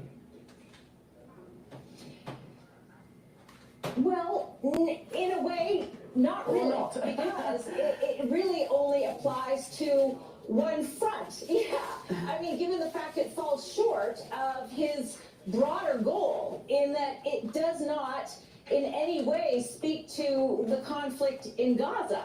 And that is what Joe Biden was looking for. I mean, what we know is that the ceasefire in Lebanon does not directly affect Gaza.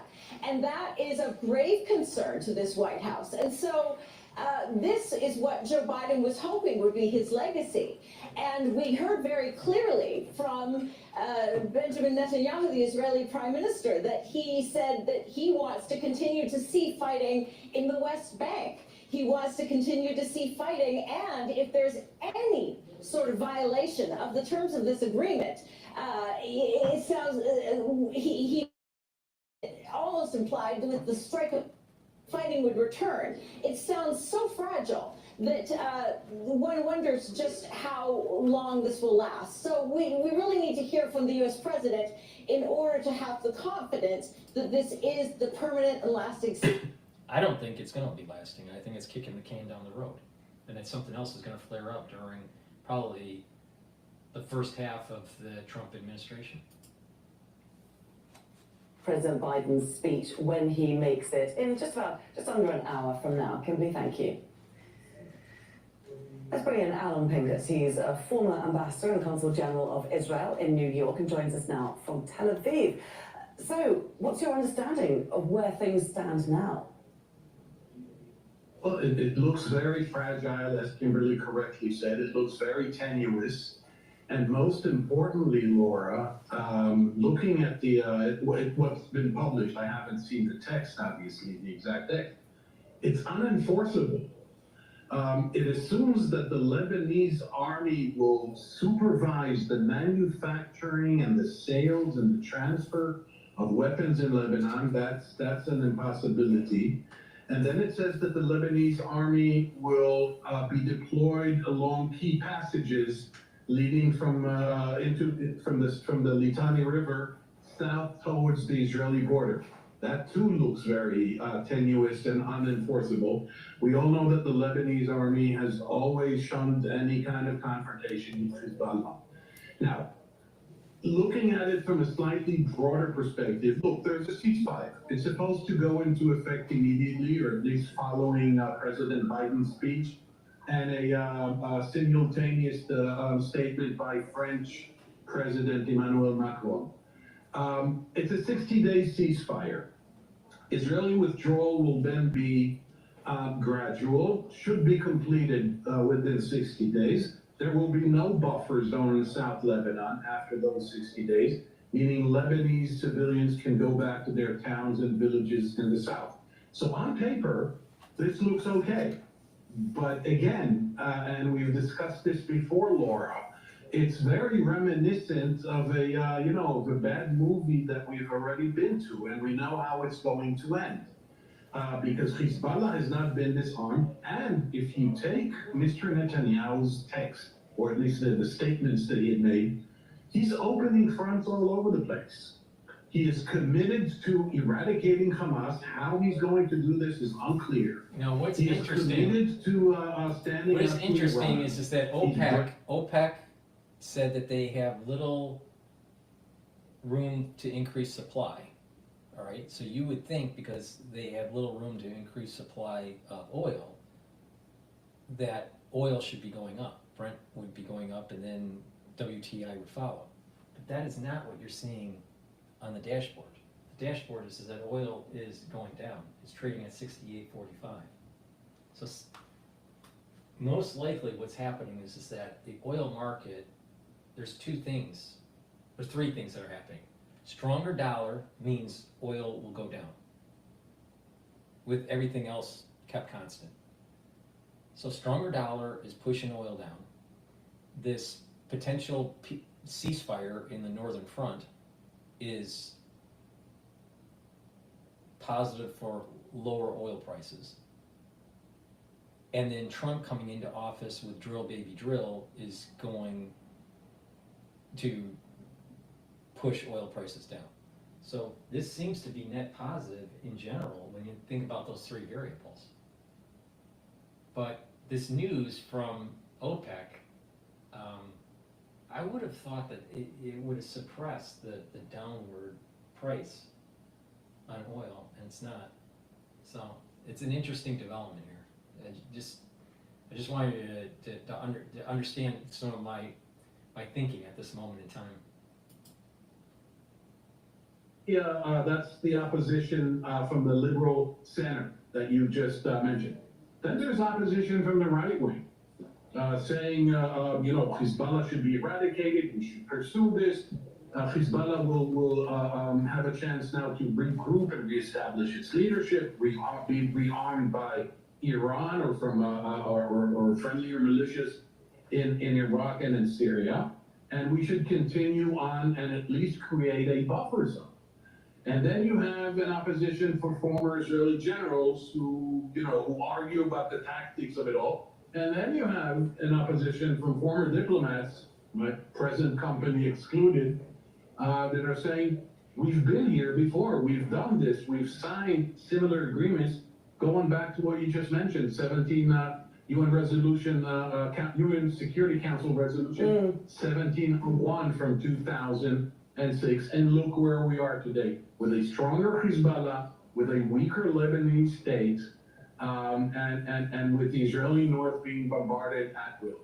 And so you take all these four oppositions, and you see where it's coming from. But if you look at the differences between 20 years ago, when Resolution 1701 was first tried to be implemented, and today, one might say that Hezbollah is not stronger and is being severely dismantled by a lot of the Israeli strikes.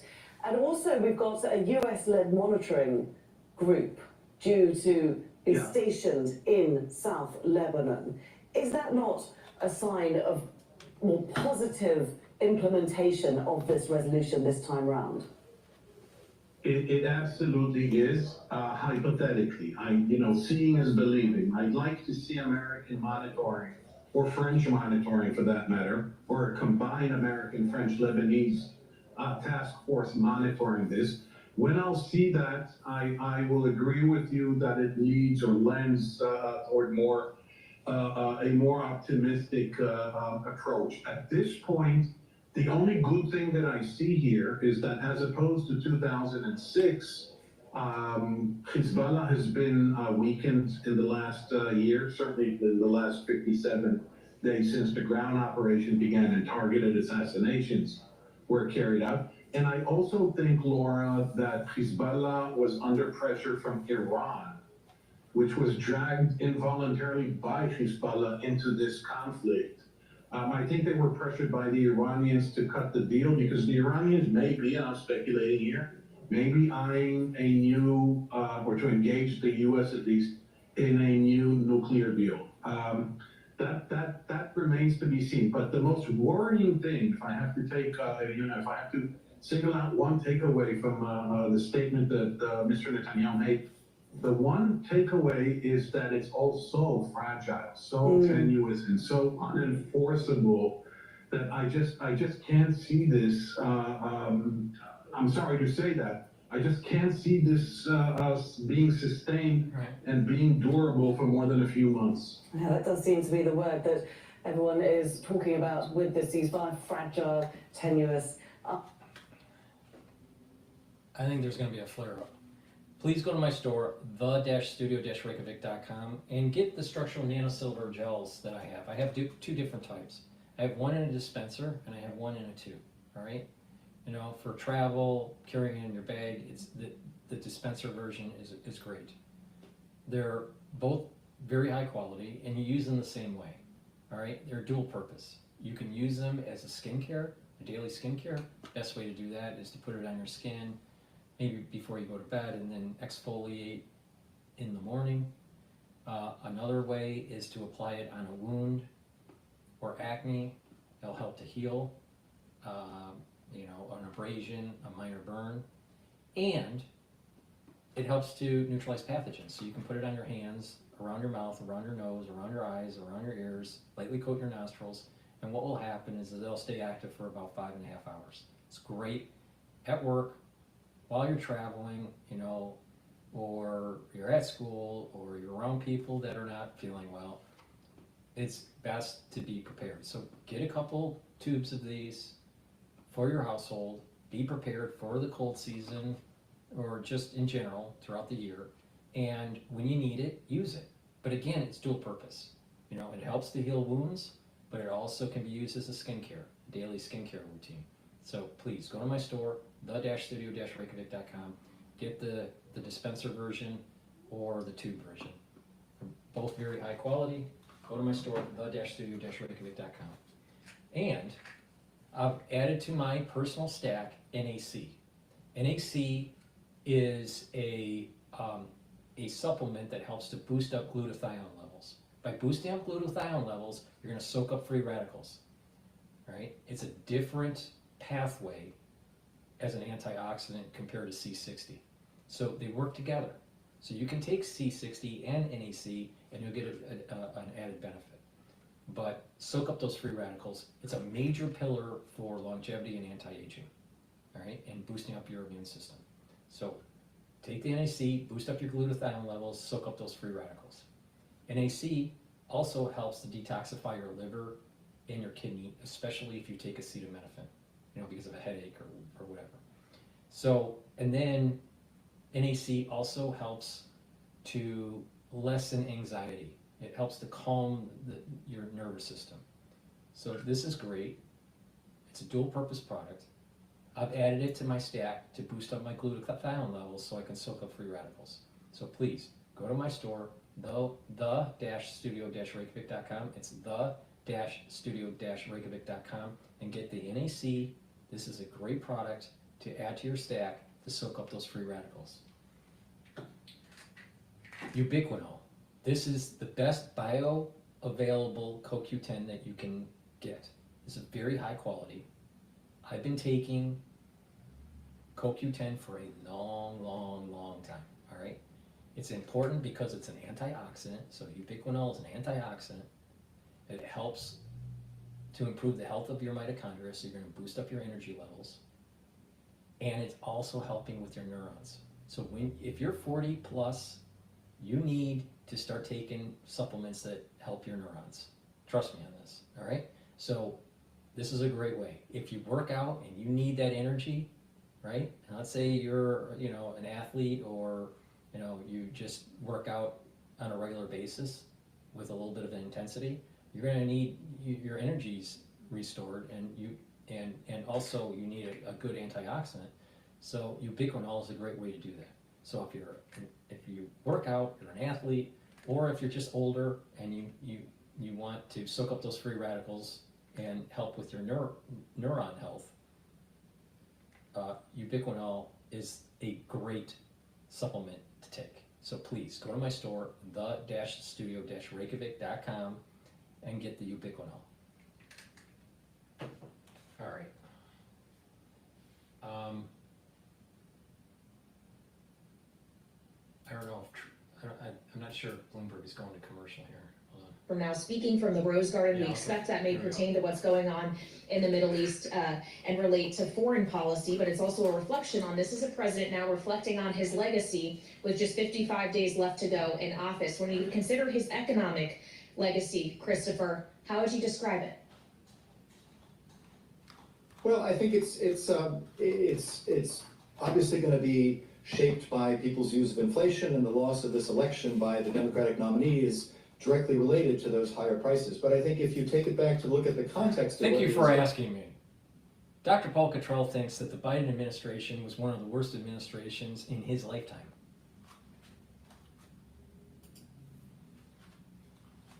policies that reinforce, fill, if you will, market failures around climate development, around technology, innovation, around our supply of chips in the United States. I think that will reflect very well on his legacy when historians look back. This is a moment where he really has invested in the next stage of U.S. economic growth, and in spite of what inflation they're going to commercial. is, and people feel it. They're going to commercial, so let me do another one. Please go to my store, the-studio-reykjavik.com. I apologize for doing so many product plugs, but that helps support the channel and also help to support your health. So please go to the store, the-studio-reykjavik.com, and get the structural nano silver toothpaste. This has no fluoride. It's a very high quality toothpaste. This will whiten your teeth, freshen your breath, neutralize pathogens, reduce inflammation at the gum line, and help with that gum line. As we get older, our gum lines recede. Well, you want to stop that and you want to heal it. So you can do that by taking this structural nano silver toothpaste. This is a very high quality toothpaste. It's going to be the best toothpaste that you can get. And with good oral hygiene, you're improving your cardiovascular health. By having good oral hygiene, you're reducing the chances of plaque buildup, you're reducing the chances of inflammation at the vascular level, and you're reducing the chances of valvular disease. When people get older, they have bad oral hygiene, and what happens is their cardiovascular health goes down because of this inflammation and valve issue, all right?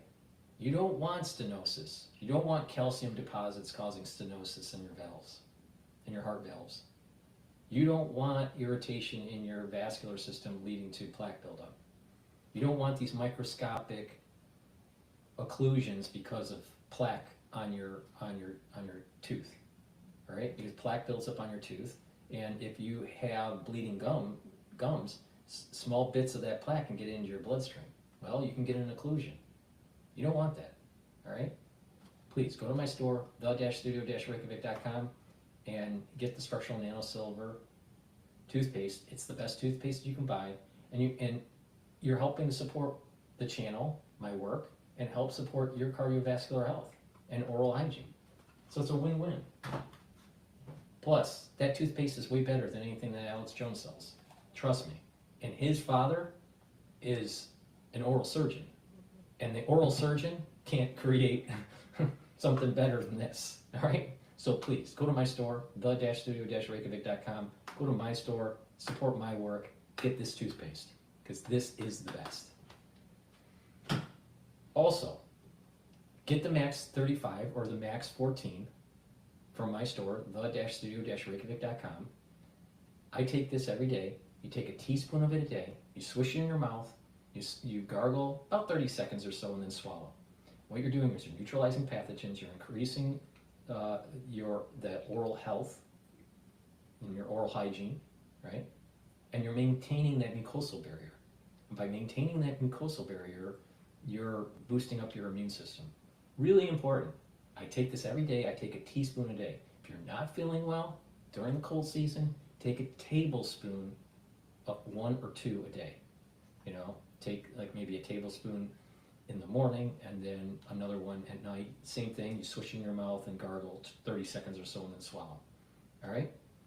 I take a teaspoon a day as a maintenance. Please go to my store, the-studio-reykjavik.com, get the Max 35 or the Max 14. All right? You can follow my advice or not follow my advice. It's up to you. Myotrol. This is a supplement that will help you build muscle, maintain muscle, and improve your mitochondria. Again, by improving your mitochondrial health, you have more energy, more ATP, and your muscles need lots of ATP, all right? When we get older, we start to atrophy with our muscle mass. So you should be building up your muscle by doing some exercising, some resistance training, right? Taking the supplement, Myotrol, and build up that muscle and maintain that muscle mass. This is for people that are older, but also for people that are athletic, right? Because, you know, when you are working out, you need to recover and you need to help maintain, you know, muscle health and build muscle mass, you know, for your sport. Myotrol is a great way to do that. So this is for athletes, but also for people that are older, all right? So you can learn things that athletes were doing for performance and bring that into everyday life for people that are older, so they have more longevity and just you know, more vitality. All right. So please go to my store, the-studio-reykjavik.com, and get the Myotrol. This has the flavonoids, lignans, and the polyphenols that will help to boost up your mitochondria and improve muscle formation and maintain your muscle. It works great with working out a little bit. You know, do a little bit of resistance training. You'll see huge benefits. So please go to my store, the-studio-reykjavik.com, and take the Myotrol every day. All right, what's going on with the Fed minutes? Consumption, more persistent housing price increases, and those recent sharp increases in insurance costs that we have seen.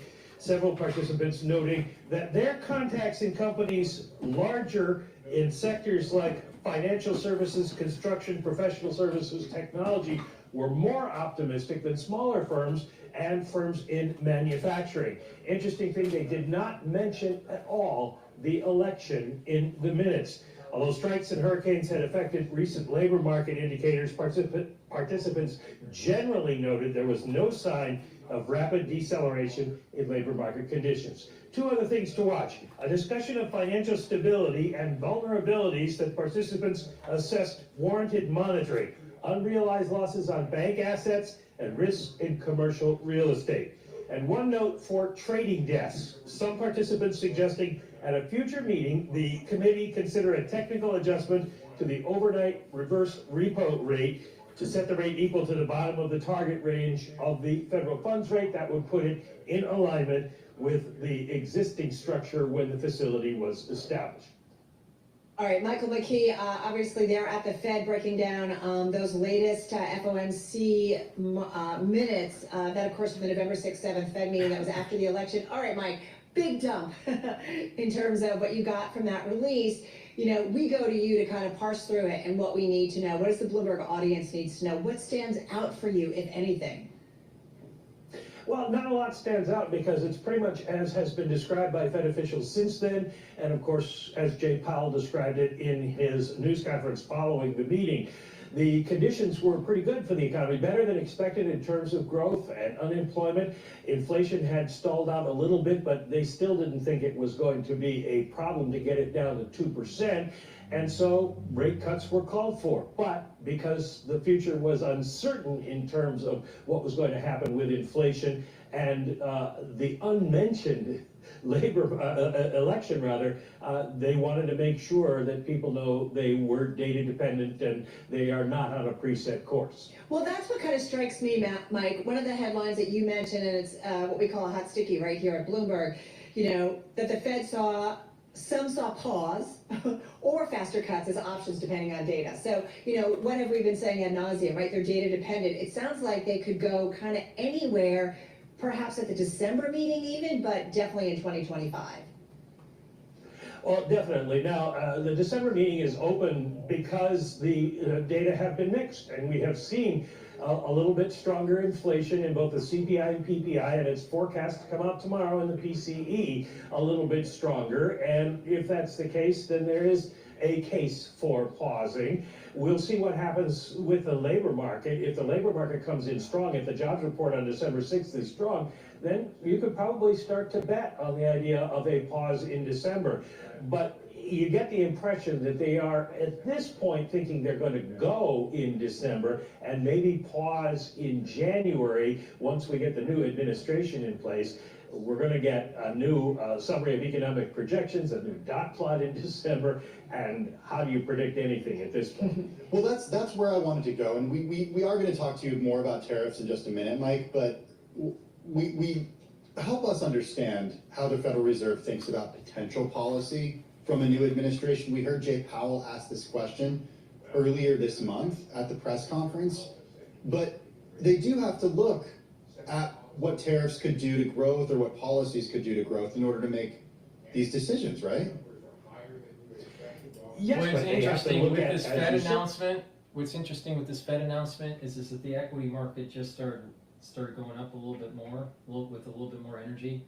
It's now, the S&P 500 is trading at 6,013, almost 6,014, and oil is trading at 68.50.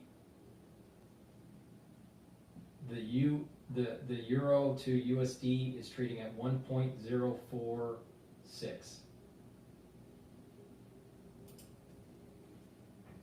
The U.S. from Canada and Mexico.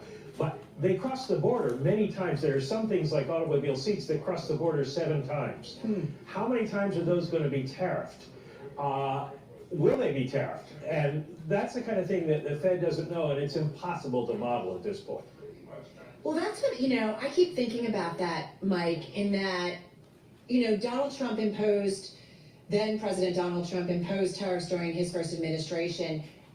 They carried, or some of them carried over, right, over to the Biden administration. And I am curious, when I get to speak with someone like you, is, you know, what impact did those tariffs have on U.S. economic growth? What did they have on kind of the cost of things, the inflationary picture?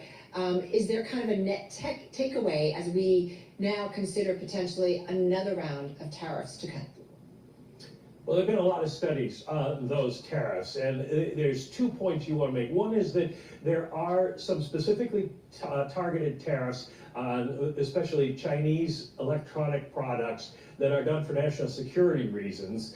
But the broader general tariffs basically raise the cost for Americans. Consumers paid the cost of those tariffs, according to almost every study that has been done. And it also brought down the number of jobs, not raised the number of jobs. It held the number of jobs created down and slowed growth a bit.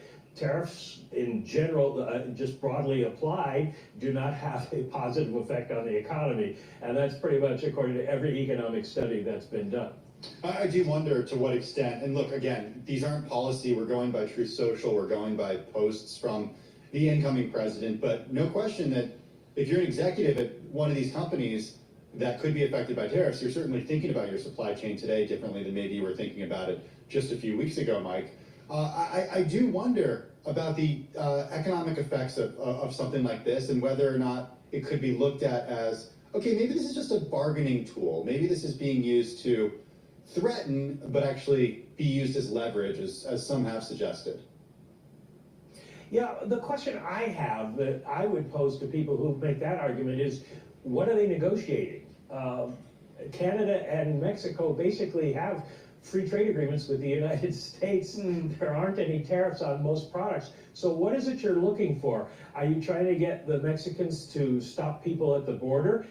Well, that's sort of already happening under Biden now since last June. The amount of fentanyl coming into the country has dropped a lot, and China has pulled back on the amount of fentanyl it's letting go through its borders to the U.S. So there has been progress on these things that you could say would continue. So what is it exactly that's being negotiated? That's the problem for companies, is they don't know. Are they actually going to throw these tariffs on day one, as Donald Trump's Truth Social said? Or are these things going to be something that is for negotiation and are spread out over a period of time, in which case maybe you can adjust your supply chains a little bit? A lot of companies brought their supply chains What's also interesting is that this news announcement from the Fed with the meeting, the Fed minutes, has for BITI, which is the Bitcoin short ETF, today it has gained 0.66. So basically, today's news, today's trading for Bitcoin's been going down for the ETF. All right. So the dollar's been strengthening most of the session. Oil is trading below $70 a barrel. It's at 68.59. So, it's important to kind of see these undulations where dollar increases, Bitcoin typically decreases.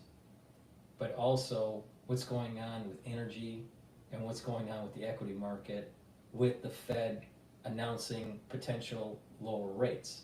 Now, in theory, lower rates by the Federal Reserve should be, quote, inflationary, because it's stimulating the economy. It's putting more money into the system, but yet them saying that they are going to be doing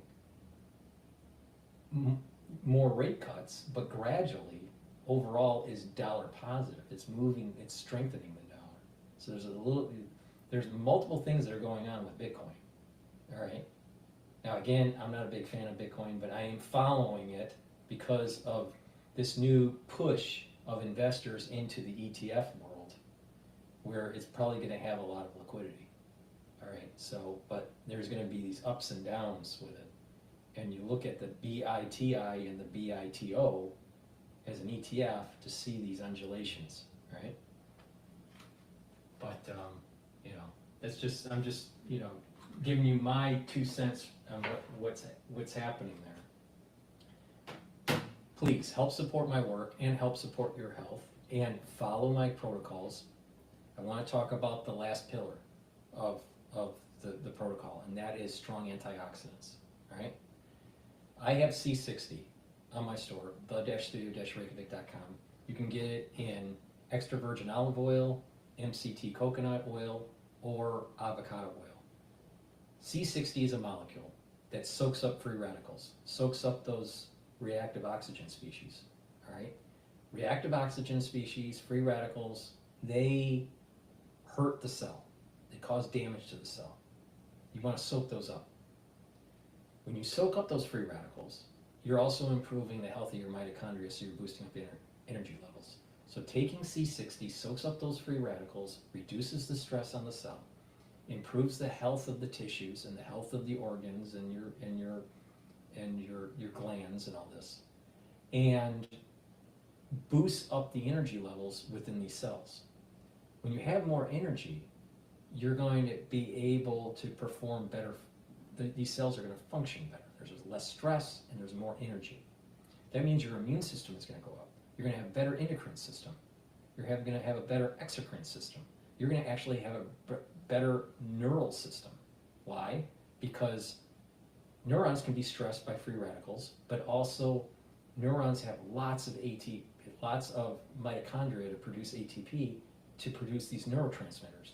Well, when we get older, our mitochondria starts to age, and you have less robust mitochondria.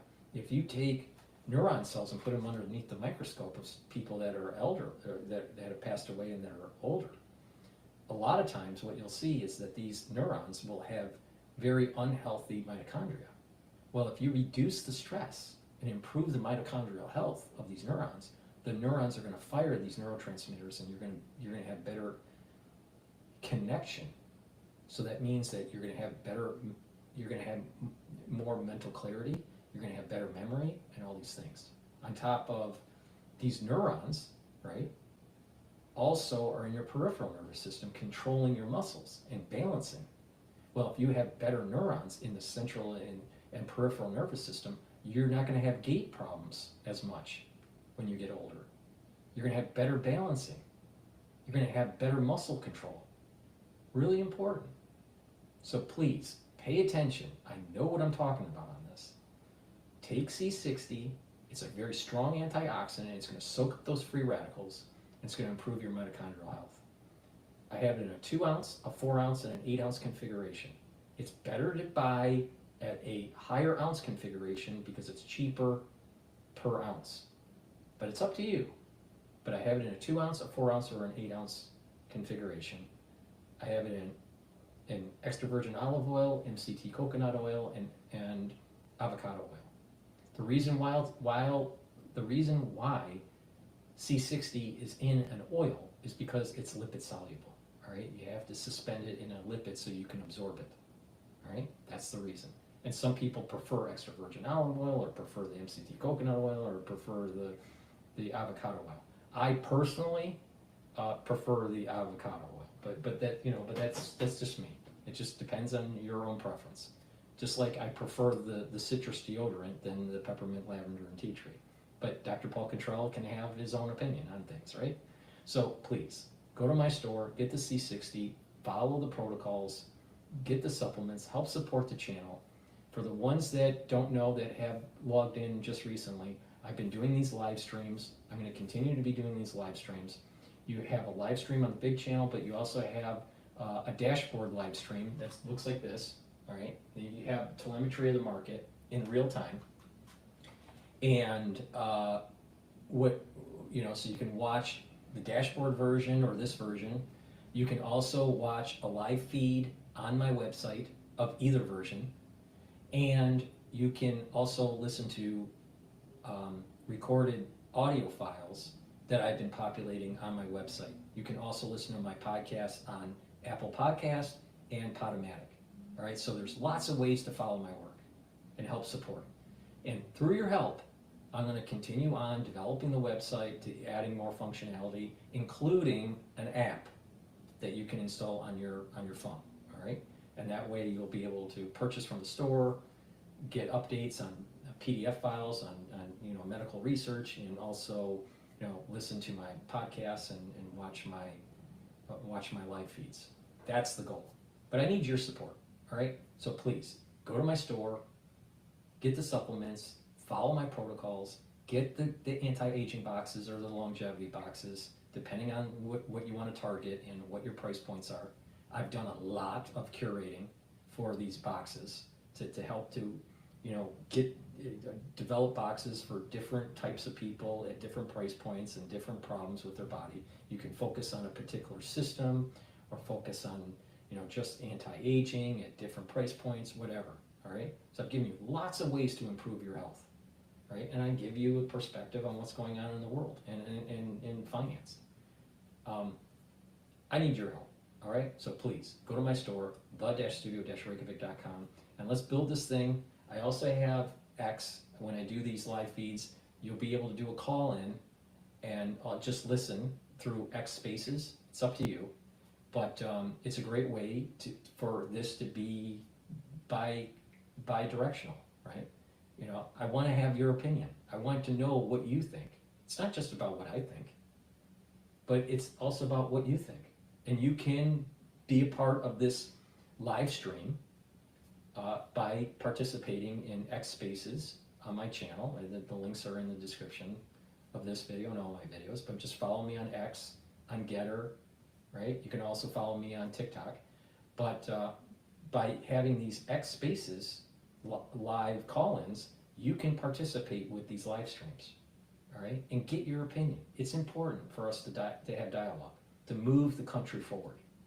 We can make the United States a great and prosperous nation if we all work together, right? And make sure that the ultra liberals are out of control, you know, that are out of the control of government, right? But you know, that was a joke.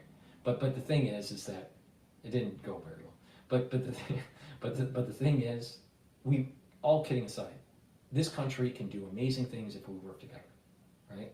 And I have a certain perspective on things and on health and on longevity that I have learned that you can follow, you can copy, all right? And you will see huge benefits in your health.